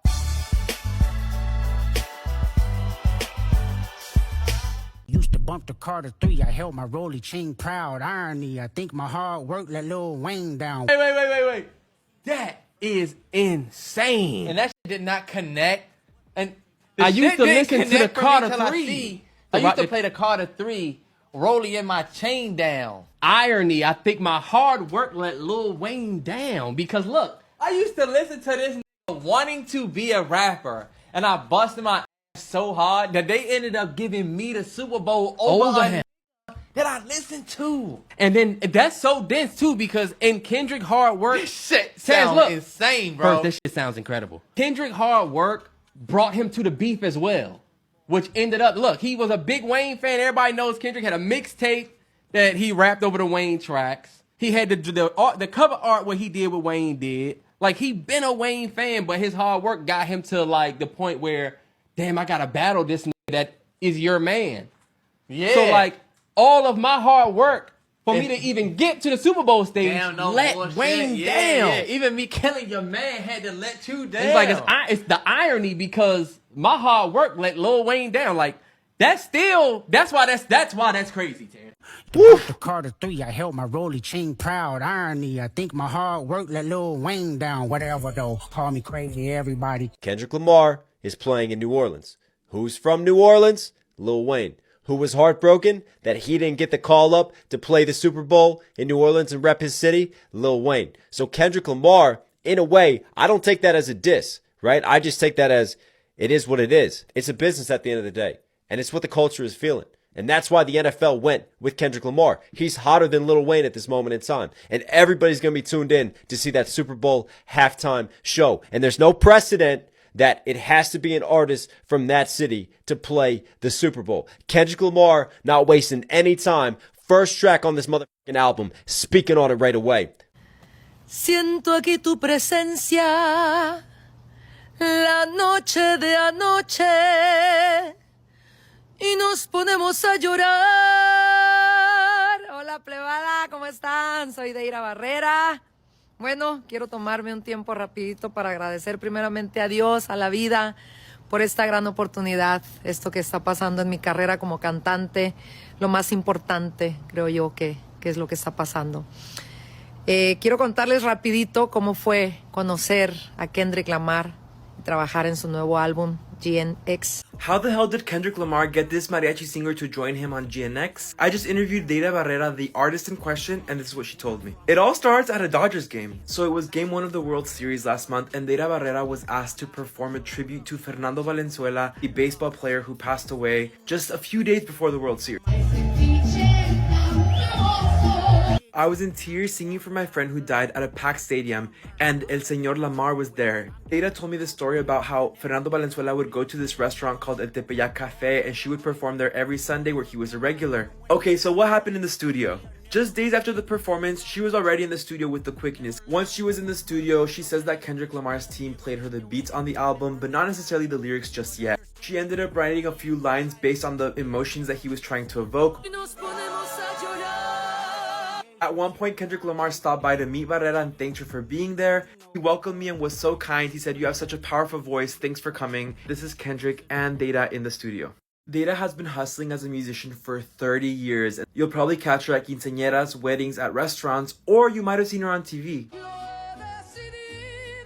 I don't care what y'all say. Kendrick Lamar was talking about Lil Wayne and whacked out murals, okay? One specific verse was about him completely. No congratulations, old heads, no new songs. Yeah, Kendrick did that. And I guarantee you Lil Wayne is probably not going to take this shit sitting down. I can foresee another rap battle, another rap beef coming to head.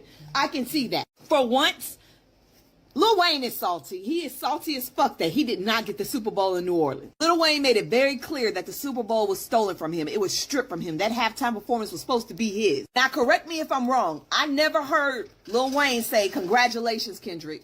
You earned this. Congratulations, Kendrick. I'm excited to see you." If I am wrong, let me know in the comments. But honestly, I think Lil Wayne is about to get in the booth. I feel like he's not going to take that sitting down because everybody knows that was about him. And the fact that Kendrick Lamar looked up to Lil Wayne, the fact that Kendrick Lamar looked up to that man and his career was started off of admiring that man, and you took shots at him at one of the greatest accomplishments that a rapper can get in the United States. Yeah, I would have put your ass in that damn lyric too. I would have done that shit. I can't wait to see Kendrick at the Super Bowl. Maybe this rap beef will be big enough to the point where they will squash shit and they both will be on stage. And maybe Kendrick will be petty and say, "Fuck that shit. The stage is mine." Don't forget her name, it's Deida Barrera. If you want to read the full story, there are a lot more anecdotes in the article, so go to rollingstone.com and look for Kendrick Lamar saw this mariachi singer at a Dodgers game. Now she's on GNX. Let me know what you think in the comments below. What they're saying since the Super Bowl announcement. All the hip-hop podcasts are debating on if you only got it because of the beef, Wayne crying on IG Live, and Nas posted a congratulations for you. Okay, whatever, that's cool. Yo, you're not bothered again, right? Like, you're not finna crash out? I'm not pressed at all. Okay, cool, because you know, it is what it is, right? I'm gonna watch the party die. Wayne pressed.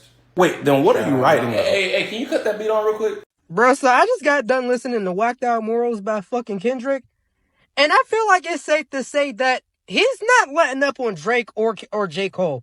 Like, I think we're just coming into terms with that now. He's like, fuck all the apologies, fuck all that shit. I want the smoke with all y'all niggas. And it's just like, at this point, bro, I'm all for it at this point. We haven't had a good hip-hop here in, like, forever, bro. Like, trap rap took over everything. So, like, I ain't gonna lie, bro. I'm all for it, bro, at this point. I fuck with Cole, but, hey, bro, at this point, I'm all for it, bro. Fuck it. Snoop Dogg is reacting to Kendrick Lamar name-dropping him on his new album, GNX. The very first song on the album is Whacked Out Murals. But before we get to that, let's take it back to the Kendrick and Drake feud from this summer. One of the diss tracks that Drake released is called Tailor Made Freestyle. This track features AI-generated verses from the late Tupac Shakur and Snoop Dogg. By the way, Tupac's estate was pissed about this, and they threatened to sue, so the song was removed from social platforms. But at the time, Snoop Dogg shared the song on his story, making it seem like he was supporting Drake. Fast forward to now, on Kendrick's new album, the first song is called Whacked Out Murals. In the song, Kendrick Kendrick goes, Snoop posted TaylorMade. I prayed it was the edibles. I couldn't believe it. It was only right for me to let it go. Voicing his disbelief over Snoop sharing the song on his story. And Snoop took to Twitter today writing, K. New album, GNX, it was the edibles, West West King. He also shared a video on his Instagram story where he's saying that Kendrick Lamar is the king of the West Coast, very clearly stating his support for Kendrick. I'm glad Snoop cleared this up. I am loving this album so far. Let me know your thoughts down below. Snoop posted TaylorMade. I prayed it was the edibles. I couldn't believe it. It was only right for me to let it go. Snoop posted TaylorMade. Yeah. I prayed it was the edibles. Yeah. And nigga, I hope he was high, but he also said, I felt it was only right for me to let it go. Like, True. it's Snoop. Whacked out murals. Who they whacking out? I done been through it all, what you endure. It used to be fuck that nigga, but now it's plural. Oh my God. This was the energy that I was wanting. And some of y'all might think he's talking about the F y'all plural. He's talking about just Drake. No, bro. It's bigger than that. It's anything that's against the soul of hip hop. That is the enemy. We've marked out the enemy. Their target's been identified. My blick first, then God got me. My blick first, then God got me. Oh, this is good, Kid Mad City. He said, I had my therapy session. I know I could go crazy. Right now, I choose violence, yeah. But I'm fighting for a righteous cause. I pay you homage and I'll always mind my business. I made the...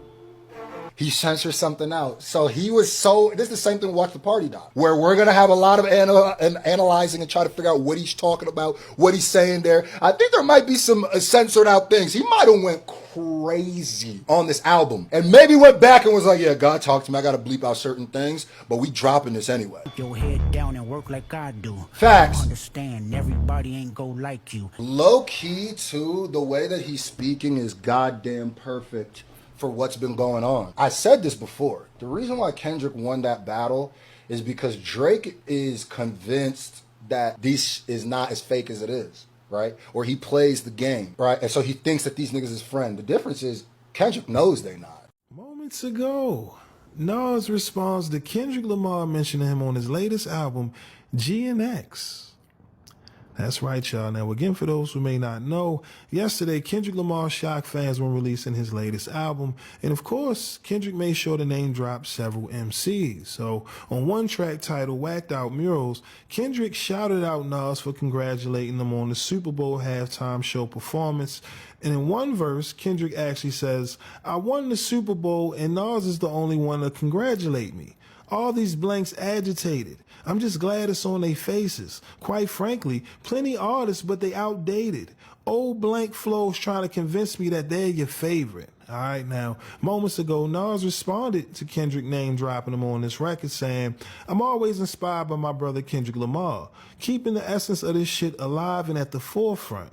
Salute King. All right, now, of course, everyone is talking about Lil Wayne, who was also mentioned on this record as well. As we all know, about a month or so ago, Wayne was upset when Kendrick Lamar was chosen to be the headliner for this year's Super Bowl halftime show in New Orleans. Okay, so Kendrick, he mentions Wayne in one verse saying, I used to bump the Carter 3. I held my rollie chain proud. Irony, I think my hard work let Lil Wayne down. Okay, now this morning, Wayne responded back to Kendrick in his post saying, man, what the F did I do? I just be chilling and they still come for my head. Let's not take kindness for weakness. Let this giant sleep. I beg you all. No one really wants destruction. Not even me, but I shall destroy if disturbed. On me.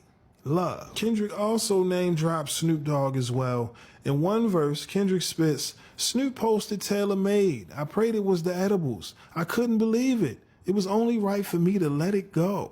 Okay, now, Snoop, of course, he had to respond because, like I said, Kendrick name dropping all of these MCs, he got receipts, okay? Snoop, he responded saying, K. New album GNX fire. Okay, it was the edibles, West King. All right. Now, again, on this record, Whacked Out Murals, in the first verse, Kendrick spits, yesterday somebody whacked out my mural. That energy will make you move to Europe. But it's regular for me. Yeah, that's for sure. The love and hate is definite without a cure. All this talk is bitch made. That's on my lord.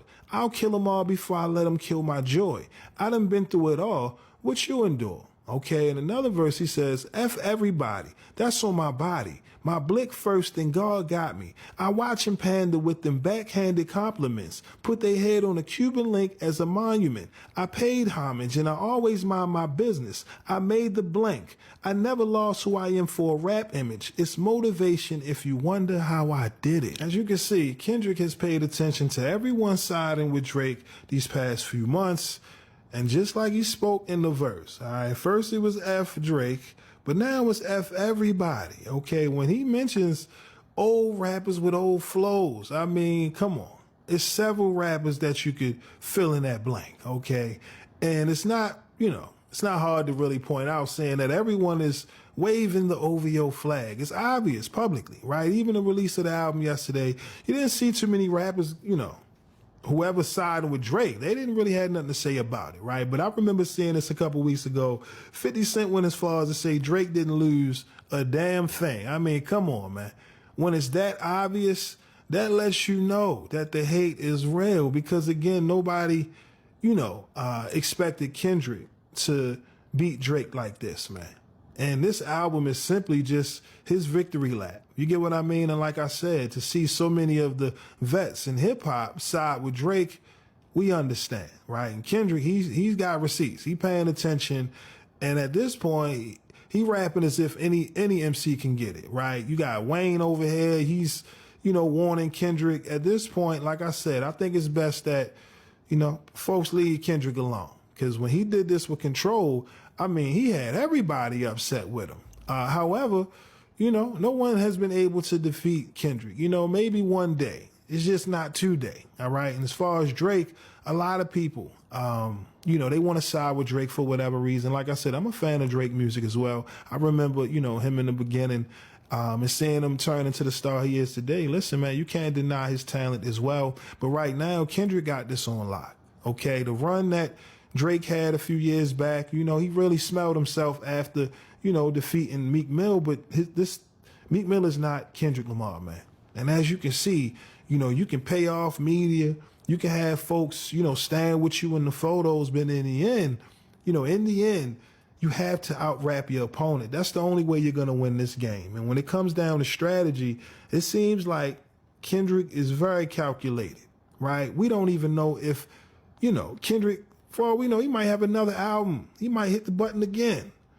And what does that say for, Team Drake? What is his next move? Because right now it's looking like it could go either way. Shout out to Nas for actually understanding the position that Kendrick is in, because anyone would tell you Nas was in that same position when he was going up against Hove. Okay, it wasn't, East Coast, West Coast, but again, in his own borough, right? And well, not borough because New York big as hell, but in NYC, he had to fight for his legacy, right? Because at the time, Jay-Z, he not only got the money, but whoever got the money, they control the narrative. You get what I mean? And even after Ether, you had people trying to convince you that Jay-Z won the battle. Come on.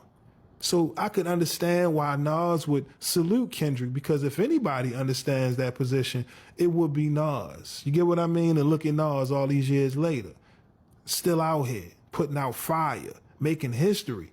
You get what I mean? So shout out to Nas for, making sure that, despite everyone choosing sides, I'm going to salute Kendrick, because right now what he's doing is major for hip hop, man. But again, y'all let me know. What are your thoughts on all of this down in the comment section below?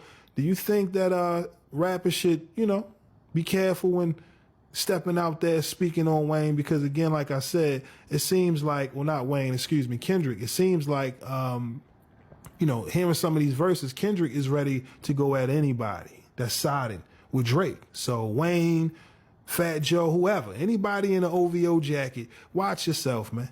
It's not safe. It's not safe, man. But again, y'all let me know, what are your thoughts on all of this down in the comment section below. Again, my name is Sensei Rip. Till next time, peace. Listen, man, I'm telling you, if you got your OVO jacket, man, put it in the closet for about a month or two. It ain't looking good, because Kendrick, he not playing. He with whatever. All right, but again, y'all let me know your thoughts. And to pay homage, and I'll always mind my business. I made the... What is that? I pay homage, I always mind my business. And he cuts that out. Does he fire out a legend there because he pays homage and he minds his business? Because what's interesting to me, and I got a theory, I want you guys to comment on this, right? Kendrick dropped today. What other West Coast artist dropped today? Ice Cube dropped today. And the thing is, nobody knew Kendrick was dropping today.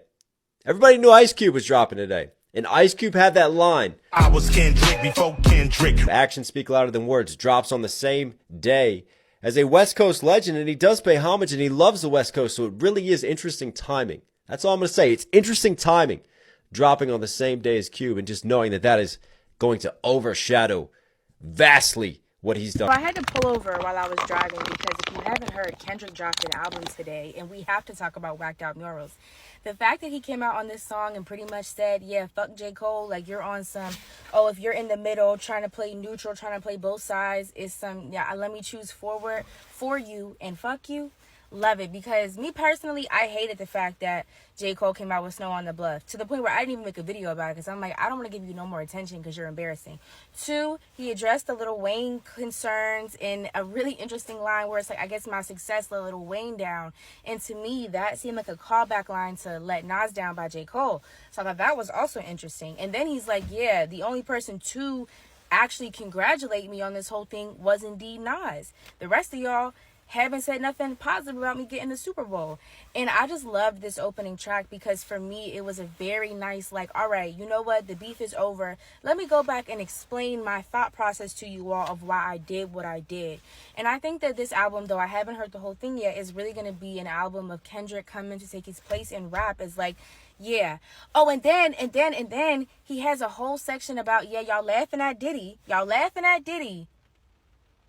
But I know who y'all are, and there's a reason why I keep to myself and I keep one woman on me because it's a little bit treacherous out here. And then I love the fact that he goes, let me make Cat Williams proud. There's just so many excellent moments on the first track that I had to pull over to make a video about it. All right, I'm going to be back when I finish listening to it, but Kendrick, Stink, I love you. Happy Friday. Okay, bye. So I've been seeing people say that, you know, Kendrick Lamar is in his villain era or what have you. But I feel like he's tailored to like a certain type of villain. In certain songs, Dodger Blue and Gloria specifically, he does kind of like this whispering ad-lib in the background in certain parts of the song. It kind of goes like a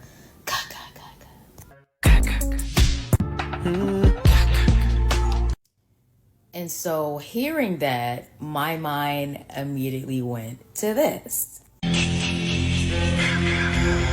Also, this man just literally announced a second tour date in Toronto on June 13th. Guess what day June 13th is on? So yeah, y'all. Dealing with a Kendrick Voorhees. A new Kendrick album's out, and I want to talk about how they out this one mirrors this song. So both songs start with them explaining how they were introduced to someone when they were young. I met her when I was off the porch as a teenager. I met this girl when I was 10 years old. Now the women they meet are personifications of things they would grow up to cherish. In Common's case, that being hip-hop, and in Kendrick's being his pen or his writing. So they talk about an intense love, a strong connection, a jealousy whenever they see other people talking to these women. Some niggas wanted you, but they weren't committed. Few New York sat dinner in the park. It comes to a point where both men have to part these women. In Common's case, hip-hop becoming whitewashed. She used to only swing it with the inner city circle. Now she be in the burbs looking rocket, dressing hip. And Kendrick's being whatever led to him having his 5-year break. Now here's where these songs kind of diverge. Common announces at the end of the song he'll come back to hip-hop to save it.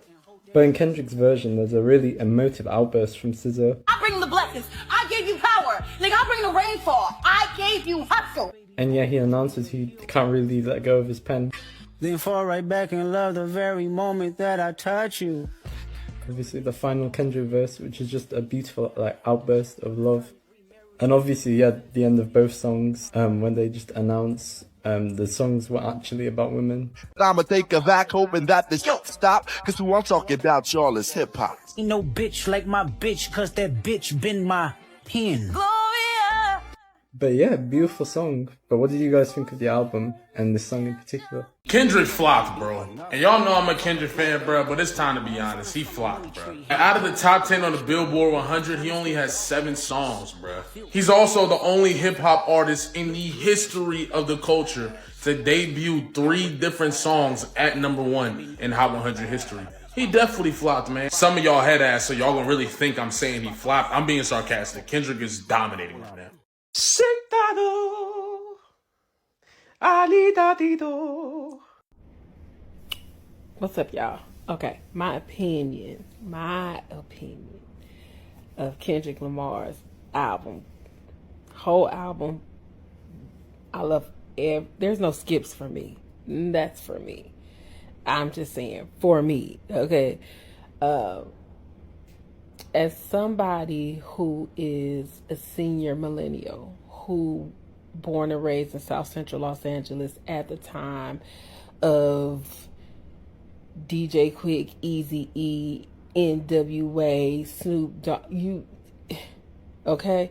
As somebody who fell in love with that, then because LA is such a melting pot, because LA is Hollywood up in the hills, because a lot of rappers, once they make it into the game and everything, come to LA, because they're so well accepted and we're a melting pot, we love all parts of the country of hip hop. We do. We bump it. It get played in our clubs. It get played on our radio. All of that. It does. My cousin, who used to rap and was a lyricist, he was a love of hip hop. It wasn't just he played West Coast. No, everything got played. Everything got studied. I mean, from Nas to Tupac to Onyx to, you know what I mean? So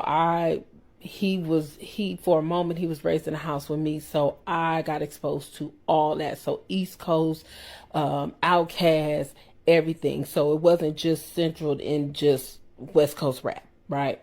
So somebody who loves all of the different kind of rap styles and the pen and listening, him being there teaching me how to listen, right? Not just listen to the beat and catch the beat. Yeah, that's cool. He was like, but listen to what they're saying.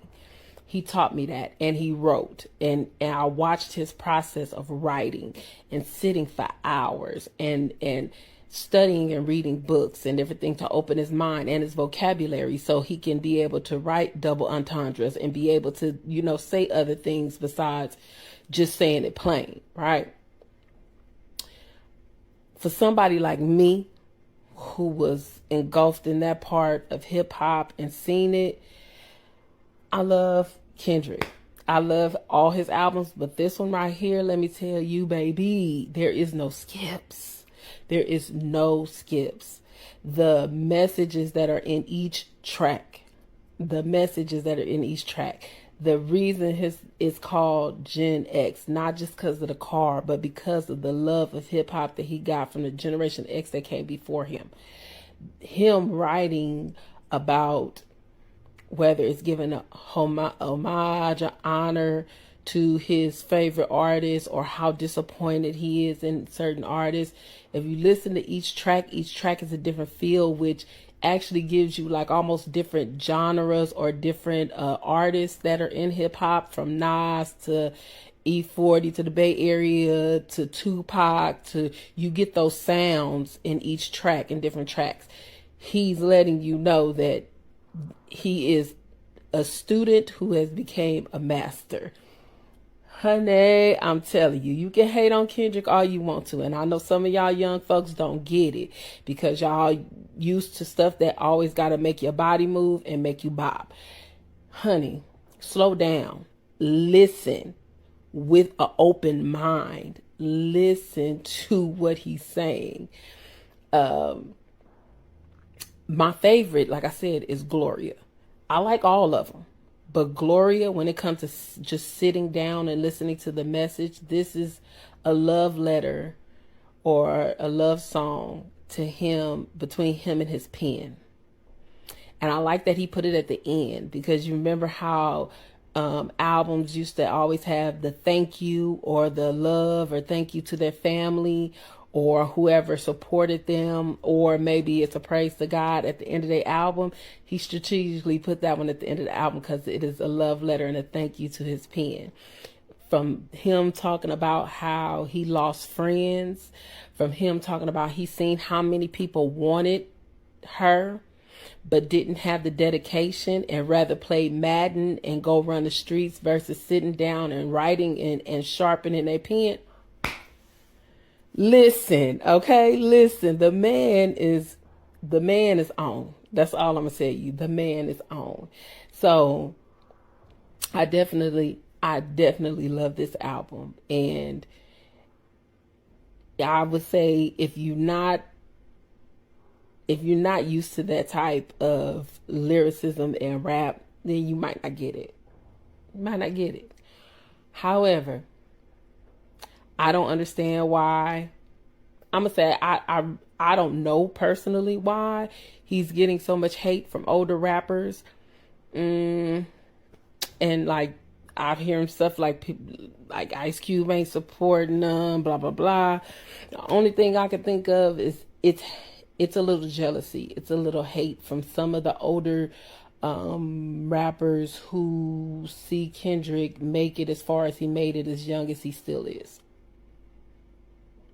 And when I say far, I'm talking about he's recognized in certain areas and rooms. I mean, he's doing Super Bowl, headlining by himself. He's not a feature. The Pulitzer, just all of the different things that he's accomplished in his short. To me, I mean, I know he's not new to rap, but compared to them, right, being recognized, they had to do years before they got recognized for certain stuff. They were recognized in our culture, in the hip hop and black culture, but as far as widespread, accepted and getting these accolades and getting in certain places and getting up there, it took them longer, right? Hip hop wasn't openly accepted back then as much as it is now, okay? Of course, we didn't have social media. We didn't have none of that. So a lot of those rappers didn't get to that status like that until they got older. I think it's a little jealousy and a little hate.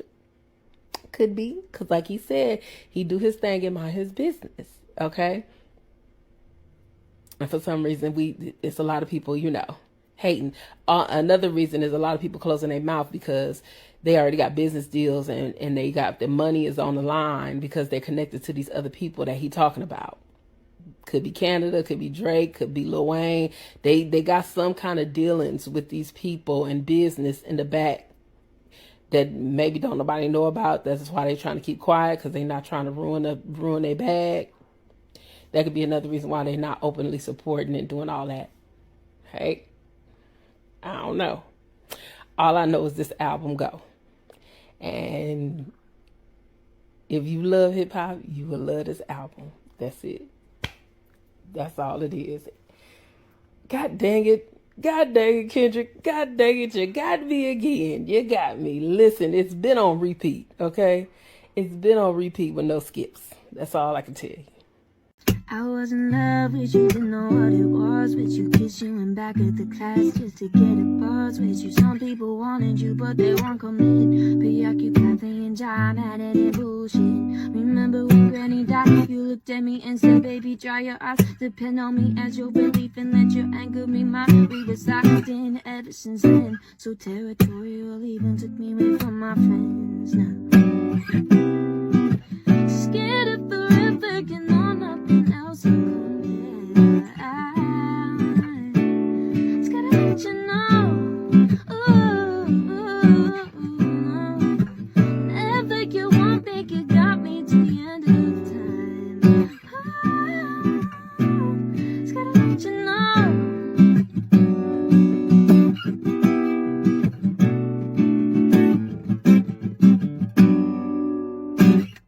That's all I got. I think that every day since its release, GNX has grown on me more and more. Like, I definitely don't think that it's, like, obviously it doesn't have as much of a, like, cultural impact as, like, some of his other projects. Like, it's not as, maybe, like, timeless as some, like, To Pimp a Butterfly or Good Kid, Mad City. but it's just like, man, it's so fucking just good. And there are songs, I think that for me, Reincarnated, Luther, and Gloria are like some of the best songs he's ever made. Like, I don't know, man. It's so fucking good, dude. Kendrick Lamar is killing the ego. Kendrick Lamar is tapping into something bigger than himself. Kendrick Lamar is evolving. Bigger things are in store for Kendrick Lamar. My current favorite song off GNX has been Gloria, and it really is, well, first of all, I would just like to say, Gloria sounds like it should have been on Mr. Morale, because it sounds just like Father Time. I don't know if anybody else thinks that, but to me it sounds just like Father Time. But what I was saying was, it's really, I love seeing people love what they do. And I feel like that song is the proof that, like, Kendrick is not, he's in a whole different category of artists when it comes to, like, writing. It's very obvious he loves this and has loved this. And this is a deep and extreme passion for him, to the point where, like, when people call him, like, oh man, this nigga's crazy. Like, yes, he is. He's obsessed, actually. But it shows. And I'm grateful for that as a fan, because I know that you are giving me your 1000%. And I feel the same way about Beyonce. Like, it's very obvious that she's giving us her 1000% in everything that she is putting out into the world. And it's very obvious for Kendrick Lamar, this is not just for a check. Y'all are doing this for, like, funsies, and you might have started off being very passionate about it, but I don't feel the passion no more. It's giving Hot 100, and this is not about a Hot 100. I have things that I need to say, and I need you to feel what I'm saying right now. And everybody is not capable of doing that. And these new rappers aren't doing that. And I'm not even saying everything has to be, like, super deep, but I don't know. It's just beautiful to see the layers to his art form, and really, like, hear in Gloria a love story for his pen. Like, I really love this, and I'm passionate about this, and this is a very serious thing for me. And I just love when people are very passionate about their hobbies and talents. So yeah, that song, man, I love it. I live for it. That's how he feels about his music. Like, I live for the thrill. This is what I do. This is who I am. And I think that's so beautiful. That's all. It seems like every day I have a new favorite Kendrick Lamar song. I'm now in the Gloria mode. I listened to this thing like 3 times in a row, probably like 10 minutes ago. And I've heard it before. But I didn't realize the whole time that he was talking about his pen. I thought he was talking about his, his wife or his partner. And the whole time, and then I had to go back and listen to it again with the context of it's a pen. And like, I just think Kendrick's on a different level right now. Like, Lil Wayne, Drake, just leave this man alone. Like, he's in a different place right now, a different place that I don't think anybody understands. He's just doing his thing. This is dope. I love it. Hip hop is just dope. So Gloria is the name of Kendrick's pen. Specifically, there's actually a brand called Gloria. See? Look at that. Laban Gloria Sapphire Blue Fountain Pen. And they have several of these types of pens. But yeah, so that's the name of his pen. And I just had to say something, because the song Gloria on Kendrick's new album is great. And by the end of the song, we all know, okay, he's talking about a pen. But even the fact that there's actually a pen that is named Gloria that he decided to write about makes that song even more genius. So if you didn't know before, that's why the song is called Gloria, because there's actually a pen with the name Gloria in it. Kendrick is genius. Spoiler alert, Kendrick Lamar and SZA's Gloria, the last track on his new album GNX, not a track about his lady, but it's a love letter to Dot's pen. And it's cool all the different ways that he talks about his pen, but still leads us to believe that he's talking about his woman. Like when she caught a body and wiggled through that sentence, or how her favorite movie is The Notebook. But my favorite bar is when he says, so jealous, hated when I hit the club to get some bitches. Wrote them off, rather see me hit the church and get religious. Okay, so why is it my favorite? It's because Kendrick uses this line to reference his wackest song ever. His words, not mine. What's your wackest song?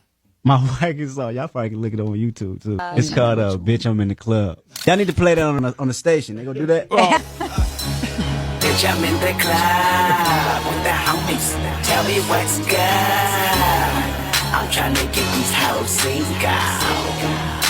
And this is my single. Okay, so Bitch I'm in the Club was off of his 2009 mixtape C4. That's back when he was still going by K-Dot. Bitch I'm in the Club. Hate it when I hit the club to get some bitches. You see how that connects? But the cool part and the flip is, wrote them off rather see me hit the church and get religious. Because just the transition from those two lines illustrates Kendrick's growth as a writer. Take a song like Faith from his Kendrick Lamar EP, which dropped the same year at the end of 2009. That's where he really started to find his voice and power, and more people really started noticing what Kendrick was doing and what he was capable of as an MC.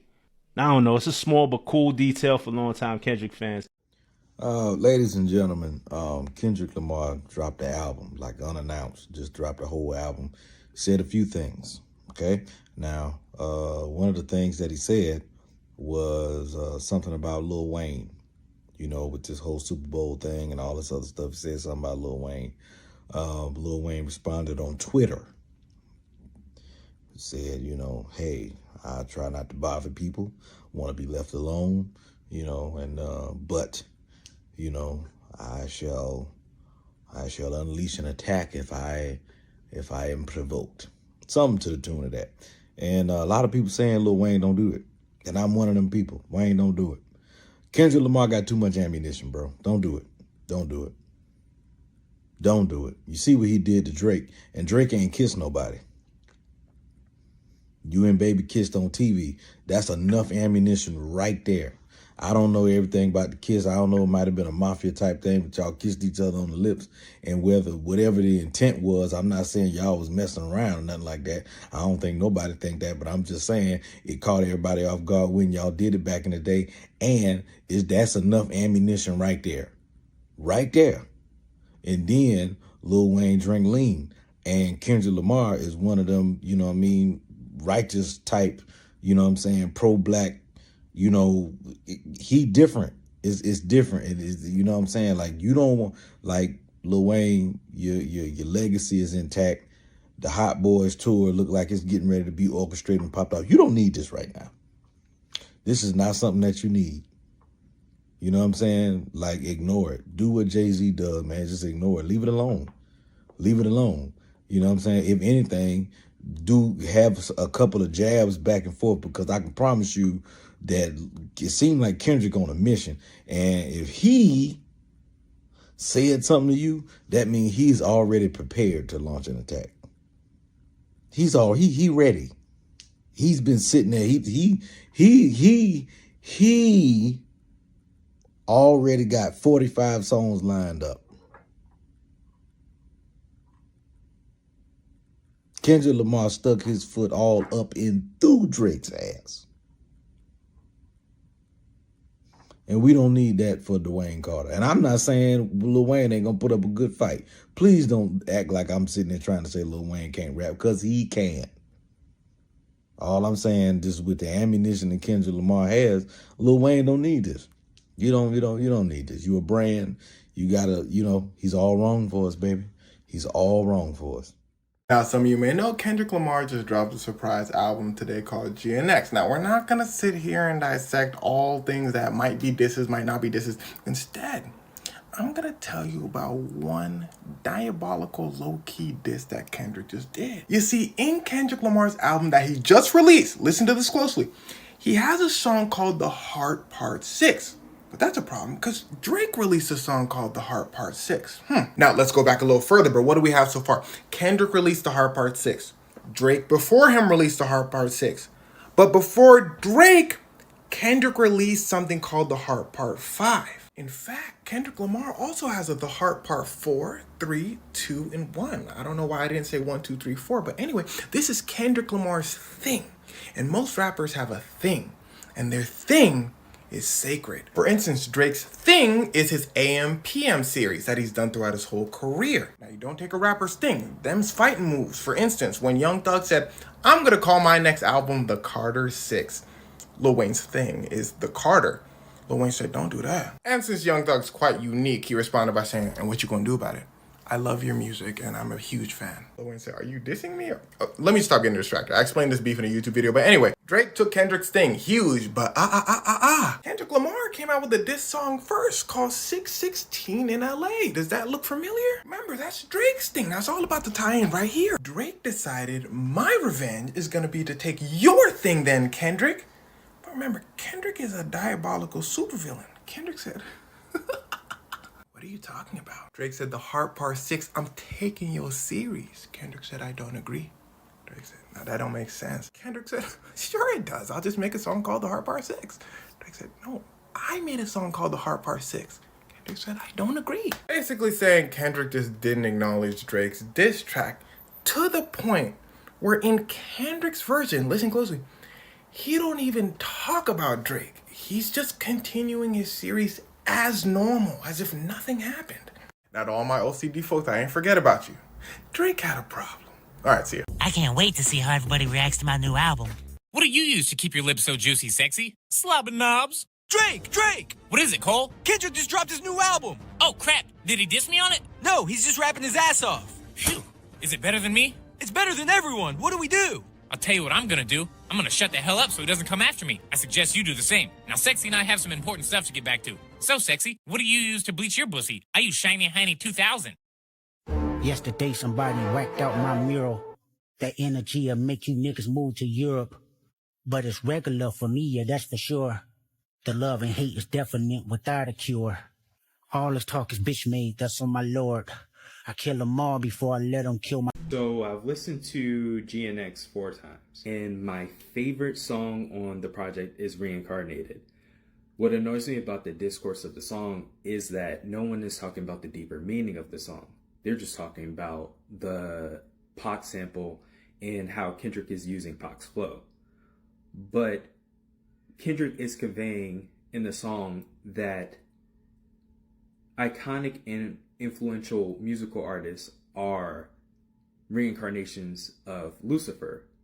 And in the last verse, Kendrick is saying he is the last reincarnation of Lucifer.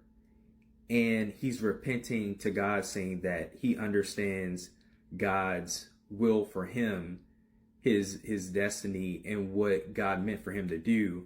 And that is to use his talents for good. I think the undertone there is that Pac was a reincarnation of Lucifer as well. Lucifer was the angel of music. So that's where that connection comes from. Yeah, correct me if I'm wrong, but I think the message is clear as day, but no one's really talking about it. And am I the only one that thinks that, or yeah?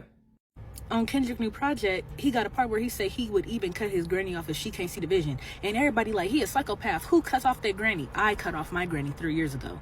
And in celebration for this new project, I'm going to tell you guys why.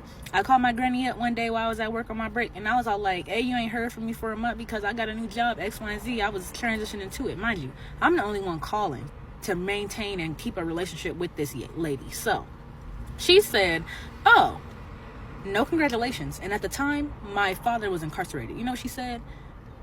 That's good. I know about how much they make. You could put forth money towards your father's lawyer fees now. You could take that responsibility.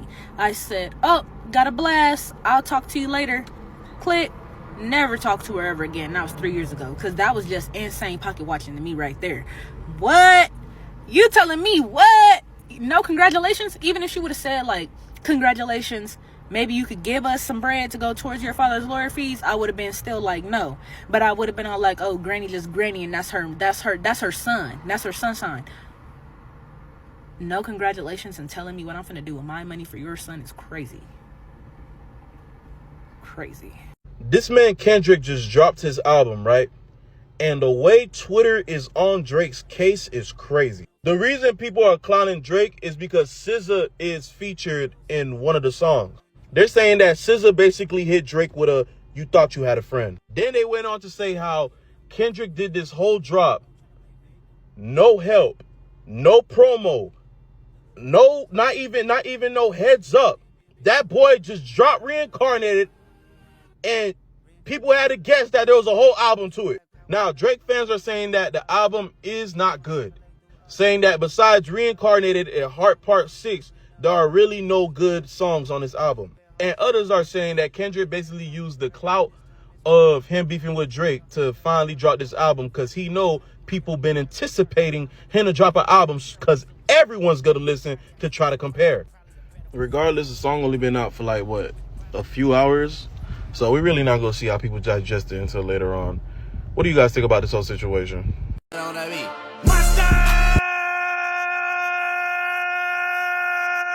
Kendrick just dropped this album. Have you heard it yet? Yeah. How do you feel about it, and what's your favorite song so far? I mean, Kendrick is Kendrick. You know, that's my man. Proud of him. You know, another masterpiece. You know, my favorite song, probably TBO. That's Y'all not gonna believe this, bruh. These are the Hot 100 predictions. Kendrick is predicted to have 7 songs in the top 10, bro. 7 songs. 9 out of the 12 songs might be in the top 15. Are you serious? This is 2 days into streaming, bro. We don't even know how this is gonna look in a couple. Oh my God. Fans, we gotta step back for a second and realize that these guys are gonna be throwing shots at each other for the foreseeable future.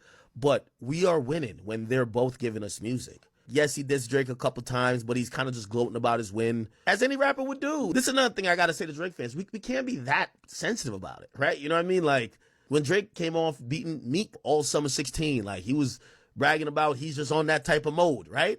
Like, and people were like, damn, this is the energy we like. I'm gonna be honest, if I was him, I would do the same. He sprinkled in enough sneak disses or little jabs at Drake to keep you interested. There was nothing that was too overtly like, oh, I'm only talking about Drake, but that is part of his story. He constantly sprinkled it in there to keep your interest. I'm cool with it. Hey, salute to Kendrick Lamar for showing love to the Raza in his new album GNX. The whole album feels like it has like a Mexican spice to it. From the beginning of the album to the middle, track number 6, all the way to the end, all have a Spanish intro. And on track number 7, TV Off, Lefty Gunplay is featured at the end. And on track number 11, Peso is featured and probably has the best feature verse on the whole album. And I know specifically in LA, the black and brown relationship has never been the best. Even not too long ago, the Kendrick Lamar mural got vandalized by some Mexicans and even had some racist remarks. Now, Kendrick could have easily just got mad, but instead he went to get Lefty Gunplay and Peso to try to unite the city. On a side note, I believe that Kendrick Lamar believes in numerology, bro, because every time he drops an album or something, he drops it on a specific day, like today is 11/22. But anyways, what is your favorite song off the album so far? For me, is Whacked Out Murals, man. He's talking about them Diddy parties, he's talking about exposing, and that's why he never went out, man. Let me know what you guys think. So Kendrick Lamar yelling mustard blew up the internet, and I want to explain why. Because there's a very specific technique he's using here that worked extremely well. And that technique is called pattern interruption. Pattern interruption is simply just doing something that breaks the flow or the pattern of something. Now, pattern interruption gets utilized in art forms all the time, but like in rap, whenever you switch flows, instrumentals shift, instruments coming in and out, all of that draws us back into the music. So what's different about what Kendrick just did, yelling out mustard, compared to just like other things? Well, when Kendrick screams mustard, it works because it just exudes a ton of emotion, right? Especially just like excitement, and also it's hilarious. So it was very memeable, right? Anytime something is funny and brings us energy, people like to share those things online. And also the beat had just changed and we weren't expecting this man to yell out mustard, especially because that's not even one of Mustard's typical producer tags. But there's another key as to why this worked for Kendrick when he did it. It wasn't a gimmick, right? Like, he didn't implement this just for it to go viral. It's just the way he approaches art, right? Like, he likes to mess with his voice. He brings that energy, the vocal inflections, the energy shifts. Like, he doesn't forcefully implement anything in his music, right? So when he just screams out mustard like that, like, we know he means it and that it's not a gimmick. The NFL posting Kendrick album? Bruh, already got posted by McDonald's, In-N-Out, and Walmart. Kendrick got this on lock, bro. It's so over. Next thing you know, Donald Trump finna post the album, bruh. So this isn't even in my top 5 songs on the Kendrick album, but when he said, "Don't say you hate LA when you don't travel past the 10, I felt that specifically because I may be the kind of person who needs to hear it. Let me give you guys a little SoCal geography lesson. So I live down here in Orange County. Now 9 times out of 10, whenever I go up to LA, it's for a show. And 9.9 times out of 10, I go up to LA for a show, it's above the 10 line here, whether it be in Hollywood or Santa Monica or Silver Lake or Pasadena or whatever, because, well, that's where the venues are that bands tour at. Meanwhile, and this is my very, very limited understanding here, is that the culture that Kendrick is coming from and referring to on record, and I'm sorry, you can put the glasses emoji here, I understand, is the rest of this here. Now, I went to school in Long Beach for a couple of years, but beyond that, I never really have reason to stop in any of the areas here. I just kind of go past them on the 5. And hell, exposing my background here even more, my mom's entire side of the family is from here in like Glendale and Burbank and shit. Now, where I do get a kind of local defensiveness, where I can actually speak from experience here, is that every now and then, some artist or band that's from outside of California, or maybe even outside of America, will make like a takedown song about the industry, and instead of saying Hollywood, or like very specific things within the industry itself, they'll say Los Angeles, or even California, which, fun fact, is a very big state with a lot of places. And yeah, I imagine it could be pretty damn annoying when someone's coming for your county while you live down here and the real targets are like 2 or 3 cities up here where all the transplants are. So ultimately, I think a line like this is necessary because I found that whenever I spend more than 48 hours straight up there, I tend to either get numb to all the showbiz advertising thrown in my face or just dissociate at one left turn. So it's nice getting a reality check every now and then that, hey, it's not everywhere here, lay off. Drake said, no, I made a song called The Hard Part 6. Kendrick said, I don't agree. And honestly, I don't blame him. Because if you listen to the Heart Part 6, you wouldn't acknowledge it either. The flow is choppy, the content spoke in circles. Some of the punchlines were just awkward. And he kind of exposed himself in his friendship with Millie Bobby Brown, which... So if I was Kendrick, I wouldn't acknowledge it either. And I'm so glad that he didn't, because that ended up being one of the most heartfelt songs on the album. Like, if you were a Black Hippie fan, you were probably waiting to see what that explanation as to why there was not a Black Hippie album. But more so, that was definitely a love letter to TDE and all of them. So it was very much needed. And I'm sure Drake is going to go back to his timestamp series at some point. Well, I don't care. Kendrick is evil, bruh. This is 5 minutes after tickets went up in Toronto, bruh. 5 minutes. Kendrick might really mess around and sell out the biggest stadium in Toronto, bruh. A stadium that Drake has never performed at. 5 minutes? Are you serious? Man. And Kendrick announces the biggest tour he's ever done. Wait, scratch that. In history! Experts are saying if you miss it, you will hate your life forever. Well, at least I'll catch him the next time that they're doing it. It's been announced that he'll never do it again. It'll only happen this one time. So if you miss it, you suck! Well, at least I'll watch the video. And there will be no videos allowed! We are recording shit! So don't miss it! Well, at least fuck you! I didn't even say anything! Sorry, I figured you ain't got it like that, so you weren't coming. Oh, by the way, SZA's gonna be there. You son of a bitch. Let me get my credit card. Y'all, I have an absolutely wild theory, so bookmark this just in case it comes true. You know how a lot of people are speculating that Kendrick's dropping another album? Well, what if that album is actually SZA's album and both of their albums are going to go together like a side A and a side B? Let me tell you why I think this might happen. First of all, the name of the tour. Like, this isn't Kendrick's tour that SZA is just hopping on, right? So, Grand National Tour, like, I think somehow she's going to make an album that goes with this theme. Also, there's speculation that some project is going to drop on December 12th. And SZA has said multiple times that her album is coming out before the year is over. Also, the last person that speaks on GNX is SZA, and she says she wants to take Gloria to Euphoria. So what if it's Gloria, remember, is the pen. So what if it's time for the pen to be in SZA's hand instead? And what if in this trailer, SZA continues it and she hops out of this car? And SZA is who did this interview with Kendrick. I'm telling you, they've been cooking something up for a while. Now, this is 100% a way out there theory. I don't necessarily expect it to come true at all. Just in case it does, though, I wanted to put it out there. The way I completely ignored that Kendrick Lamar and SZA tour announcement, I didn't even try. Like everything has been taken from me. Ticketmaster has taken everything from me. I had no enthusiasm. I wasn't even gonna go pull it up. Like, I had already accepted defeat. Whoever invented dynamic pricing, if you're still on this earth, then I hope that when you're off this earth, you're looking up.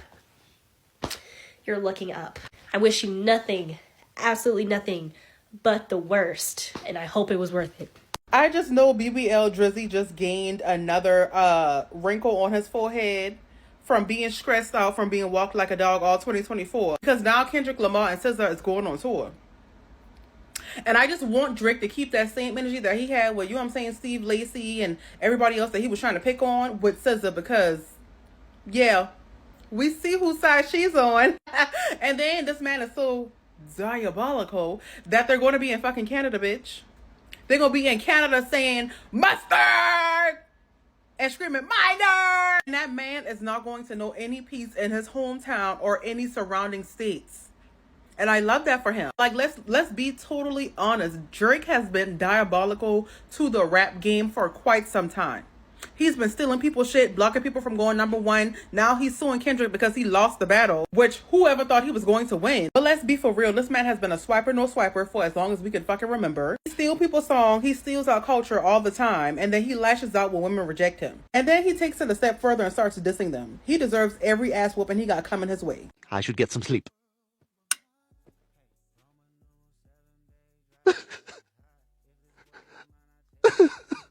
I did phone. I did give me a ticket. Fuck out my face. Kendrick's so goated. I think I'm the only person that caught this. So I'm not like us. He say, hey, hey, hey, hey, run for your life.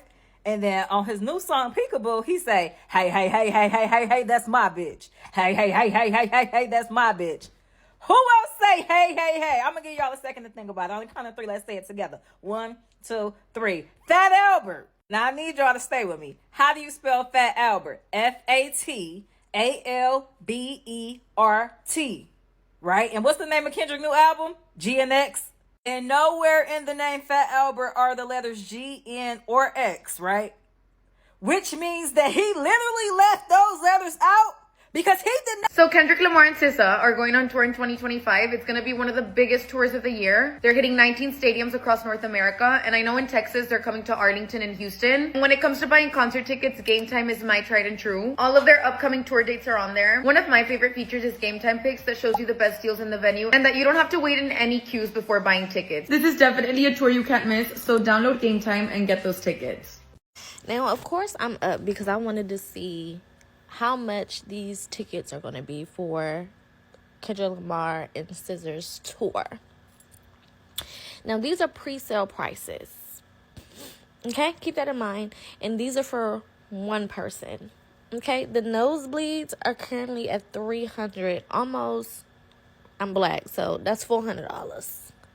$352 in black terms is $400. So nosebleeds are $400.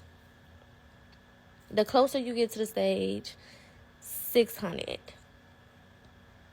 Down on the floor is already close to $700-800. Ugh, Kendrick, honestly, this is pre-sale.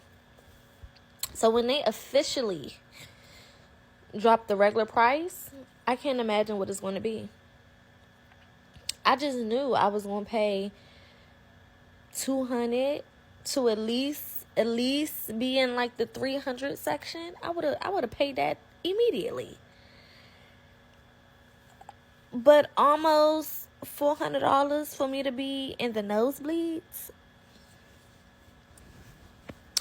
it's not looking likely. It's not looking likely. Okay, I don't know. I don't know. This is for the last day of the tour in DC. I was thinking about traveling to another state and making a trip out of it. You know what I'm saying? If the prices are cheaper. So let me know in the comments if you're looking in your state and you see cheaper prices, because I might just fly out and just make it a thing. But if not, I'm just going to sit outside of the stadium and just listen real hard, because that's all I can afford to do. Scary, crazy, spooky, hilarious. Oh my God. I really wanted to be there. And I had faith. But the way it's looking, I don't know.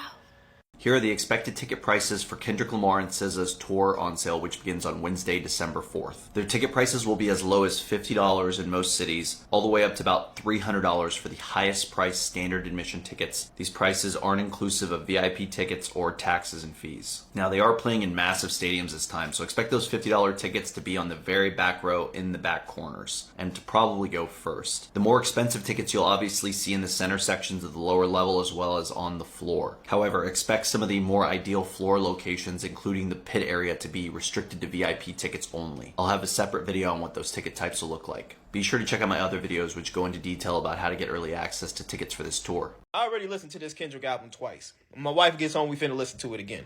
On my first playthrough, there was 2 songs that really stood out to me. 1, Man at the Garden, and 2, Reincarnated. Man at the Garden, that song is dope. Every time I say it's my favorite song, I hear the next song and I'm like, nah, this is fire too. But it's definitely one of my favorite songs on the album. What caught my attention on that song, that last verse of that album, I don't know why, it just gives me Nas One Mic vibes. And Nas is one of my favorite artists. One Mic was one of my favorite songs. The next song after that is Hey Now, which straight up fire, got that Cali sound to it, loved it, had me up, excited, dancing and stuff. But then after that is Reincarnated. I really like that song. The whole entire song is dope. But of course, what caught my attention with that song is the very first verse. He came out sounding like Pac.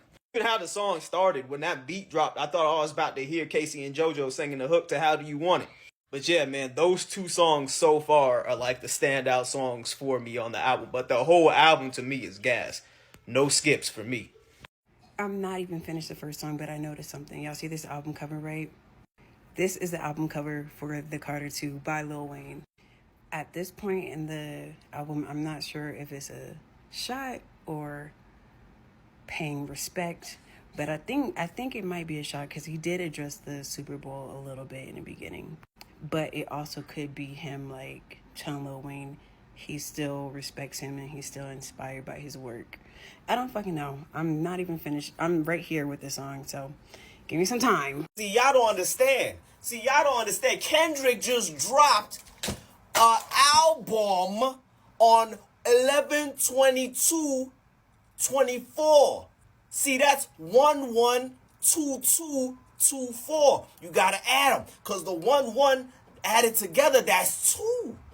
But the 2/2 added together, that's 4. So you get 2/4/2/4. But let's go deeper. You gotta add it all up, because the 1/1, that's 2, plus the 2/2, which is the 4. So it's the 4 plus the 2, which equals 6, plus the 2/4. The 2/4 added up, that's 6. Put it all together, that's 12. And how many tracks are on the album? 12. And what's also 12? The Police. So if you spell it out, police, that's POLICE. That's 6 letters, half of 12 that he's showing he's coming to dismantle half of the police force. You gotta wake up. The release date of Kendrick Lamar's album was intentionally set to 11/22, the same day John F. Kennedy was assassinated, to send a message. Kendrick Lamar is assassinating his opponents. The title to Kendrick Lamar's new album, GNX, is a multiple entendre. GNX or Gen X is paying homage to Generation X because it was a generation that came before Kendrick that influenced some of his social and cultural landscapes. He raps about the GNX is a 1987 Buick, one of the greatest American cars of all time. The fastest U.S. production car at the time. Faster than the Ferrari. It could go from 0 to 60 in 4.7 seconds. Yes, Kendrick Lamar is saying he's the best. 1987 was also the only year that they made the GNX. What year was Kendrick born? You guessed it, 1987. The GNX was only made in one color, black. Kendrick Lamar often celebrates black excellence and pride. I'm thinking Pulitzer Prize. You know, Kendrick Lamar secretly told us he was going to be dropping his new album GNX all the way back in March. All the way back in March, we didn't know this yet, but Kendrick Lamar actually made a post about his new album GNX on his Finsta, where he showed off the car that was used for the album cover. And it also looks like since he had GNX planned out months ago, it looks like he planned the whole Kendrick Lamar and Drake beef as well. Because Kendrick Lamar will make this post about his new album on March 19th. You know what dropped on March 22nd? The song Like That. And after that, we would get the Kendrick Lamar and Drake beef, where we get songs like Euphoria, as well as 616 in LA, Meet the Grams, and then Not Like Us. Then Kendrick Lamar would have the pop out, as well as drop the Not Like Us music video as well. And after that, Kendrick Lamar would be announced as the person who's headlining the Super Bowl halftime performance next year, and then he would drop the song It's Time to Let the Party, You Know the Rest. A few months after that, Kendrick Lamar would surprise everyone and drop his new album GNX, and it looks like Kendrick Lamar might have planned this thing the whole time. Drake, please tell me it's not true, bruh. You was offering people Bitcoin to get information on Kendrick, bruh? Bitcoin? It's crazy, because if they would have took the Bitcoin, they'd be up crazy right now. So actually, that was a good offer. But god damn, you was desperate as hell for that information, bruh. Bitcoin? I'm sorry, Kendrick said Brody feel like he entitled because he knew me since a kid. Bro, I'd cut my granny off if she don't see it how I see it. That is objectively hilarious. He said, I don't care if we were friends since we were children, I would cut my grandmother off. Who are you to me? Who? I'm gonna be saying that one line over and over for the next couple of weeks. Oh my god. Mr. Morale is gone. Introduced to Mr. Menace. Yeah, I'm sorry, Wayne. I'm sorry my success let you down. You'll be alright. Snoop, I seen you post Taylor Made. I thought you was high, but it's all good. Turn that TV off, because I deserve it all. I'm reincarnated. Yo, not that y'all asked for it, but I just listened to the Kendrick album in full with my eyes closed on my parents' couch. I'm out here house sitting for them while they're out in the Galapagos checking out iguanas and turtles. But yo, I just want to say it feels good. Actually, it feels holistic that when a great album drops and it stops your day from all the unnecessary noise, all this doom scroll subpar content that we're unfortunately addicted to and consume to pass time. Being able to do this ritual of closing your eyes, staying still, and enjoy an album from top to finish without skipping a song, playing back a verse to dissect what was said, catching all the nuances, the entendres, recognizing the samples, the flows. You know, it's a wonderful feeling. And I just want to say, you know, the culture of hip hop, music, rap, the intersection of it all, whatever you want to call it, it needs this. Yeah, like I'm certainly biased. You know what I mean? I've been a fan of Kendrick since Overly Dedicated, when he dropped that record with Janae Aiko, the one where in the music video is like a time lapse of Tokyo skyline. I did his first interview with Complex back in 2010. I gave his album Good Kid, Mad City a XXL rating. You know what I mean? I remember listening to Cartoons and Cereal for the first time and realizing that, yo, there's a new level of rap as an art form that can be unlocked beyond what, you know, Hove, Nas, and Wayne have accomplished. Yeah, so I say all this to say, thank you, Kendrick, for real, for continuing to work. You know, GNX is righteous. You know, I can't wait to run it back a few more times today and throughout the weekend. All right, peace and blessings. Go check out that album. Talk to these motherfuckers. So Kendrick just dropped an album. I gave it a first listen, and I want to give like some surface level thoughts and observations that I had, and then spin back later to give more detailed thoughts about different songs and concepts. First of all, let's start with the title. This is the 1987 Buick Grand National Experimental. This car has been featured in classic media like LA Takedown, Fast and Furious, and Miami Vice. It feels like the perfect title because this car screams LA like the project screams LA, and it's from 1987. And throughout the project, I noticed a lot of late 80s R&B influences, as well as classical guitar and Spanish ballads, and of course G-Funk. Of course, Kendrick being Kendrick, there's even more to it. Kendrick was born in 1987. This car has been on the market since 1987, so in that way it seems like there's some comparison being made between him and the car itself. Keeping with that late 80s feeling, I heard a lot of this joint. This is the Roland Jupiter 8, as well as some other synths that are really indicative of that time period. Without getting too in detail about the track list, can we just say, thank God. Thank God this man doesn't make music for social media, because I feel like we're so used to hearing these snippets of songs that get everyone hyped, and then the track drops and the rest is just a 2-pack of ass. The song is good, and I'm really glad. I'm going to be playing this a lot. Lots of themes of reincarnation on this project. You see him take on a Tupac flow at several points, and also give a story from the perspective of a past life. I'm going to listen to it some more and then come back with more thoughts, but I will say on the first track, he makes it super clear that this is not for lyricists. Fuck a double entendre, I want y'all to feel this shit. And I feel like that's the energy he carries throughout the whole project. So I'm not going to try to overanalyze every single bar. I think it's more about the vibes he's channeling, the influences he's pulling in, and just making music that's going to stick with people and be part of their lives. And I anticipate that a lot of these songs will do exactly that. I'm in the middle of my first listen of Kendrick Lamar's GNX. I'm literally halfway through. I'm 6 songs through. And thus far, like, this is such an interesting album for Kendrick.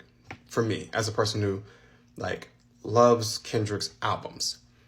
Because I'm trying to find the through line. I know what the through line is emotionally, and I know the point he's trying to make. He always has a tendency to, like, take that through line and, like, ramp it up. Good Kid, we get the voiceovers. It's a short film, right? To Pimp a Butterfly, we get I Remember You Was Conflicted, the poem that plays throughout.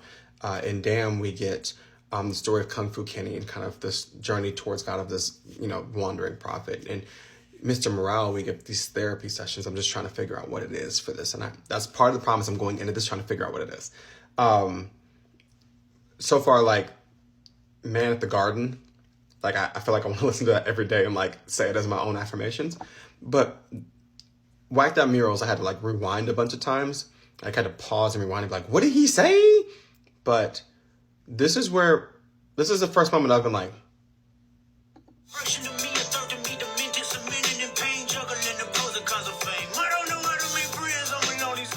it's reincarnated. And he's sounding like Tupac. So I'm going to start the song over and listen to what he's saying. But I'm just really curious as to, like, there is something that he's trying to communicate. I just want to find out what it is. And also just enjoying the album itself. So I'll come back. You all know we're in for a weekend of this. But Kendrick Lamar dropped GNX, and let's go. I can't even cap because Kendrick Lamar is just on a whole nother level, dog. All the rest of you 35, 34, 37-year-old kids that's rapping about the same shit you was doing when you was 12 and 13 and 17, 18 years old, hang it up, cuz. You got kids now, cuz. Hang it up, cuz. All that's over with. All that cat gangster rap when you got 401ks and managers and all that stuff, just hang it up, man. The game is over, man. Kendrick Lamar is the greatest artist of this generation, dog. It's not even close, man. Salute to Kendrick, man. You killing it, you changing the game, and you inspiring other rap artists to really be lyrical. Don't nobody want to hear about you selling dope, cuz we all got cousins and brothers that sell dope. That ain't nothing new, bro. You do not get a trophy for doing it. You old as hell. Stop talking about that old shit, man. Grow up, man, and be the grown man you are. Kendrick, you the GOAT. K-Dot, listen. Thank you. Thank you. I appreciate this so much. Number one, you are the king of unexpected surprises. Okay, we love an unexpected drop. You are the king of that. You have mastered that. We love that. Okay? Whacked Out Murals. First of all, the disrespect coming into this album is diabolical. And I love every piece of it. From Gemini to Gemini. I ate this up. Oh yeah, I ate this up. Kendrick said anybody can motherfucking get it. And I don't give a fuck. And I love that for you. I love that for you. Then he gave us the broccoli little snippet. We named it broccoli. Ain't nobody, he didn't call it broccoli. It's called Squabble Up. And Squabble Up. When I say I feel real West Coast, I really do. And I'm not from the West Coast at all, from DC. But it don't even matter because I'm an honorary West Coast member when that shit come on. Okay? Now, I like a couple other more tracks on here. He had Mustard on the beat, ho, with TV off. Fire. Okay? I like Man at the Garden. Okay? I love that motherfucking track. Heart Part 6. I love how he and everybody was just like, fuck Drake in his version. Okay? Because he don't know what he doing. And then he gave us SWV sample. Come on now. And then Reincarnated is giving Tupac Reincarnated. Like shit. With the sample and the flow. I ate that up. I love Tupac. Gemini to Gemini to Gemini. Okay, it's just a Gemini party out this motherfucker, and I'm just happy to be one. You understand? Then we got SZA features. Love that. We got some West Coast features. Some people I never heard of, and I'm here for that. Okay, because one thing K-Dot gonna do is put you on. And we love somebody that's gonna reach back and grab a hand and pull them up. We love that. Okay? TV off with Mustard on the beat. Fire. Okay, I like the Gloria track too to close off the album. Man, I done already listened to this album 3 times. And I still don't feel like I've grasped everything that he's trying to say. So this weekend is going to be one for the books. It's rainy and cloudy outside here in DC. And he's bringing some sunshine into my life. You brought the Sunshine Clark sisters. Do you understand? I'm living for all of this, okay? That means I get more reaction videos. I'm about to just binge reaction videos and just enjoy this. And then the snippet that he gave us before he dropped the fucking album is a whole nother song that's not even on the album. So can we expect more music? Like, K-Dot, listen. Whew, I'm overwhelmed in the best ways possible. If we get another album or some other music between now and the Super Bowl, honestly, I just can't. I just can't. Y'all, let me know what you think about the album in these comments. I'm living my best life right now. This is already starting to be an amazing Friday. It's up. So when Drake dropped his diss track on Kendrick, Snoop instantly posted it to his Instagram, and a lot of people were wondering why. Obviously, there's a lot of history behind Snoop Dogg and Kendrick, and a lot of other West Coast dudes at the time weren't really supporting that song like Snoop was. This man was in a bonnet, jamming to that motherfucker. Fast forward to today, he drops his surprise album and tells us how that made him feel. Snoop posted tailor-made, I prayed it was the edible. Snoop Dogg really do be high sometimes, though. Like, if I was him, I wouldn't even be tripping. I'd be like, oh, you was high as hell. Kendrick also responds to Lil Wayne because Lil Wayne was saying he felt a little salty about not being picked for the Super Bowl. People are saying this is a diss. I think it's more of Kendrick just telling Lil Wayne he still looks up to him and still respects him. Irony, I think my hard work let Lil Wayne down. We already got some people trying to call him sensitive. Other people are just saying that he's just trying to talk his talk. Let me know what you guys think about this. Regardless, we got a new album. Kind of have to sit with the music, listen to the lyrics, fill out the vibes before we come to like an actual conclusion. Be sure to comment below and follow for more.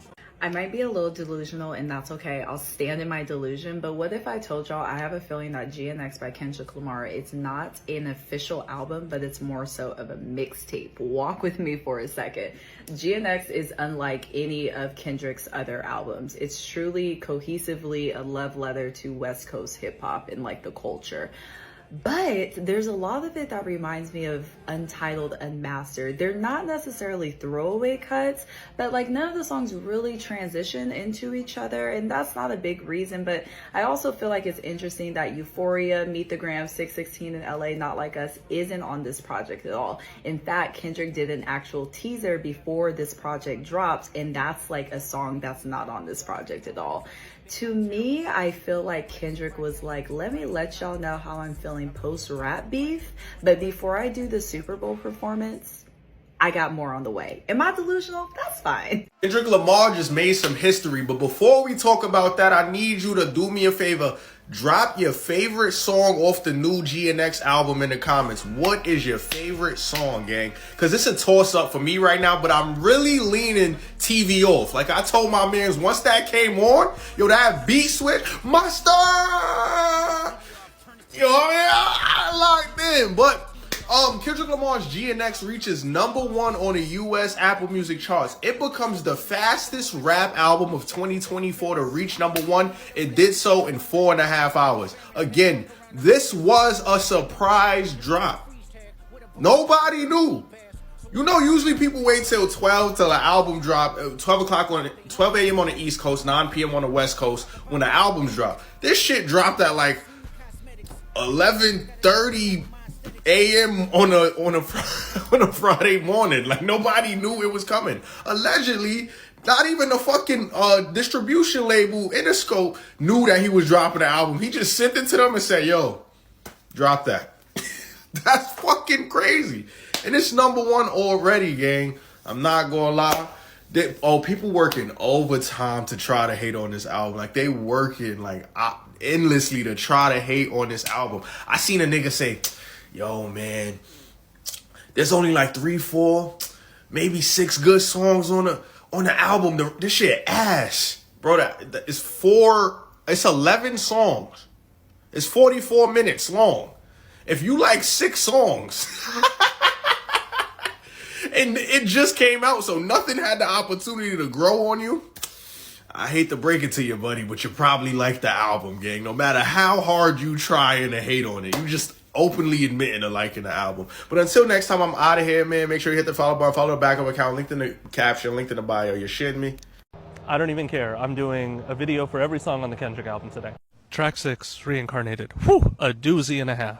More the Spanish at the beginning. I don't know if it's a song or a poem. I haven't cracked it. I think it was something like Our Eyes at Night. Something about Our Eyes at Night. We're going to jump right into the sample. It's a Tupac sample. Some samples don't fit well, but this sample seems to fit flawlessly.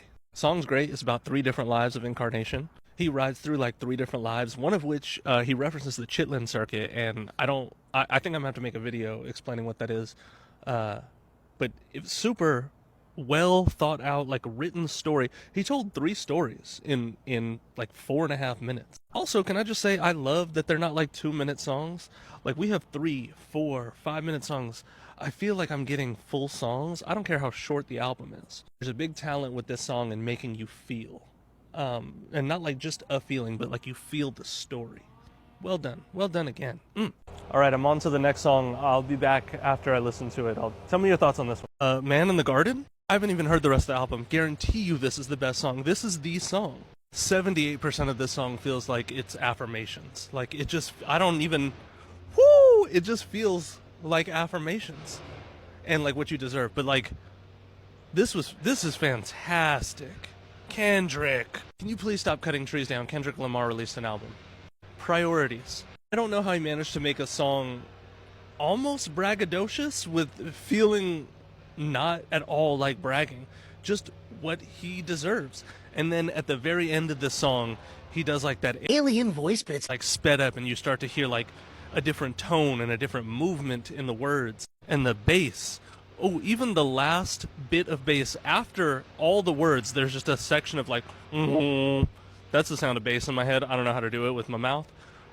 Oh man, this is gonna be the crowd favorite. I'm calling it now. 4 songs in, this is it. Also, lyric of the day, how it annoys me that the lames can speak. I think that was the quote. Oh man, that's gonna be a caption. Every reference in the Squabble Up music video. Let's talk about these flags. This is the Afro-American flag, specifically for the African that is the descendant of slavery. Let's talk about this book. It says How to Be More Like Kendrick Lamar for Dummies. It'd be crazy if he actually released that. The CD dangling from the ceiling is a classic from the legend Nate Dogg. Rest in peace. The Compton Christmas Parade sound like a part 2 of the Pop-Out. This is a visual with a message, and I've been trying to read what it says, but it's kind of blurred out. If y'all figure it out, put it in the comments. Let's talk about this person standing in a robe. This is a reference to a classic album called Black Moses by the legend Isaac Hayes. Let's talk about this painting in the background. This is a painting referencing Black Jesus. Overall background of the music video was also a hidden reference to the roots. Kendrick spent this entire album and this whole music video paying homage to our history of hip hop. That is so important, and if you fans of the other style, I don't expect you to understand why. I be getting annoyed when I see people say stuff like Kendrick Lamar fans are annoying. They always trying to find meaning in something, always breaking down stuff as if art isn't meant to be interpreted by the individual viewer or listener. We doing our job, first of all, so I'm going to do my job real quick. I feel like that means something. I feel like this little whiteboard, blackboard, whatever the fuck board this is, got some meaning to it. How about we Google translate what Omnia Esta Liquid is? I don't think I'm pronouncing that right. Omnia Esta Liquid? Omnia Esta Liquid. Would you look at that? The first thing to pop up. I wonder who else is randomly searching this up all of a sudden out of nowhere. Omnia Esta Liquid means everything is something. So who's reaching now, huh? Retract your reaching accusations, damn it. I'm not reaching all the time. I be knowing shit, I think. But anyway, Kendrick dropped a new video for Squabble Up. Go check that out. There might be more Easter eggs in there. Like, for instance, this book that says How to Be More Like Kendrick for Dummies. I don't know why he reading it, unless he proofreading it. But that's besides the point. Let me know if you find any more Easter eggs that I'm missing. I'm currently driving from Southern California to Northern California, so I can't watch this shit. This is everything you missed on Kendrick Lamar's brand new music video, Squabble Up. In this music video, Kendrick Lamar disses Drake and says that he's trying to be just like him, but he never will, when he's reading this book right here that reads How to Be More Like Kendrick Lamar for Dummies. Kendrick Lamar also speaks on children being victims of violence in bad neighborhoods. This shot from the music video is an exact replica of the scene from the movie Menace to Society. With that, Kendrick Lamar teases that he is going to be making an appearance at the Compton Christmas Parade. As you can see right here in the music video, there's a banner for that parade, and it is next month on December 14th, so that's right around the corner. Kendrick Lamar also pays homage to the rapper Ice-T, with many people in the music video dressing up like the people in his album cover Power. The African-American flag shows up in this music video, but a lot of people are saying that this is a reference to the Twitter user Ebony Prince, which was saying a lot of weird things earlier this year and saying that he was a close affiliate to Kendrick Lamar.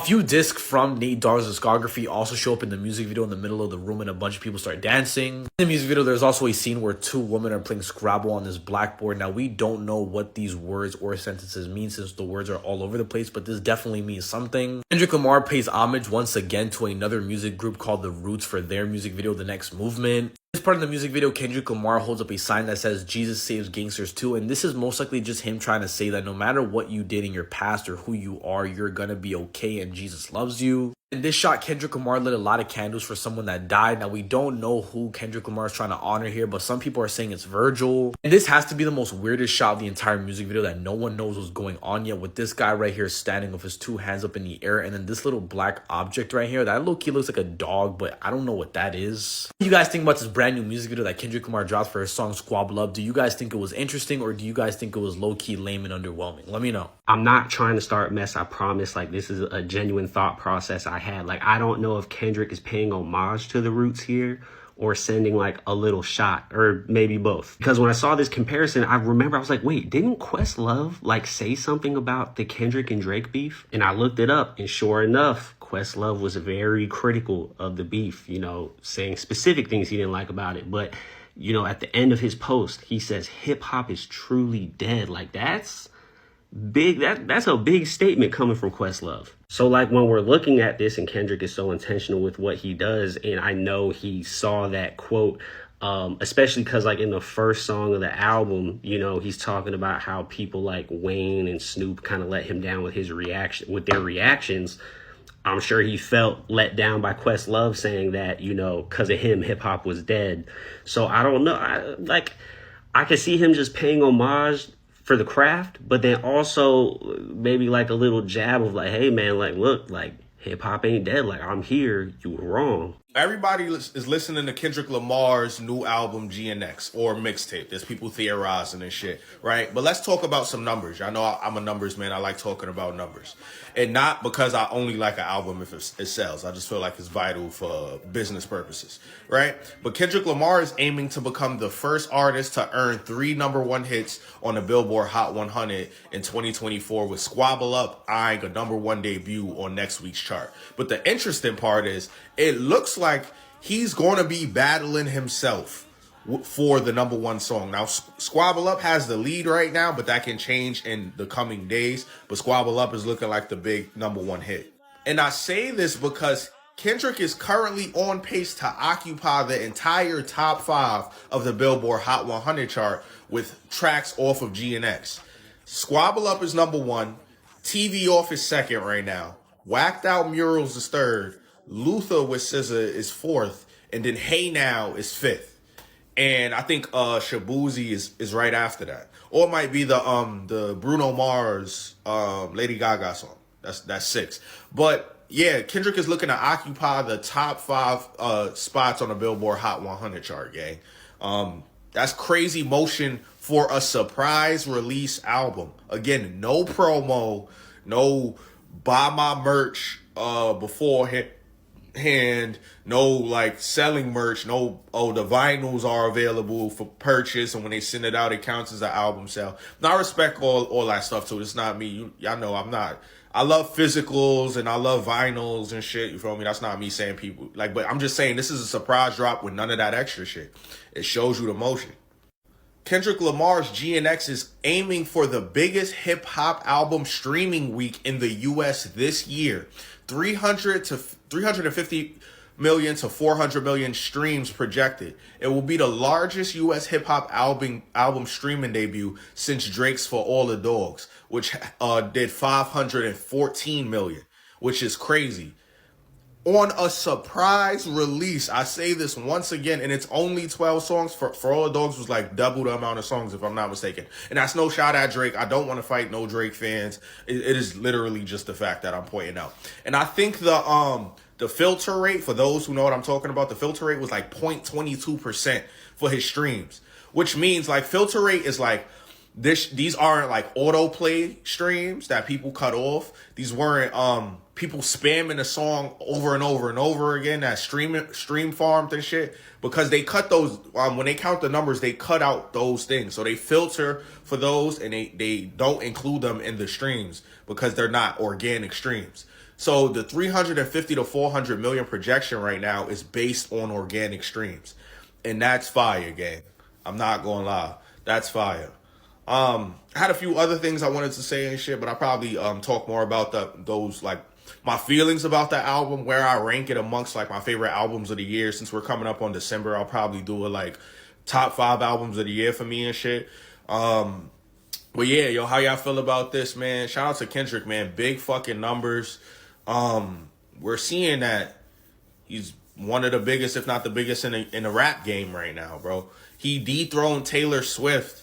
I know Tyler just did that when he dropped Chromacopia, which I'm gonna get into my Chromacopia versus GNX bag tomorrow, gang. But yeah, dethroning Taylor Swift ain't hard, ain't easy, bro. Ain't easy. That shows you a big dog. That shows you a big dog. But until next time, I'm out of here. Make sure y'all hit that follow button on this account. Follow my backup account. That's linked in the caption, linked in the bio. You shitting me?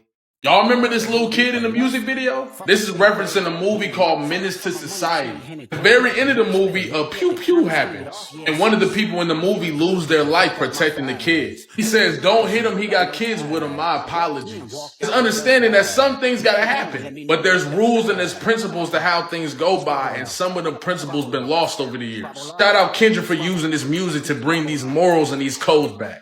Kendrick keeps blowing my mind. In the video for Squabble Up, there's a Soul Train scramble board, and the letters on it actually spell out a phrase. I didn't study Latin, my sister did, but I'm going to say it's omnia est aliquid. What does that mean? Everything is something, as in everything has significance, everything means something.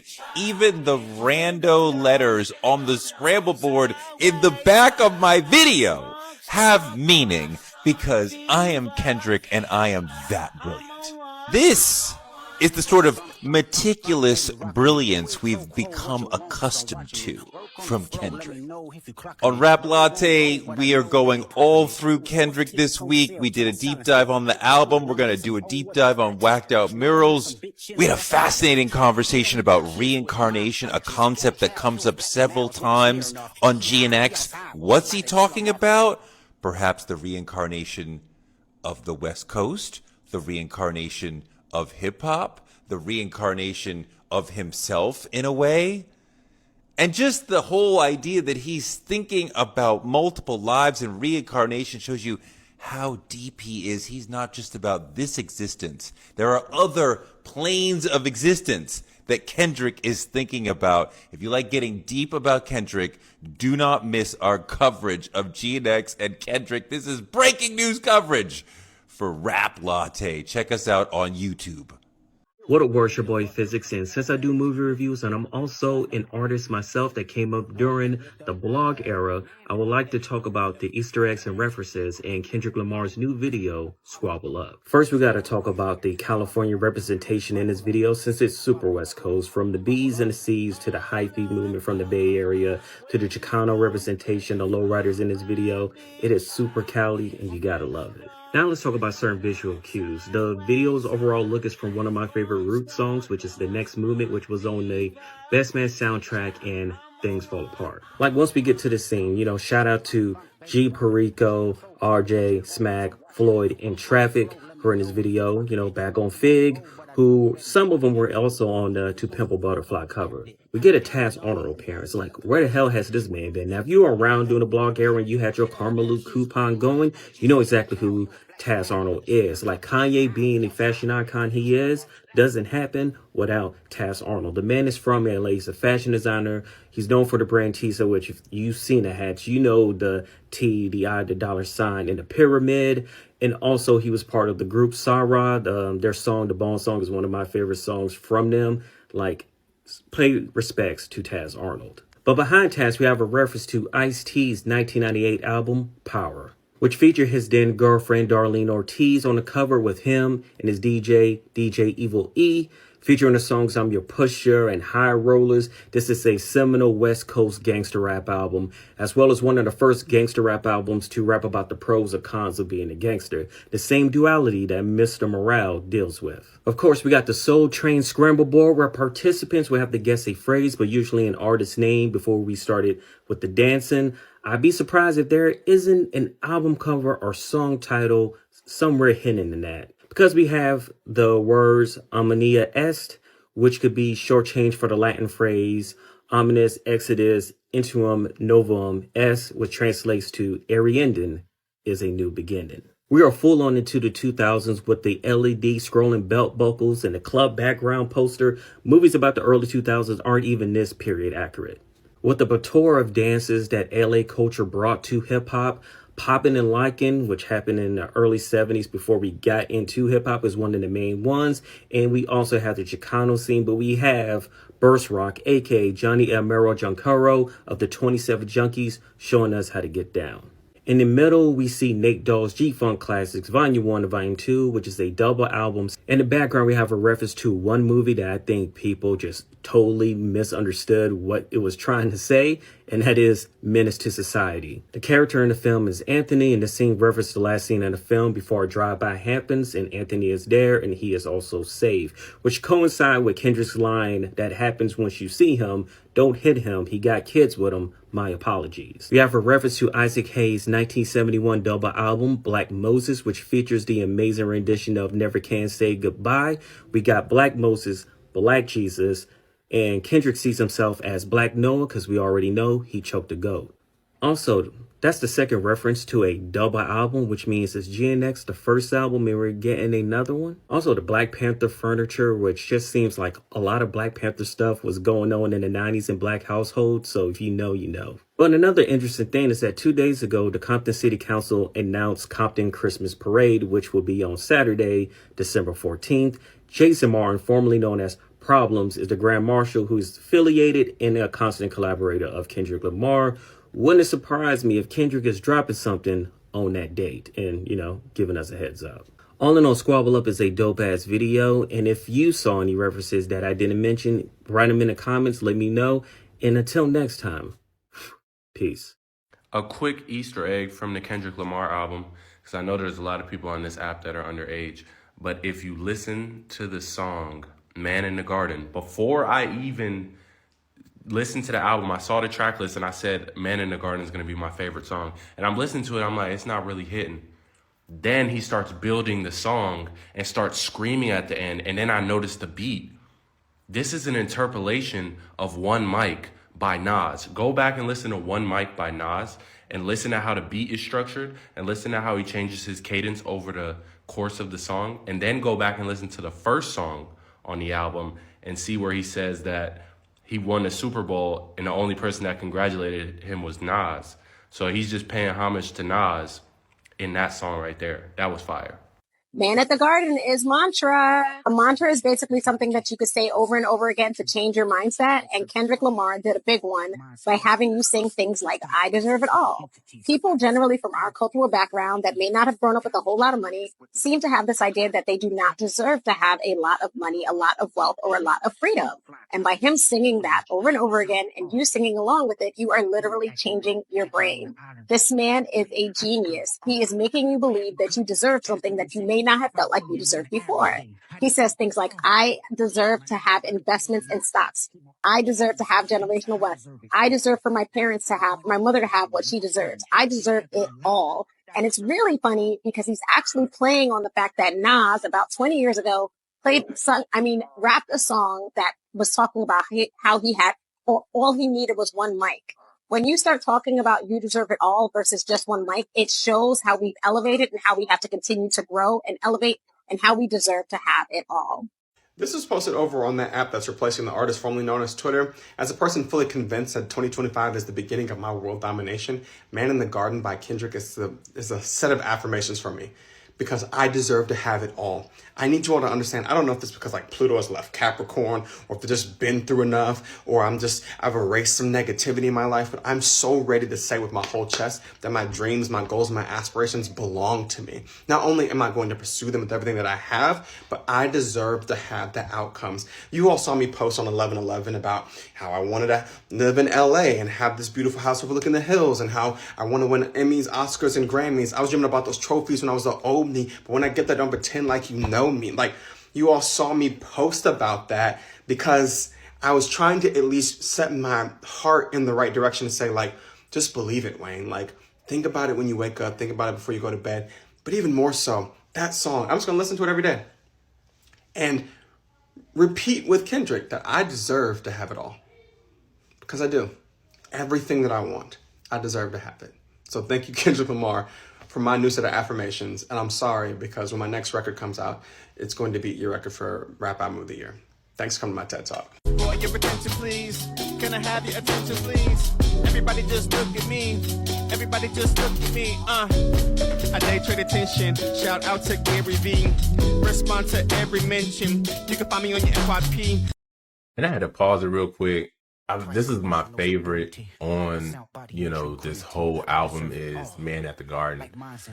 It's just like a self-reflection. I mean, especially within these past 6 months with the beef that he had going on with Drake, people were asking, like, what make him think that he's the GOAT? What make him think that he deserves this? Why does he feel like he is the GOAT and da-da-da-da-da? He is telling you here, he deserves it all. He's been humble. He's given back to the community. He's trying to live righteous. He's trying to do the things. He's trying to pay it forward. He's being a good friend.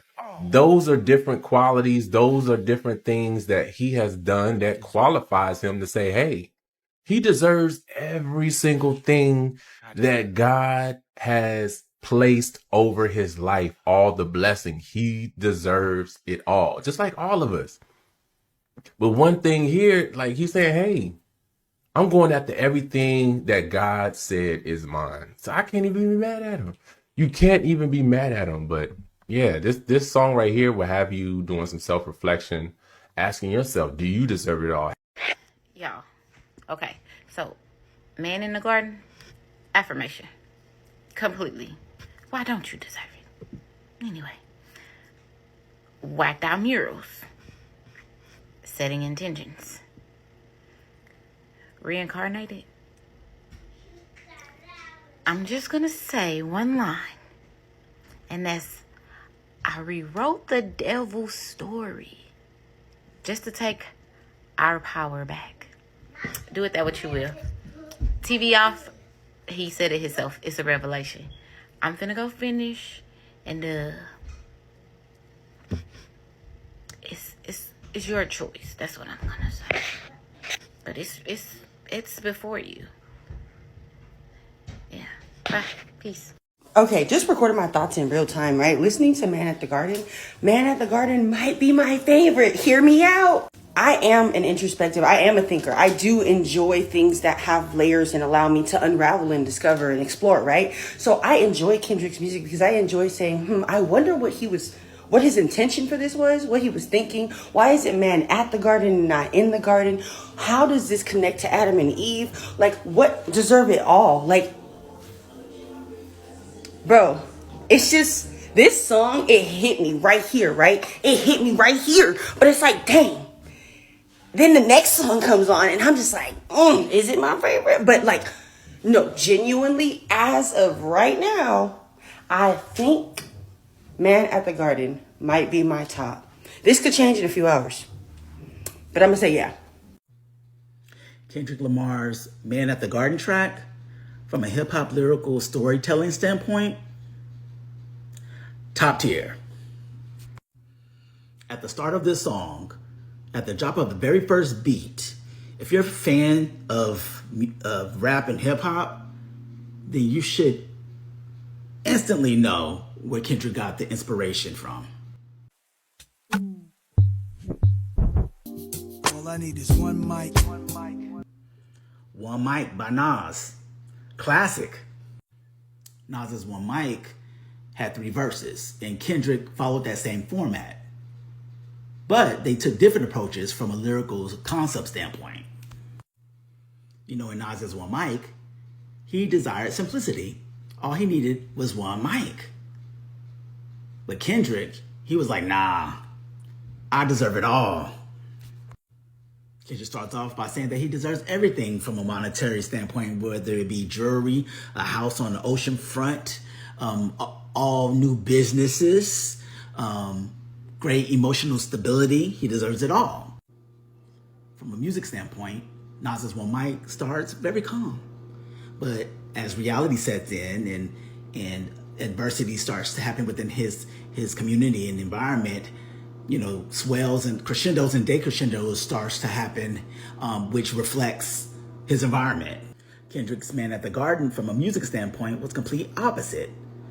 90% of it was just calm. As he states and explains all that he deserves, very calm. It's not to the last 5 to 10% of the song where he elevates and crescendos, because he states everything that I'm asking for, I worked hard for and I sacrificed for. Tell me why you think you deserve the greatest of all time, motherfucker. Okay, I just listened to Kendrick's Man at the Garden. Wow. In my life, I don't use the word deserve very much. I just feel like it has like an entitlement connotation to it. But Kendrick laid it all out there. I'm saying, and especially in the second little stint verse, it hit really, really home to me. I got goosebumps. He discussed, you know, coinciding and accepting people as humans first when they didn't even know their worth, which takes a certain type of human, you know, to know themselves so much that they can see and weed out people's realities without making them feel bad about it and even giving them a helping hand. He also discussed discipline. You know, he mentioned waking up and running 6 miles. He also mentioned truth, you know, telling people the truth, even more so than their kin or their people in their close-knit circle. This is just really hitting home for me because I don't do or live my life for validation. I don't do my workouts and give people advice and like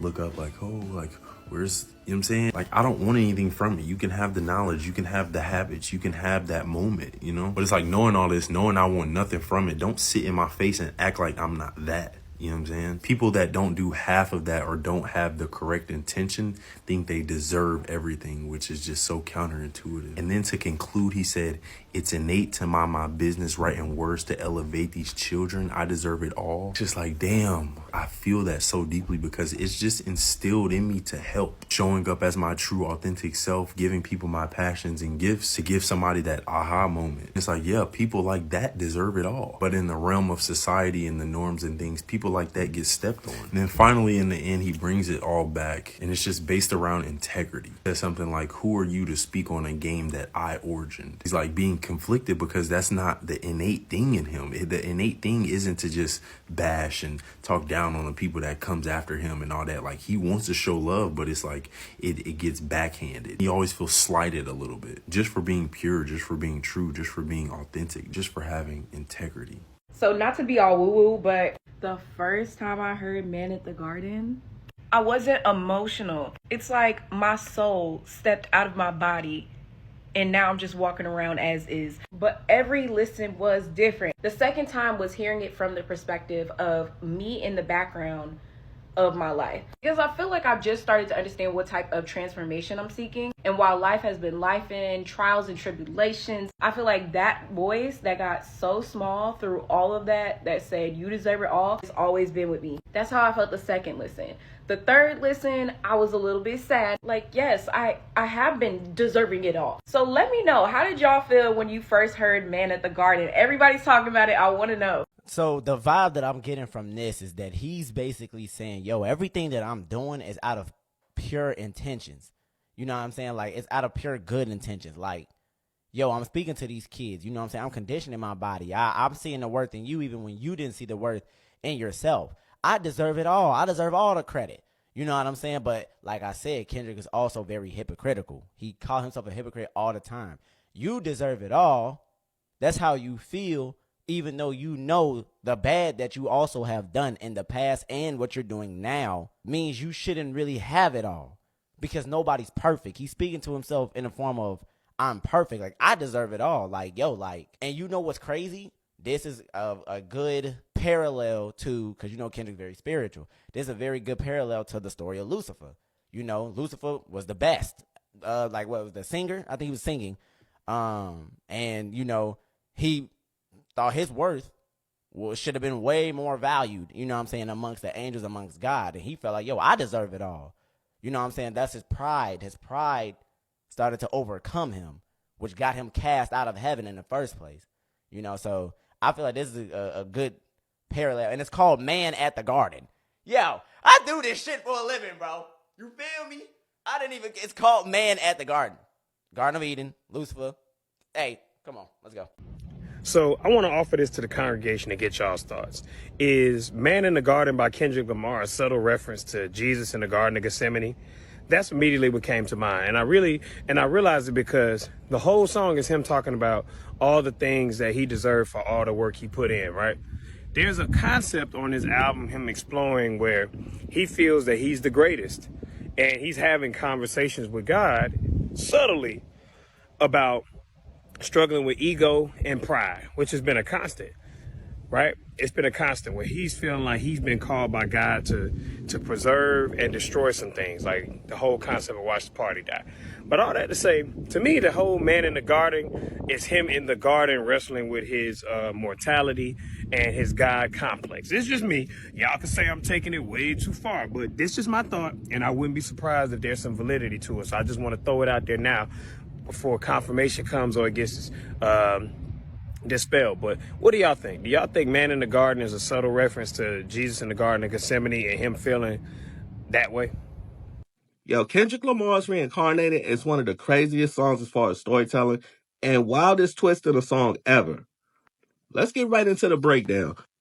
When we're analyzing these biblical narratives he raps about, we have to remember to keep in context it's relative to hip-hop.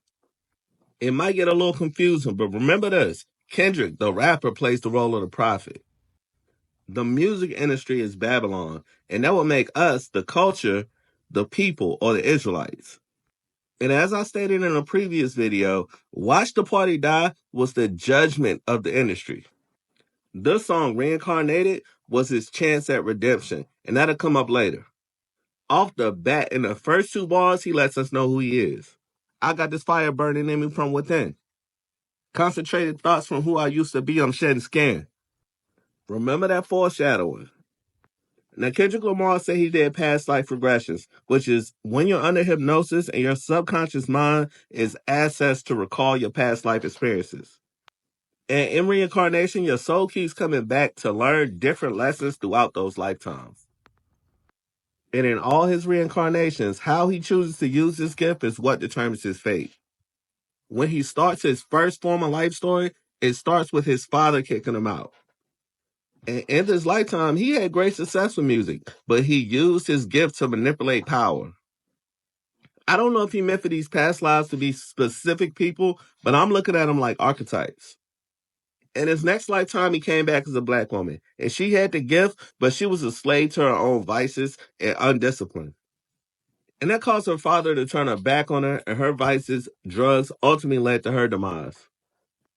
And we can look at those incarnations and stages of hip hop, where we went to a gluttonous, materialistic stage and then a over sexualized, drug induced stage. Now his current incarnation is Kendrick, and he feels he succeeded. Remember, this is in the context of hip hop, so he feels he raised the bar lyrically, his integrity is intact, and he speaks for the people. And he's not falling for the faults of his previous incarnations. So in his conversation with God, God lets him know through all his good deeds, he still has to heal his heart and not be in war with himself, which is part of his original sin, which God knows, and he refers to Isaiah 14. Isaiah 14, 12 through 17 tells of the fall of Lucifer, who's the fallen angel of music. And that's who keep reincarnating through these artists. And that's why the culture has been manipulated through music to be materialistic, to turn through our vices to drugs, and constantly at war with each other. But through Kendrick's version, Lucifer is redeemed and vows to push the culture forward righteously. So Kendrick said he rewrote the double stories just to take our power back. Our power is our influence through music.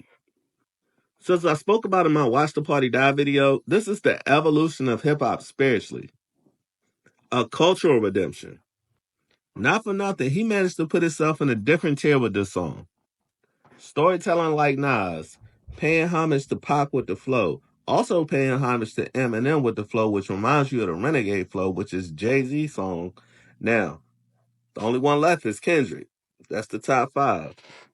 Kendrick starts out the Not Like Us music video saying, I am reincarnated. I was stargazing, life goes on, I need all my babies, and then he goes on with other cool stuff that he said. But those first 3 lines, if we break them down real quick, in Buried Alive interlude, he says, then I died, as the last lyrics of the song.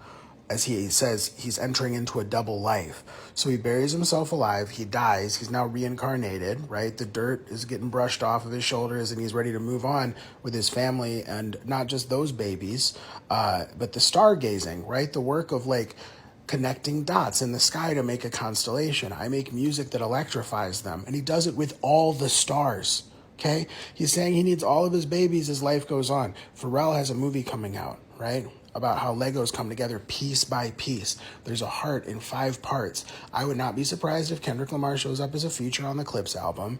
And there's a lot of other stuff I wouldn't be surprised about. We'll talk about it on a podcast episode, Patreon and bio for free. I'll just be happy when y'all stop comparing Drake and Kendrick. That's when I'll be happy. Because if you have not learned by now, there is no comparison. And I don't mean that as a shot to Drake. I'm just saying, as I've always said, they are 2 different rappers in 2 different categories. See, when I listen to Drake, when I hear Drake drop, I'm looking for a club banger, something to shake your booty to, whatever, right? When I hear Kendrick dropped, I'm going to listen to Be Educated. I'm going to get some kind of spiritual motivation. You understand what I'm saying? It's a difference. I have never listened to a Drake album and been like, damn, he was really speaking there. He really said something. Never. He might have talked his shit. He might have popped off. But it's never the same. And it's never going to be the same. And I wish y'all would really stop comparing these 2. Moving on. Wait, before I even move on. You don't think so? Listen to Reincarnated and tell me if Drake could ever. You'd be doing a disservice to yourself to try to compare and think that man could ever do what Kendrick did on that track. I don't want to hear it. Anyway, moving on. It does sadden me that Wayne decided to take the low road. Because, like, can we go back to days where you had to pick up a phone and call somebody? You couldn't pick up the phone and ask Kendrick, yo, let's just hash this out. What was you trying to say? You had to take it to Twitter to get all your stands involved. The ones who didn't vote for you to even be in the Super Bowl. Because I heard they asked the city.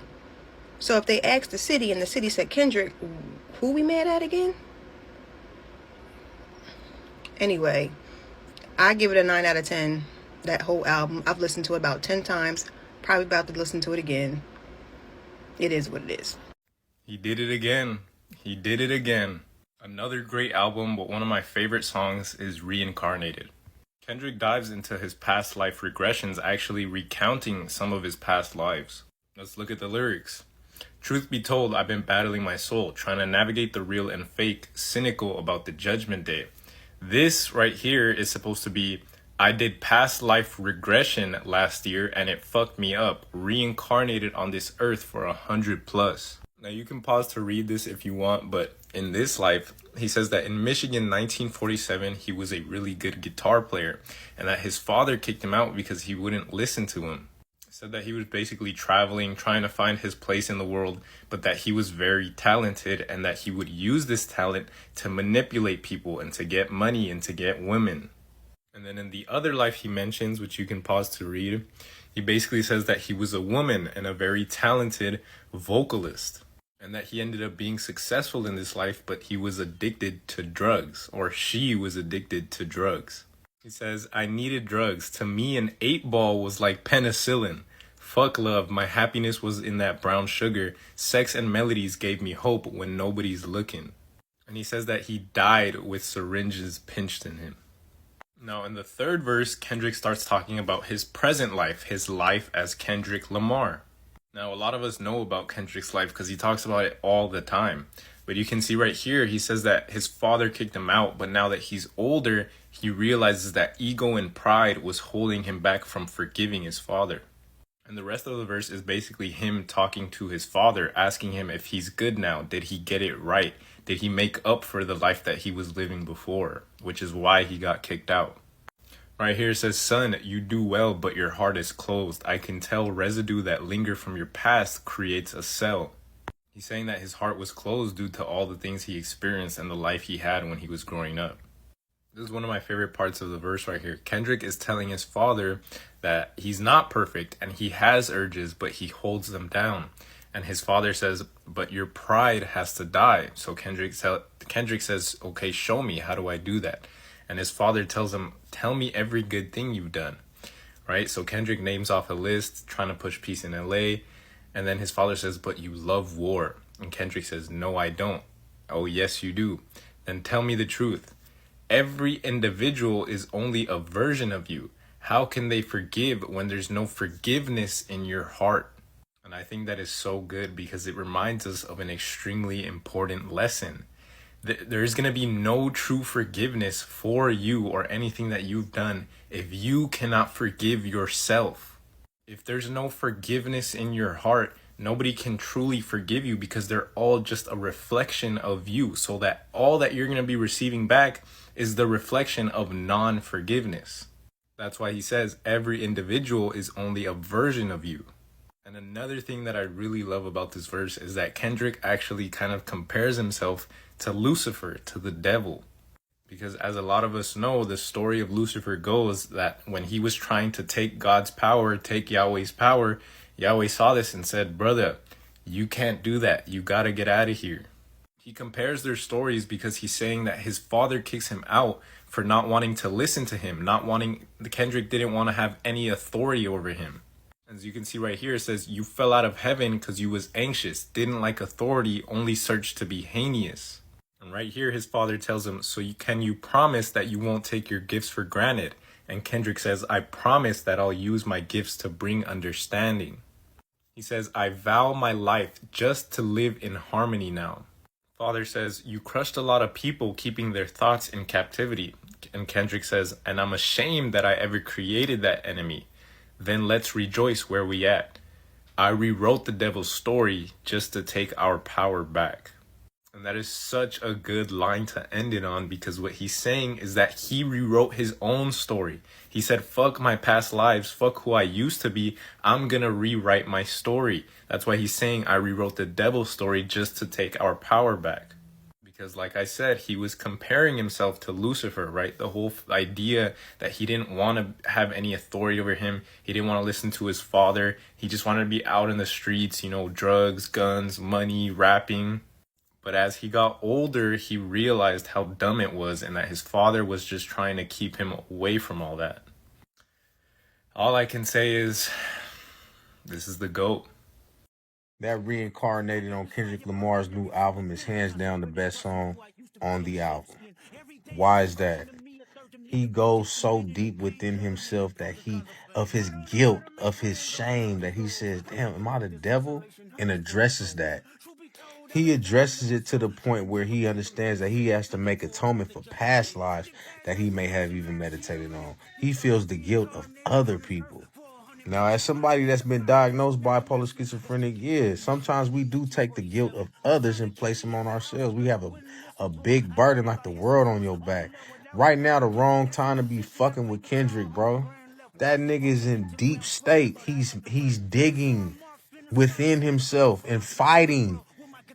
That's the wrong nigga to be playing with, man. Drake need to take the pigtails out his head and wave that thing. That nigga dangerous right now. I want to talk about Kendrick Lamar. Yes, again, I know. The album is really just doing something to me, but today I really only want to talk about Reincarnated and how insanely good it is. And something that I noticed. So as I'm listening to Reincarnated, now I'm at the tail end of the song where there's a back and forth between Kendrick and God, and Kendrick being like, hey, have I done enough? And God being like, no, you still need to check that ego, okay? You're really not pushing peace in LA. You love war, da-da-da-da. Although at the very, very, very end, it's revealed that that's actually a conversation between God and Satan, and Kendrick is like the vessel. I realized that Kendrick has these back and forth moments where God checks his ego every single time in his music, and that's what I want to talk about. So who would I be if I did not make a playlist of all the other songs in that category? Kendrick Lamar, Untitled 1, A Monk or a War from the Heavens That Played the Symphony, Thunder like number 4. Then I heard What Have You Did For Me. Kendrick goes on to list the things that he has done, and he says, geez Louise, I made To Pimp a Butterfly for you. God said, not enough. Sing About Me, I'm Down to Thirst. Don't really have to get into that. It's obvious at the end. Again, how much a dollar costs. I mean, the whole story really was about how God shows up through different people, and Kendrick needs to be humble. Have you ever read Exodus 14? A humble man is all we ever need. Tell me how much a dollar costs. Do I need to say anything? I'm going to throw Count Me Out in there at the very beginning of the song. The very beginning, one of these lives I'm going to make it right with the wrongs I've done. That's one of you now with the Father, Son, till then I fight. Then again at the end where it's, Lord, I try my best. You said it's not my best. I came up on my flesh. Some things I must confess. And then back to Reincarnated with this back and forth where Kendrick is like, have I done enough? God is telling him your pride has to die. He's saying, okay, Father, show me how. Let me know if this is something that you all notice and if I missed any songs in my playlist. This definitely was on my mind so heavy today. Hey, it's Sunday. And Kendrick really be in a fight with his ego. And I do too. Okay? I do too. That's why I relate to him so much. I just finished Reincarnated. There's a lot that just happened. Rapping like Tupac to begin the song was fascinating. And I thought maybe that would be the thematic, but then when he said in Detroit in 1947, I was like, wait, woo. You know, just back that up a little bit. And then the second verse being Billie Holiday, and then Reincarnated as Kendrick Lamar, and then having the conversation with God at the end. That was so fascinating. Like, spoilers if you haven't listened to it, but like taking the story of a fallen angel that you find in Isaiah and then turning that into the story of like how these top musicians across time have just been the incarnation of that angel is so, I don't know, I need to sit with that. I need to digest that one a little bit. I'm interested to hear the second half of the album now. It seems like that might be the pivot point. And there's also 12 songs on this. Like this, I'm sure Cole Kushner is sitting back writing notes right now like there are 12 songs, there are 12 tribes of Israel.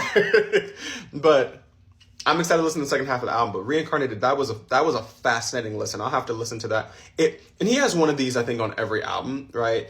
How Much a Dollar Costs, right? Sing About Me, I'm Dying of Thirst, you know, like he has these, and so I'm intrigued now. So happy listening. Kendrick dropped. I love y'all. Thanks for coming to my TED Talk. My favorite 3 lines off of Kendrick Lamar's GNX will convince you on how good he is. Tell me every deed that you've done and what you do it for. Kendrick is talking to God, and God is asking him about the difference he's making on earth. Kendrick replies, I kept 100 institutions paid. He's talking about the communication company he founded with Dave Free, the academic courses Kendrick's work has inspired, and his Power of Hip Hop course, which examines themes in Lamar's work like class and racial injustice. God continues, okay, tell me more. Kendrick replies, I put 100 hoods on one stage. Kendrick Lamar is talking about his pop-out show, where Kendrick was able to perform with different gangs in the same room with no problems. God replies, okay, tell me more. Kendrick replies, I'm trying to push peace in LA. God replies, but you want war. During the song, Kendrick Lamar goes back and forth with God, but he is outwardly doing introspection. This is what sets Kendrick Lamar apart. His work is autobiographical. He's talking about himself. Okay, so a few of you wanted me to break down Kendrick Lamar's Reincarnated, and for that, I don't know if I can do that in one video. But I will give you a breakdown of what I think is the most interesting part. You probably could have guessed it yourself, but my favorite part of the song is when Kendrick Lamar transitions from telling a story about himself into the devil.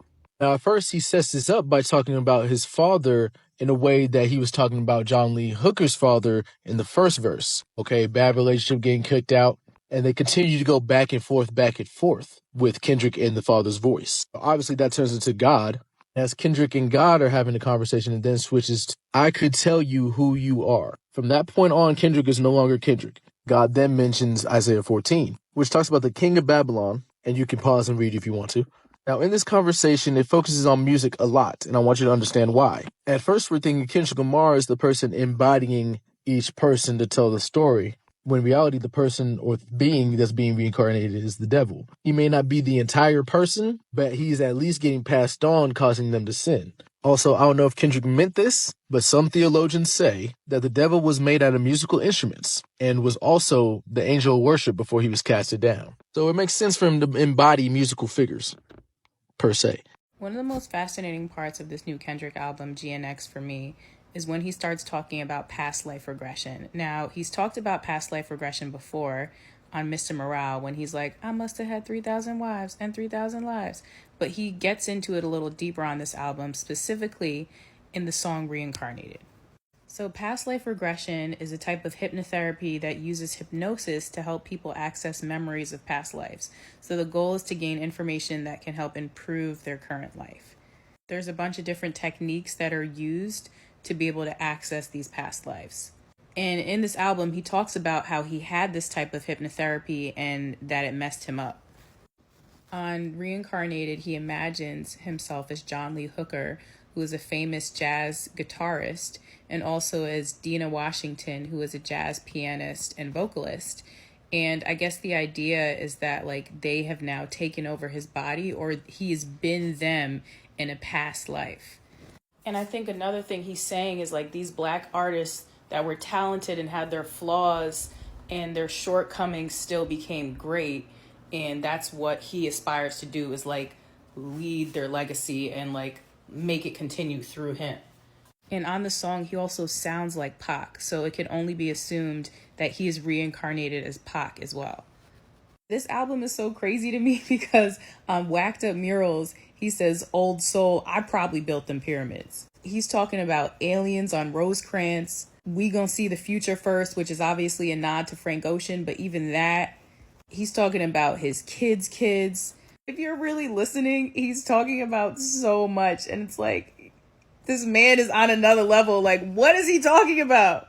In order to understand Reincarnated, you gotta understand the Bible. On the surface level, Reincarnated sound like a tribute song to Tupac. A response to Drake using AI to get Tupac's voice on the record. But when you dig deep, you'll really see how much of a musical genius he is. This is the reoccurring theme of each verse. In verse 1, Kendrick speaks about a past life. And in that past life, his father kicked him out of the house because he wouldn't listen to him. He even went about describing why he did it. He didn't care about his father's influence, he only loved what he was doing. He was being egotistical, and he knew he was gifted as a musician. The most talented where I'm from, but I had to rebel. Even in verse 2, he claims in his second life he was a seductive vocalist. His voice was angelic, straight from heaven. But similar to verse 1, there's a part where his father turns his back on him or disowns him. My daddy looked the other way, he saw sin in me. See, verse 3 is all about redemption. But before we get to that, verse 1 and verse 2 share the same tendencies. It's similar to the fall of Lucifer. Although being one of the most talented angels, ego and pride consumed him. And that's what led to the rebellion. The most talented where I'm from, but I had to rebel. Seductive vocalist, my voice was angelic straight from heaven. There's the boasting. Then at the bottom, my daddy looked the other way, he saw sin in me. There's the fall. Now at the end of verse 3, we get, I rewrote the devil's story just to take the power back. Use that last part as a reference, because verse 3 is about redemption. My father kicked me out the house, I finally forgive him. Ego and pride had me looking at him with resentment. I'm old enough to understand the way I was living. How instead of refollowing that pattern of getting kicked out and leading a life of sin, he tucked his ego and his pride and got himself in check. Understanding those tendencies could lead him to a life like his previous ones. Instead of rebelling, he submit.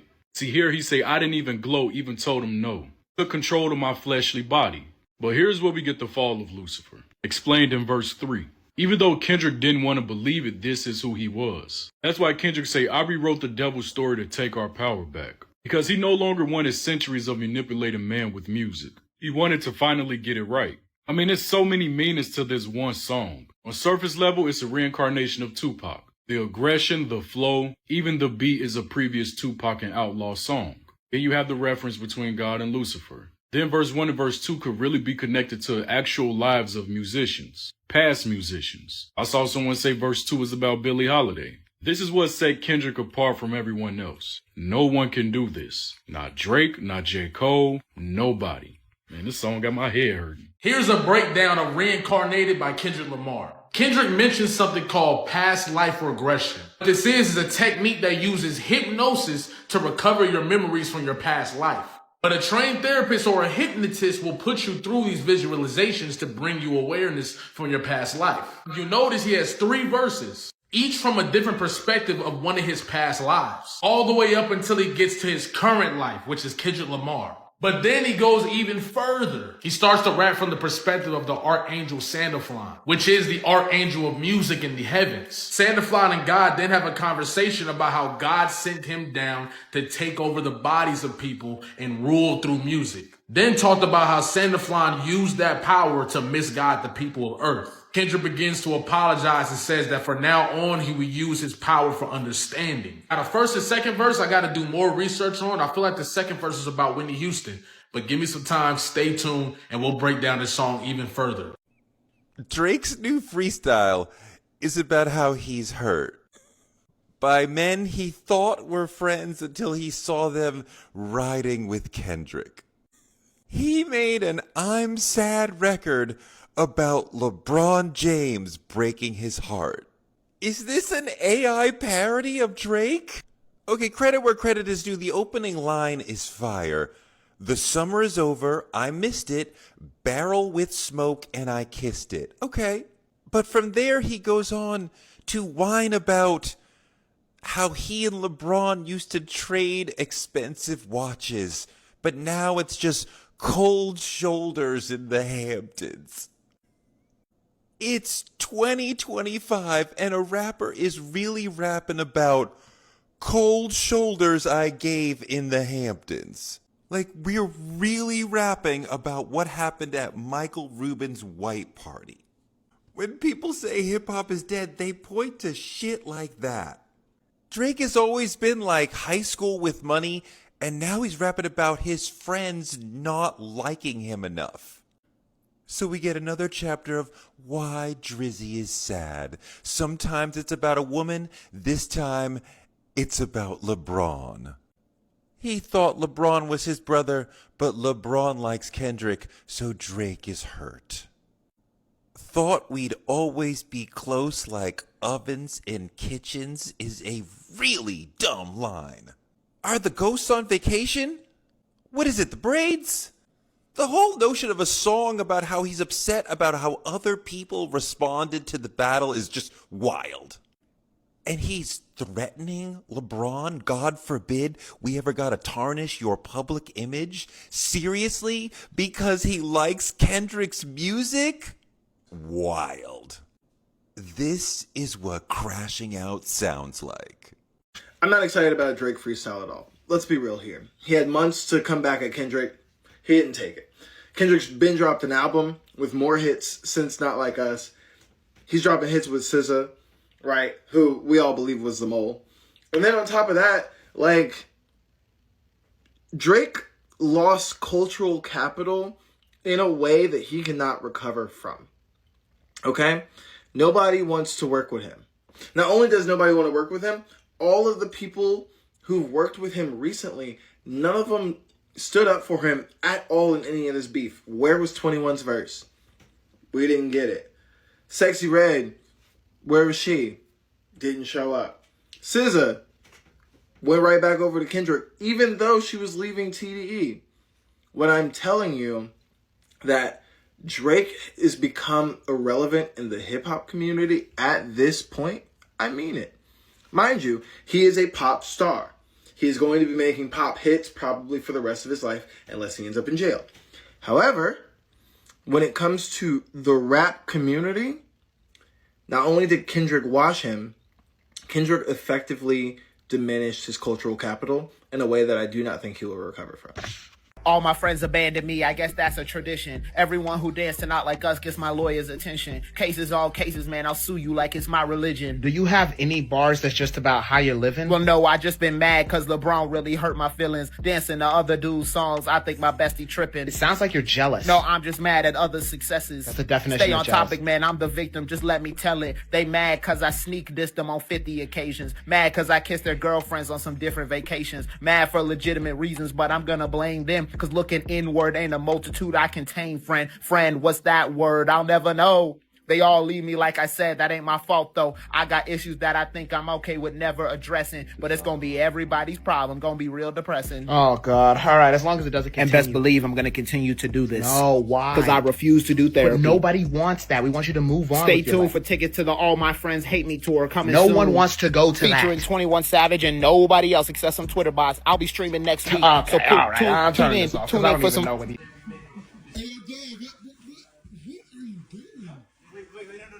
No, what's up? He's back. He's back. What do you mean he's back? Bro, he's back. Yo! I've been waiting for this. I've been telling them Kendrick haters on Twitter. I've been telling them that he's coming back and he's back. He's back. He sent a clear message here. All y'all was hating and saying, oh, he didn't come back for the summer and oh, Wagwanda. And he's back, man. Say something about this. Anita Max Win tour is happening. You know what's crazy about that tour? You know what? Since we on the topic, let's get on the topic. Since we on the topic, let's get on the topic. Look, Kendrick Lamar gonna go call out a tour right after Drake call out a tour. What kind of hater fake stuff is that, bro? Beyonce's Super Bowl performance, her Christmas performance gonna be better than anything Kendrick could have did during the Super Bowl anyway. Academics just signed top 5 and all his other homies, so OVO is up right now, bro. You know what? Since we're on topic, let me just get into the topic. Since we're on topic, bro. Like, Joey Bag just smoked Kendrick anyway. Where's his response at? Where's his response at? Don't come at Drake if you can't come at Joey. Listen to this. Bro, this isn't even mixed properly, bro. It's not mixed properly, No. bro. What, you can't hear what he's saying? No. That's the problem with y'all rap fans, bro. Everybody want to be a rap fan, but when it come down to real lyricism and real music, y'all can't even hear. Y'all are deaf to the music, bro. This is what I be talking about, bro. And since we on the topic, We not let's on the really topic, get into bro. it. No, we still on the topic, bro. Since we on the topic, let me really talk to you because, like, he don't even gotta really do nothing, bro. Where is you going? I'm not done. I'm not done, bro. This is a game changer. A new Drake freestyle just dropped. Not only that, but it was produced by Conductor Williams. Conductor dropped this on his YouTube channel. Before I get into my thoughts on it, let's listen to a part of this. I really like this portion of the song. Let's hear what Drake had to say. Niggas tried to light the front gate up, it wasn't for Christmas. I said a prayer that morning for Sean and it wasn't religious. It came from a place of desperation and utter submission. Rapping was over for now, it came like a sudden decision. I don't give a fuck about you snakes and these other musicians. Niggas started fucking with my family, I'm going to prison. Then we all crashing out together, my brother's complicit. Who put a pipe bomb in your trunk and wasn't exhibit? I'm trying to blow the doors off that bitch when you touch the... Now, obviously, this is in reference to the shooting that took place at the embassy while the whole Drake versus Kendrick rap beef was going on. There was rumors about who was complicit in that and who was involved in that shooting, and his security guard ended up getting shot. So he's rapping about when they shot up his house and his security guard ended up getting shot, you feel me, and how he had to step away from the rap beef at that time because there was more serious shit taking place. Overall, I do like the freestyle. This freestyle took place some while back because Drake has braids in this video clip, and we know he cut the braids off some weeks ago now. So we know this freestyle occurred probably a month ago or even longer ago. You feel me? But yeah, if y'all listen to it yet, how do y'all feel about it? This new Drake music on the way, and the new Drake freestyle is out. Until next time, I'm out of here. Make sure you hit that follow button. Follow my backup account, linked in the caption, linked in the bio. Go follow me on Instagram. In case TikTok gets taken down, subscribe to my YouTube. I will be posting content there. Till next time, I'm out of here. You shitting me? So Drake dropped a Fighting Irish freestyle, and I'm gonna be honest with y'all. When I heard it, I was like, "Yeah, that's timestamp Drake." And if you all follow me during the beef, you heard me say on multiple occasions, I thought we were gonna get timestamp Drake during the beef. I really like timestamp Drake. 8 a.m. in Charlotte, 7 a.m. on Bridal Path, Champagne Poetry. Like, regardless, I like that version. So much I actually put out a song one time called 1111 in Portland. I like the idea of timestamp. And the flow and the pattern is just, he has a very specific way that he rhymes on his timestamp tracks. And it became clear to me as I was listening to it that Drake is more angry and upset with everyone around the beef situation than he is with Kendrick. He's more upset that people supported him. He really thinks that Kendrick is a one-trick pony. And that's why he lost the beef. Like, realistically speaking, he was arrogant and he underestimates who Kendrick is. I was having a conversation with some folks last week at a dinner, and we were talking about the beef. And I was like, Drake lost because of his arrogance. It's not because he wasn't a great artist to begin with. He just arrogantly thought he could rap with Kendrick. And that's the result we got. I'm just a big believer that you have to know who you are and what you can handle. For example, I know who I am. I know that I would never sit back and get into a rapping competition with Kendrick, but I do know that I make good music, and I put out something that you should totally go listen to called Algorithm and Blues that's available everywhere today. I know that over the course of 12 tracks, I talk about my own internal struggles of being a content creator who makes music, while recognizing that, once again, I would never try to get into a rap battle with these guys. I'm new in the industry. I'm just trying to get started. I literally say on King Content, just got started on my way to the Hall of Fame. I must be famous the way these folks are Halloween. But I think the Drake fans are going to be happy with this freestyle. He points out a lot of things that he's frustrated and upset about. It's very classically Drake, and I think that the people who don't want to see Drake win are going to think that it was weak. And I think that both groups of folks should go listen to Algorithm and Blues by Just Wayne. Link in my bio. Thanks for coming to my TED Talk. Drake, man, you still doing this? You done went back to the basketball court after the game was already over to take a shot in a game that you already lost. Bruh, the lights were already turned off. Everybody already went home. You need to do the same. Just stop. This shit looks sad at this point. It looks weak. Oh man, that boy really he got you messed up. That boy got you messed up. That boy K-Dot got you messed up, boy, mentally. That boy reconsidering his whole life right now, coming back. If you can't do it while the game is going on and come out on top, let it go. At this point, it just looks pathetic. All right. I know I'm finna get all these ugly comments from these Drake stands in my thing, but I don't care. Y'all boy weak as hell, bro. That boy a sensitive ass rapper.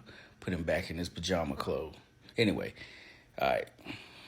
Drake's freestyle was taken down by Universal Music Group. The freestyle was about how he feels his friends betrayed him with the beef against Kendrick Lamar. He thinks his friends were siding with Kendrick. The lowest point in his free flow is when he rhymed about how LeBron James broke his heart. They used to trade expensive watches, but now all they trade is silence. Drake is good when rapping about breakups with women, but rapping about the end of a friendship, not so much. It just may be the beginning of the end for Drake. His lawsuit against his music label is stifling his career. He may not be able to release new music until the lawsuit is settled. It seals the rap battle between him and Kendrick Lamar in cement.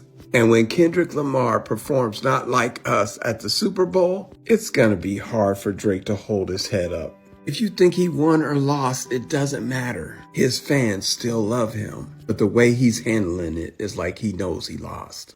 Drake, Aubrey Graham, who you talking to, bro? Talk to these ninjas. Talk to him, bro. Talk to him. The year started out crazy already. You got Joey Badass out here causing up all this ruckus. He drops a dope song over Conductor beat. And then here comes Drake, the GOAT. Like, over another Conductor.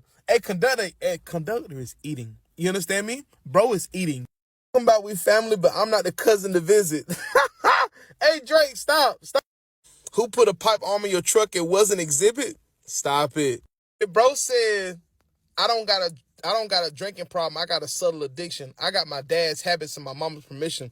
Y'all ain't got both of y'all parents, so y'all can't relate. But nah, hey, like, this is definitely, this, and y'all can link to the freestyle. I think it's probably on YouTube, but the Complex definitely dropped it, so y'all can go check that out right now. And, but nah, this feels like 30 for 30. 9 a.m. in Dallas, Closer to My Dreams, Drake. When he's in that rapping, flowing bad like he was on like Comeback Season and So Far Gone, he's not to be trifled with. So I'm ready to see what everybody else gonna do, because it feel like rap is just taking that turn this year where people just gonna get in a different bag and they're gonna start giving you bars. But Drake has been doing this for a while. Like, if you listen to Champagne Poetry, that's what this is like. But this just feels so smoother. I need this on platform, Drake. Stop playing with him. Drop. It's been a horrible year for Drake, and 2025 is gonna get a whole lot worse. During the peak of the rap battle, I was like, no matter who win or lose, I don't think either one of their images will be like tainted too much. I was wrong. I feel like Drake's image is horrible right now. Bro, you're not a victim. You're not a victim. This your second time you've brought somebody's family, somebody's wife into the rap beef, and you paid the price for it. You keep starting. You keep hitting the button, and then you don't make it out the room in time before the bomb go off. You doing that. It's the thing. Drake thought Family Matters was gonna be the end of it. At the end of Family Matters, he's like, he dead. He just knew. Like, he was so on his high horse. He just knew that was gonna kill him.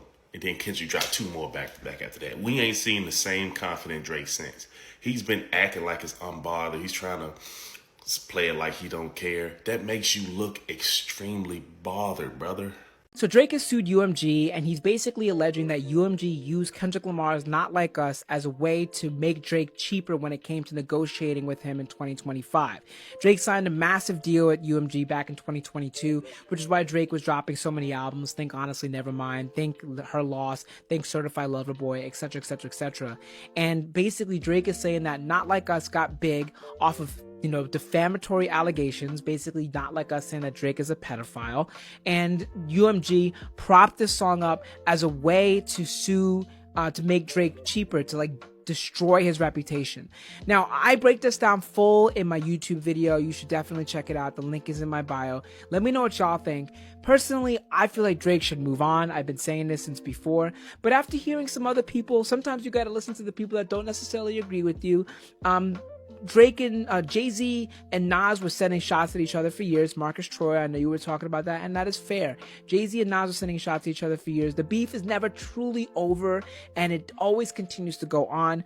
And I don't think that Drake should be focused on this. I think Drake should be focused on making hit records. This is something that he does really well. But I could totally see that if you're sitting here and you're Drake and you make a lot of money and you're going to sit here and you don't really care what the culture has to say, which is an allegation that Kendrick Lamar was saying, this is what the culture's feeling. So you're already feeling like you're X'd out by the culture. You're just going to sit here and be like, you know what? At the court of law, y'all said this wild stuff about me. I'm going to sue you for it. And on its face, it's kind of corny. On its face, yeah, it's kind of corny. And I break this down before I go through the whole charging document in my YouTube video. The link is in my bio. On its face, the whole idea of suing for something like this is kind of corny.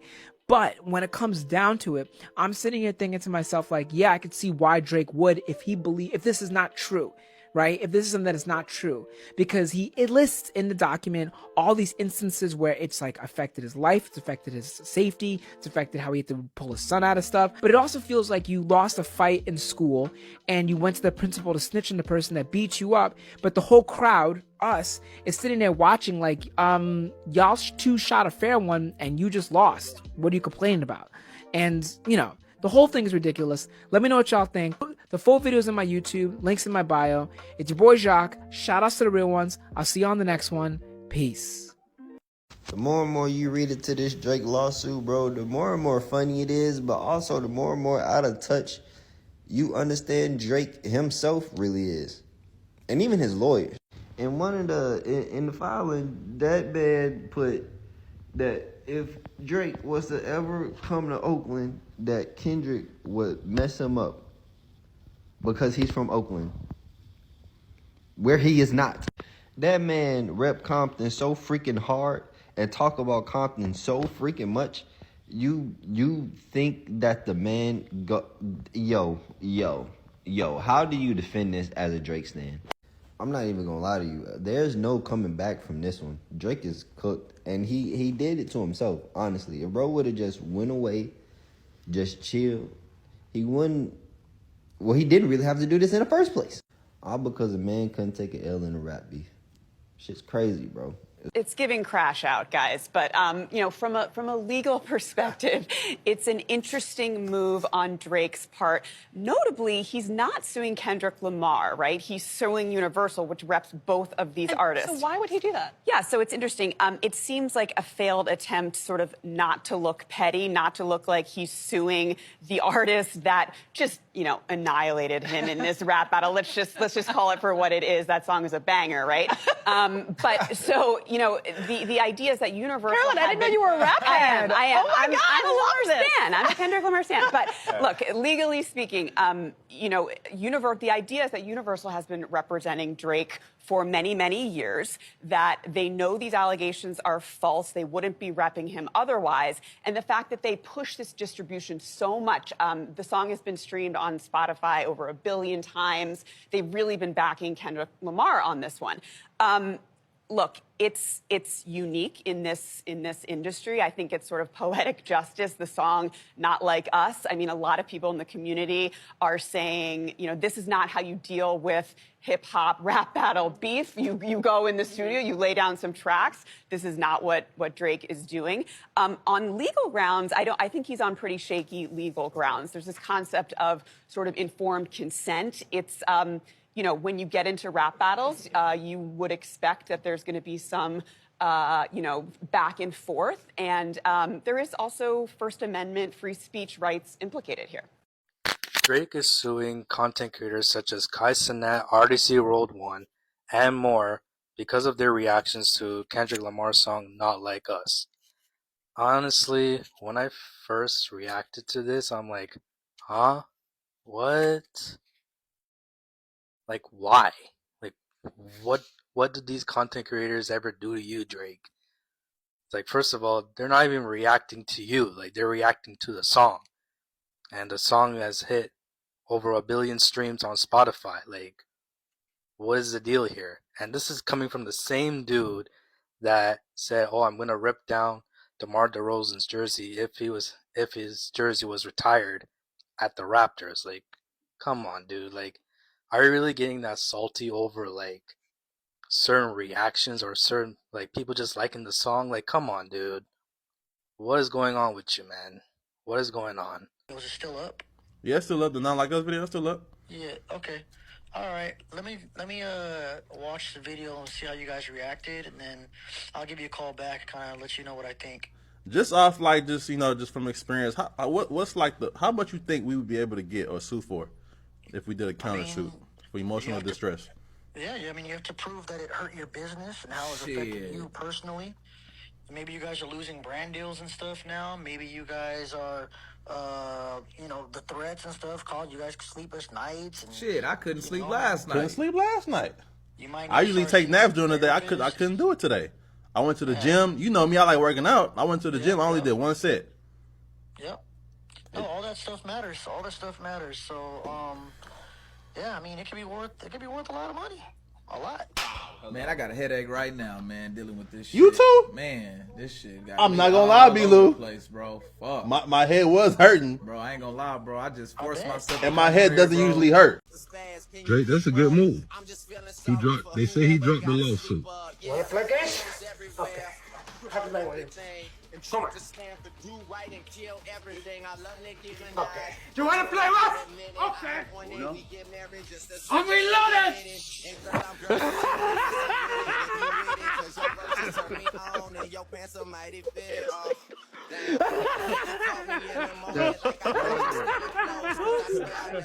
So look, it's a lot of people that we can blame for this whole Drake issue, right? The fact that Drake is turning into the person that we never thought or never knew that he was. Yeah. The first people I want to blame is anybody who ever allowed your white friend to say the N-word. Yeah, this your fault. Anybody who ever got in anybody's comments that wasn't black and they knew a black song real good. They was rapping it back and forth. And you said in the comments, you invited to the cookout. Yeah, this your fault. Anybody who ever allowed their white friends to say different things and to believe different things and you never called them out on it, yeah, I blame you. Yeah, any of y'all who ever talked about that $1,200, we voted for him because he gave us $1,200. We need him back. I blame y'all. Yeah, so it's a lot of y'all out there who is the reason that Drake feels like he can do whatever, like he owned our culture, like he really could do no wrong. I blame all of y'all for doing what you all were doing for years, giving our culture away for free, just letting people say whatever, do whatever, because they knew black songs, because they acted like they liked black people. Yeah, I blame all of y'all. I blame all of y'all. Raise your hand if you did any of the things I just said. Raise your hand. Yeah, I see you in the back. I see you. Yeah, raise your hand. See, we have to stop allowing people to just act like they down with us, but they have never shown that they was down with us. See, I hope now that all of this stuff that happened in 2024, with this election, with the Kendrick Lamar's, with Drake, all the different things that went on to show you who these people really were, I hope that you have learned a lesson. Stop thinking that just because people act like they like you, that they really do. Make people prove themselves to you, right? Don't give nothing away for free. We ain't doing that no more. So yeah, y'all to blame, but y'all need to get this together. Drake alleges in a lawsuit that UMG permitted content creators such as Kai Cenat, Zia's, No Life Shack, RDC Gaming, and Cartier Family to monetize reactions to Not Like Us without enforcing copyright claims. He claims that the lack of enforcement enabled the spread of defamatory content while generating profits for both UMG and the creators, prioritizing revenue over Drake's safety. Hey, why am I in this shit? Wait, hold on. I gotta be, what the fuck? I'm getting sued? Oh, I'm good. All right. So defamatory. So he's basically using examples of like us reacting and it's getting more attention of the claims within the song. Goddamn! Hold on. What the fuck? Reaction. Are we the most viewed reaction? What the fuck? Are we the most viewed reaction? Hey, y'all niggas stop saying I hate Drake. This is what I hate. I don't hate Drake, nigga. Drake the artist, I love that nigga. This Karen ass nigga, I don't like this nigga. The rap nigga, you go back and forth and you take that L with the rap nigga, but now you're going at not like it got a little bit more. Niggas for some reason gonna take what I say and still get mad at this. Like I'm Joe K, Hellcat, met his own voice in them types LA solo K. The halftime show wasn't supposed to be entertainment. It was a message laced with symbolism about our government and control. In the lyrics, the revolution about to be televised. Right time for the wrong guy. Kendrick warned the audience to pay close attention. Samuel L. Jackson dressed as Uncle Sam, a national personification of the United States, symbolizing our government and our military. Uncle Sam represents patriotism and national identity. But with Samuel L. Jackson playing Uncle Sam, Kendrick was making a statement. He was telling his people to get ready. The division of the American flag highlighted the division in America. The Crips dressed in blue, the Bloods dressed in red. Together, they symbolize our country coming together in unity. The stars and the stripes were divided, illuminating the division in America. Serena Williams' hands shone, lifting the people up. This was more than just a halftime show. Some of y'all really out here acting like Kendrick's performance was for you. It wasn't, baby. Especially if you're like, I don't know if I liked it. I didn't get it.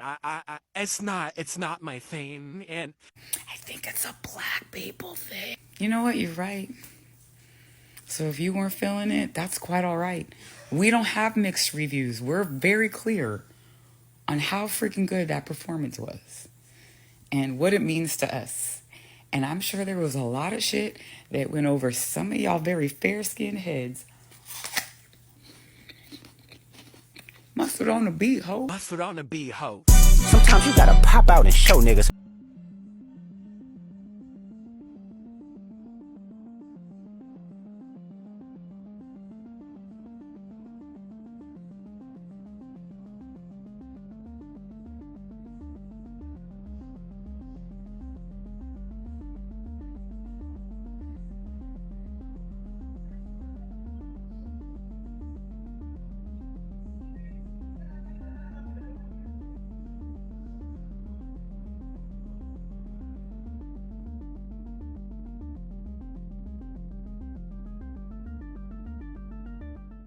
The revolution about to be televised. You picked the right time, but the wrong guy.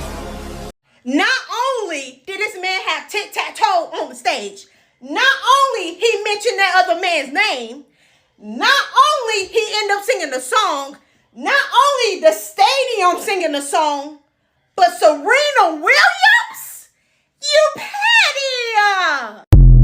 40 acres in the mule. This is bigger than the music. Yeah, they tried to rig the game, but you can't fake influence. Hey, I'm tripping, I'm sliding, I'm right through the back like go. Kendrick performing Not Like Us at the Super Bowl, mwah, chef's kiss. Kendrick looking directly at the camera, smiling, and then saying, "Say Drake." And then having Serena Williams, one of Drake's exes, crip walk on one of the biggest stages on national television. Is the level of petty that I aspire to be. That is diabolical, and that's how you do it. Y'all, I cannot believe I just witnessed that. Kendrick, I can't believe you said it. Like, I knew he was going to perform the song. I didn't think he was going to do it. I thought he was going to skip it. Oh my gosh, Kendrick, I know that Canadian man's finna get his lawyers on the phone. If he ain't got them lawyers on the phone, he finna call him right now. Shut it down. Shut the whole stage down. Kendrick, what have you gotten yourself into? You know this light-skinned man in his berets is not going to take this lightly. He drawing up them papers right now. He already had them drawn up, if we being honest. Listen, Kendrick, you said this man like what? On the biggest stage in America with millions and millions of people watching? Oh my gosh, y'all. I cannot believe he actually said it. Like, I just knew he was going to skip it. But Kendrick is always going to be the villain in the story. Girl, that short man, listen, do not piss a short man off. Listen, oh my gosh, Kendrick. Oh, y'all, we got to talk about this. Y'all. Many celebrities have reacted to Kendrick Lamar's Super Bowl halftime show performance. First up, Taylor Swift said, "Just who else can do this?" Next, Eminem said, "This looks insane for everyone witnessing it in real life." Next, Jay-Z said, "Definitely the right guy for the job." Next, Travis Kelce said, "The atmosphere during Not Like Us was unmatched." Next, Rihanna said, "Everything I needed and more." And finally, Chris Brown said, "Gonna be his year again, huh?" Kendrick Lamar's Super Bowl halftime show in New Orleans was nothing short of a cultural moment, blending music, storytelling, and controversy into a 13-minute performance that has left fans and critics buzzing. As expected, Kendrick's set list included some of his biggest hits like Humble and DNA, alongside newer tracks from his GNX album. However, the most talked about moment came when he performed Not Like Us, his Grammy-winning diss track aimed at Drake. While Kendrick excluded some of the song's more controversial lyrics during the live rendition, he leaned into its confrontational energy, even flashing a sly grin at the camera as the crowd chanted along to the infamous "A Minor" line. SZA joined Kendrick on stage for their collaborations Luther and All the Stars, adding a more pop touch to the performance. Despite the praise for Kendrick's artistry and boldness, the performance has not been without backlash. Critics have accused him of using the Super Bowl stage to escalate his feud with Drake, arguing that it overshadowed the celebratory nature of the the event. Others felt the show leaned too heavily on symbolism, with some calling it divisive rather than unifying. Fans, however, have largely defended Kendrick's approach, praising him for staying true to his vision and using the platform to deliver a meaningful message. Social media has been flooded with reactions ranging from admiration for his creativity to debates about whether his performance crossed any lines. This performance has yet again been another viral moment for Kendrick. Whether people loved or hated the performance, one thing is certain, and that thing is that everybody is definitely talking about it. For this video's comment question, do you think Kendrick deserved the gig? Before you go, be sure to give this video a thumbs up and subscribe for daily news updates on your favorite celebs. Thanks a lot for watching. Kendrick Lamar just might be the GOAT of the century. And the message he put out, a lot of people ain't gonna catch that. See, Kendrick used that Super Bowl stage to show us that it's true power in art. It can challenge, expose, and transform. And that message that he sent, it wasn't just for the crowd. It was for the whole world to understand. That's what people not understanding. And while I got this picture up, I want to show y'all what that A represents. The A on this chest represents this boy Drake's real name, Arbor Drake Graham. That was him having Drake's funeral right there on that stage. Symbolism. Every single artistic element is showing in his performance tonight. The stage design, the sound design, the lighting design, everything is on point. All this is set up to perfectly complement Kendrick Lamar, bruh. And everybody performing with him and the crowd. Everybody respected and let Kendrick lead. And when you sit back and just process the video and take it for what it really is, you will see the bigger picture in it. That's what this performance was about. Every single element, everything was perfect. Drake reacts to Kendrick Lamar's Super Bowl performance. Kendrick Lamar just took the pettiest shot at Drake during his Super Bowl performance, and Drake's response? This is about to get messy. Right in the middle of his set, Kendrick performs Not Like Us, the diss track aimed at Drake, and looks straight into the camera with a smug grin. Fans were in complete shock when he addressed Drake in front of hundreds of millions of people, with numerous posts stating things like, "That lil pause after say Drake to make sure he knew." Imagine dissing somebody and they come back with a diss track against you and it wins 5 Grammys by itself, and then they play it at the Super Bowl. The smirk of victory. You're wondering what is Drake's reaction to this live beatdown he just received, and many outlets have covered this where Drama Alert posted out, Drake is reportedly upset about Kendrick Lamar's Super Bowl performance. Now here's the real question. Is Drake about to respond? Some say he's staying quiet because he's cooking up something big. Others think he's letting Kendrick have this W. So, what do you think? Drop your thoughts in the comments. Is Drake about to clap back, or is Kendrick untouchable? Follow for more.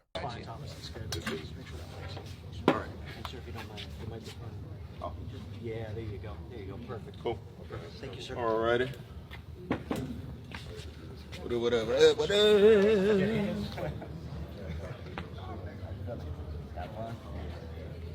You don't have to rush the line. Okay. Cool. So Dave, we're saying this facing this way now, right? Yeah.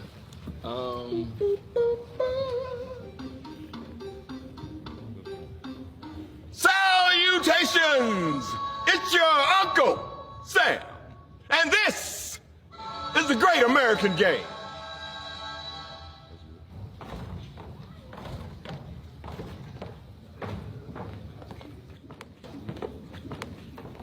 No! Too loud, too reckless, too ghetto! Mr. Lamar, do you really know how to play this game? Then take now! Damn, that's good. Damn, that's good.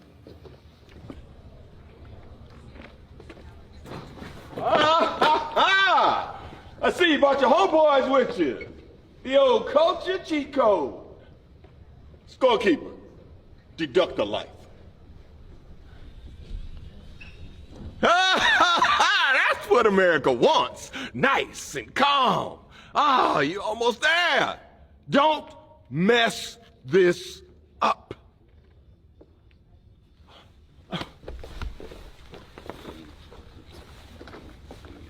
Next, Sean, you coming at it. No, man. Glad to be here.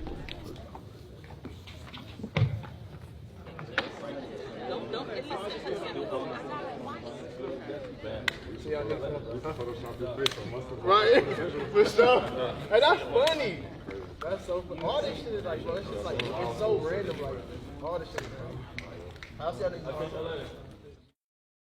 A minor. Drake took the biggest L of his life. I drop. He. Oh. Yo. Yo. Yo. Yo. Are you man? Hope beat. Hit beat. Yeah.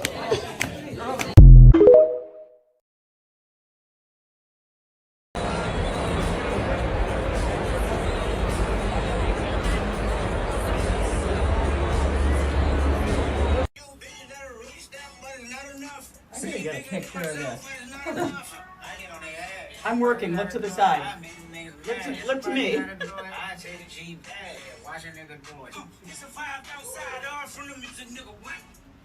Turn this TV off. They want type activity, and don't you get involved. Hey, how many shit I see is in them off. Take a risk, take a chip. Okay. They not like us. No. They not like us. What? They not like us. No. They not like us. No. They not like us. No. They not like us. What? They not like us. No. They not like us. No.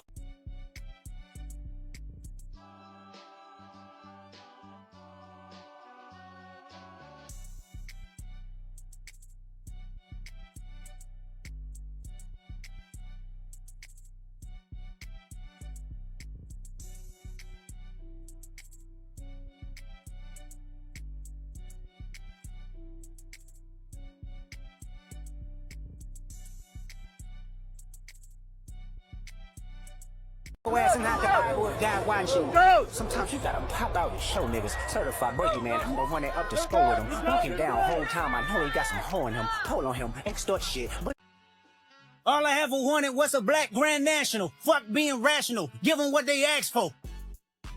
It's not enough. Few solid niggas left, but it's not enough. Few bitches that'll really step, but it's not enough. Say you bigger than myself, but it's not enough. I get on their ass. Yeah, somebody gotta do it. I made them niggas mad. Yeah, somebody gotta do it. I take the G pad. Yeah, watch a nigga do it. We survived outside, all from the music, nigga. What?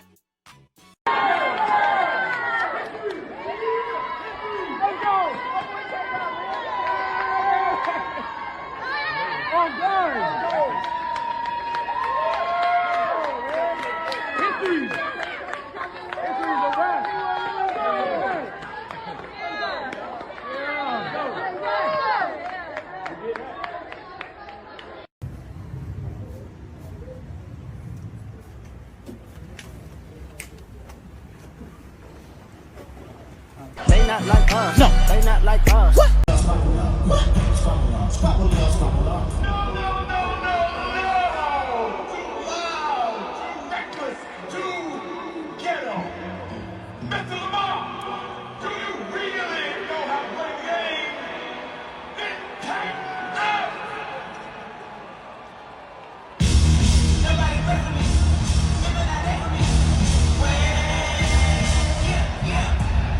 Remember certain something just in analysis.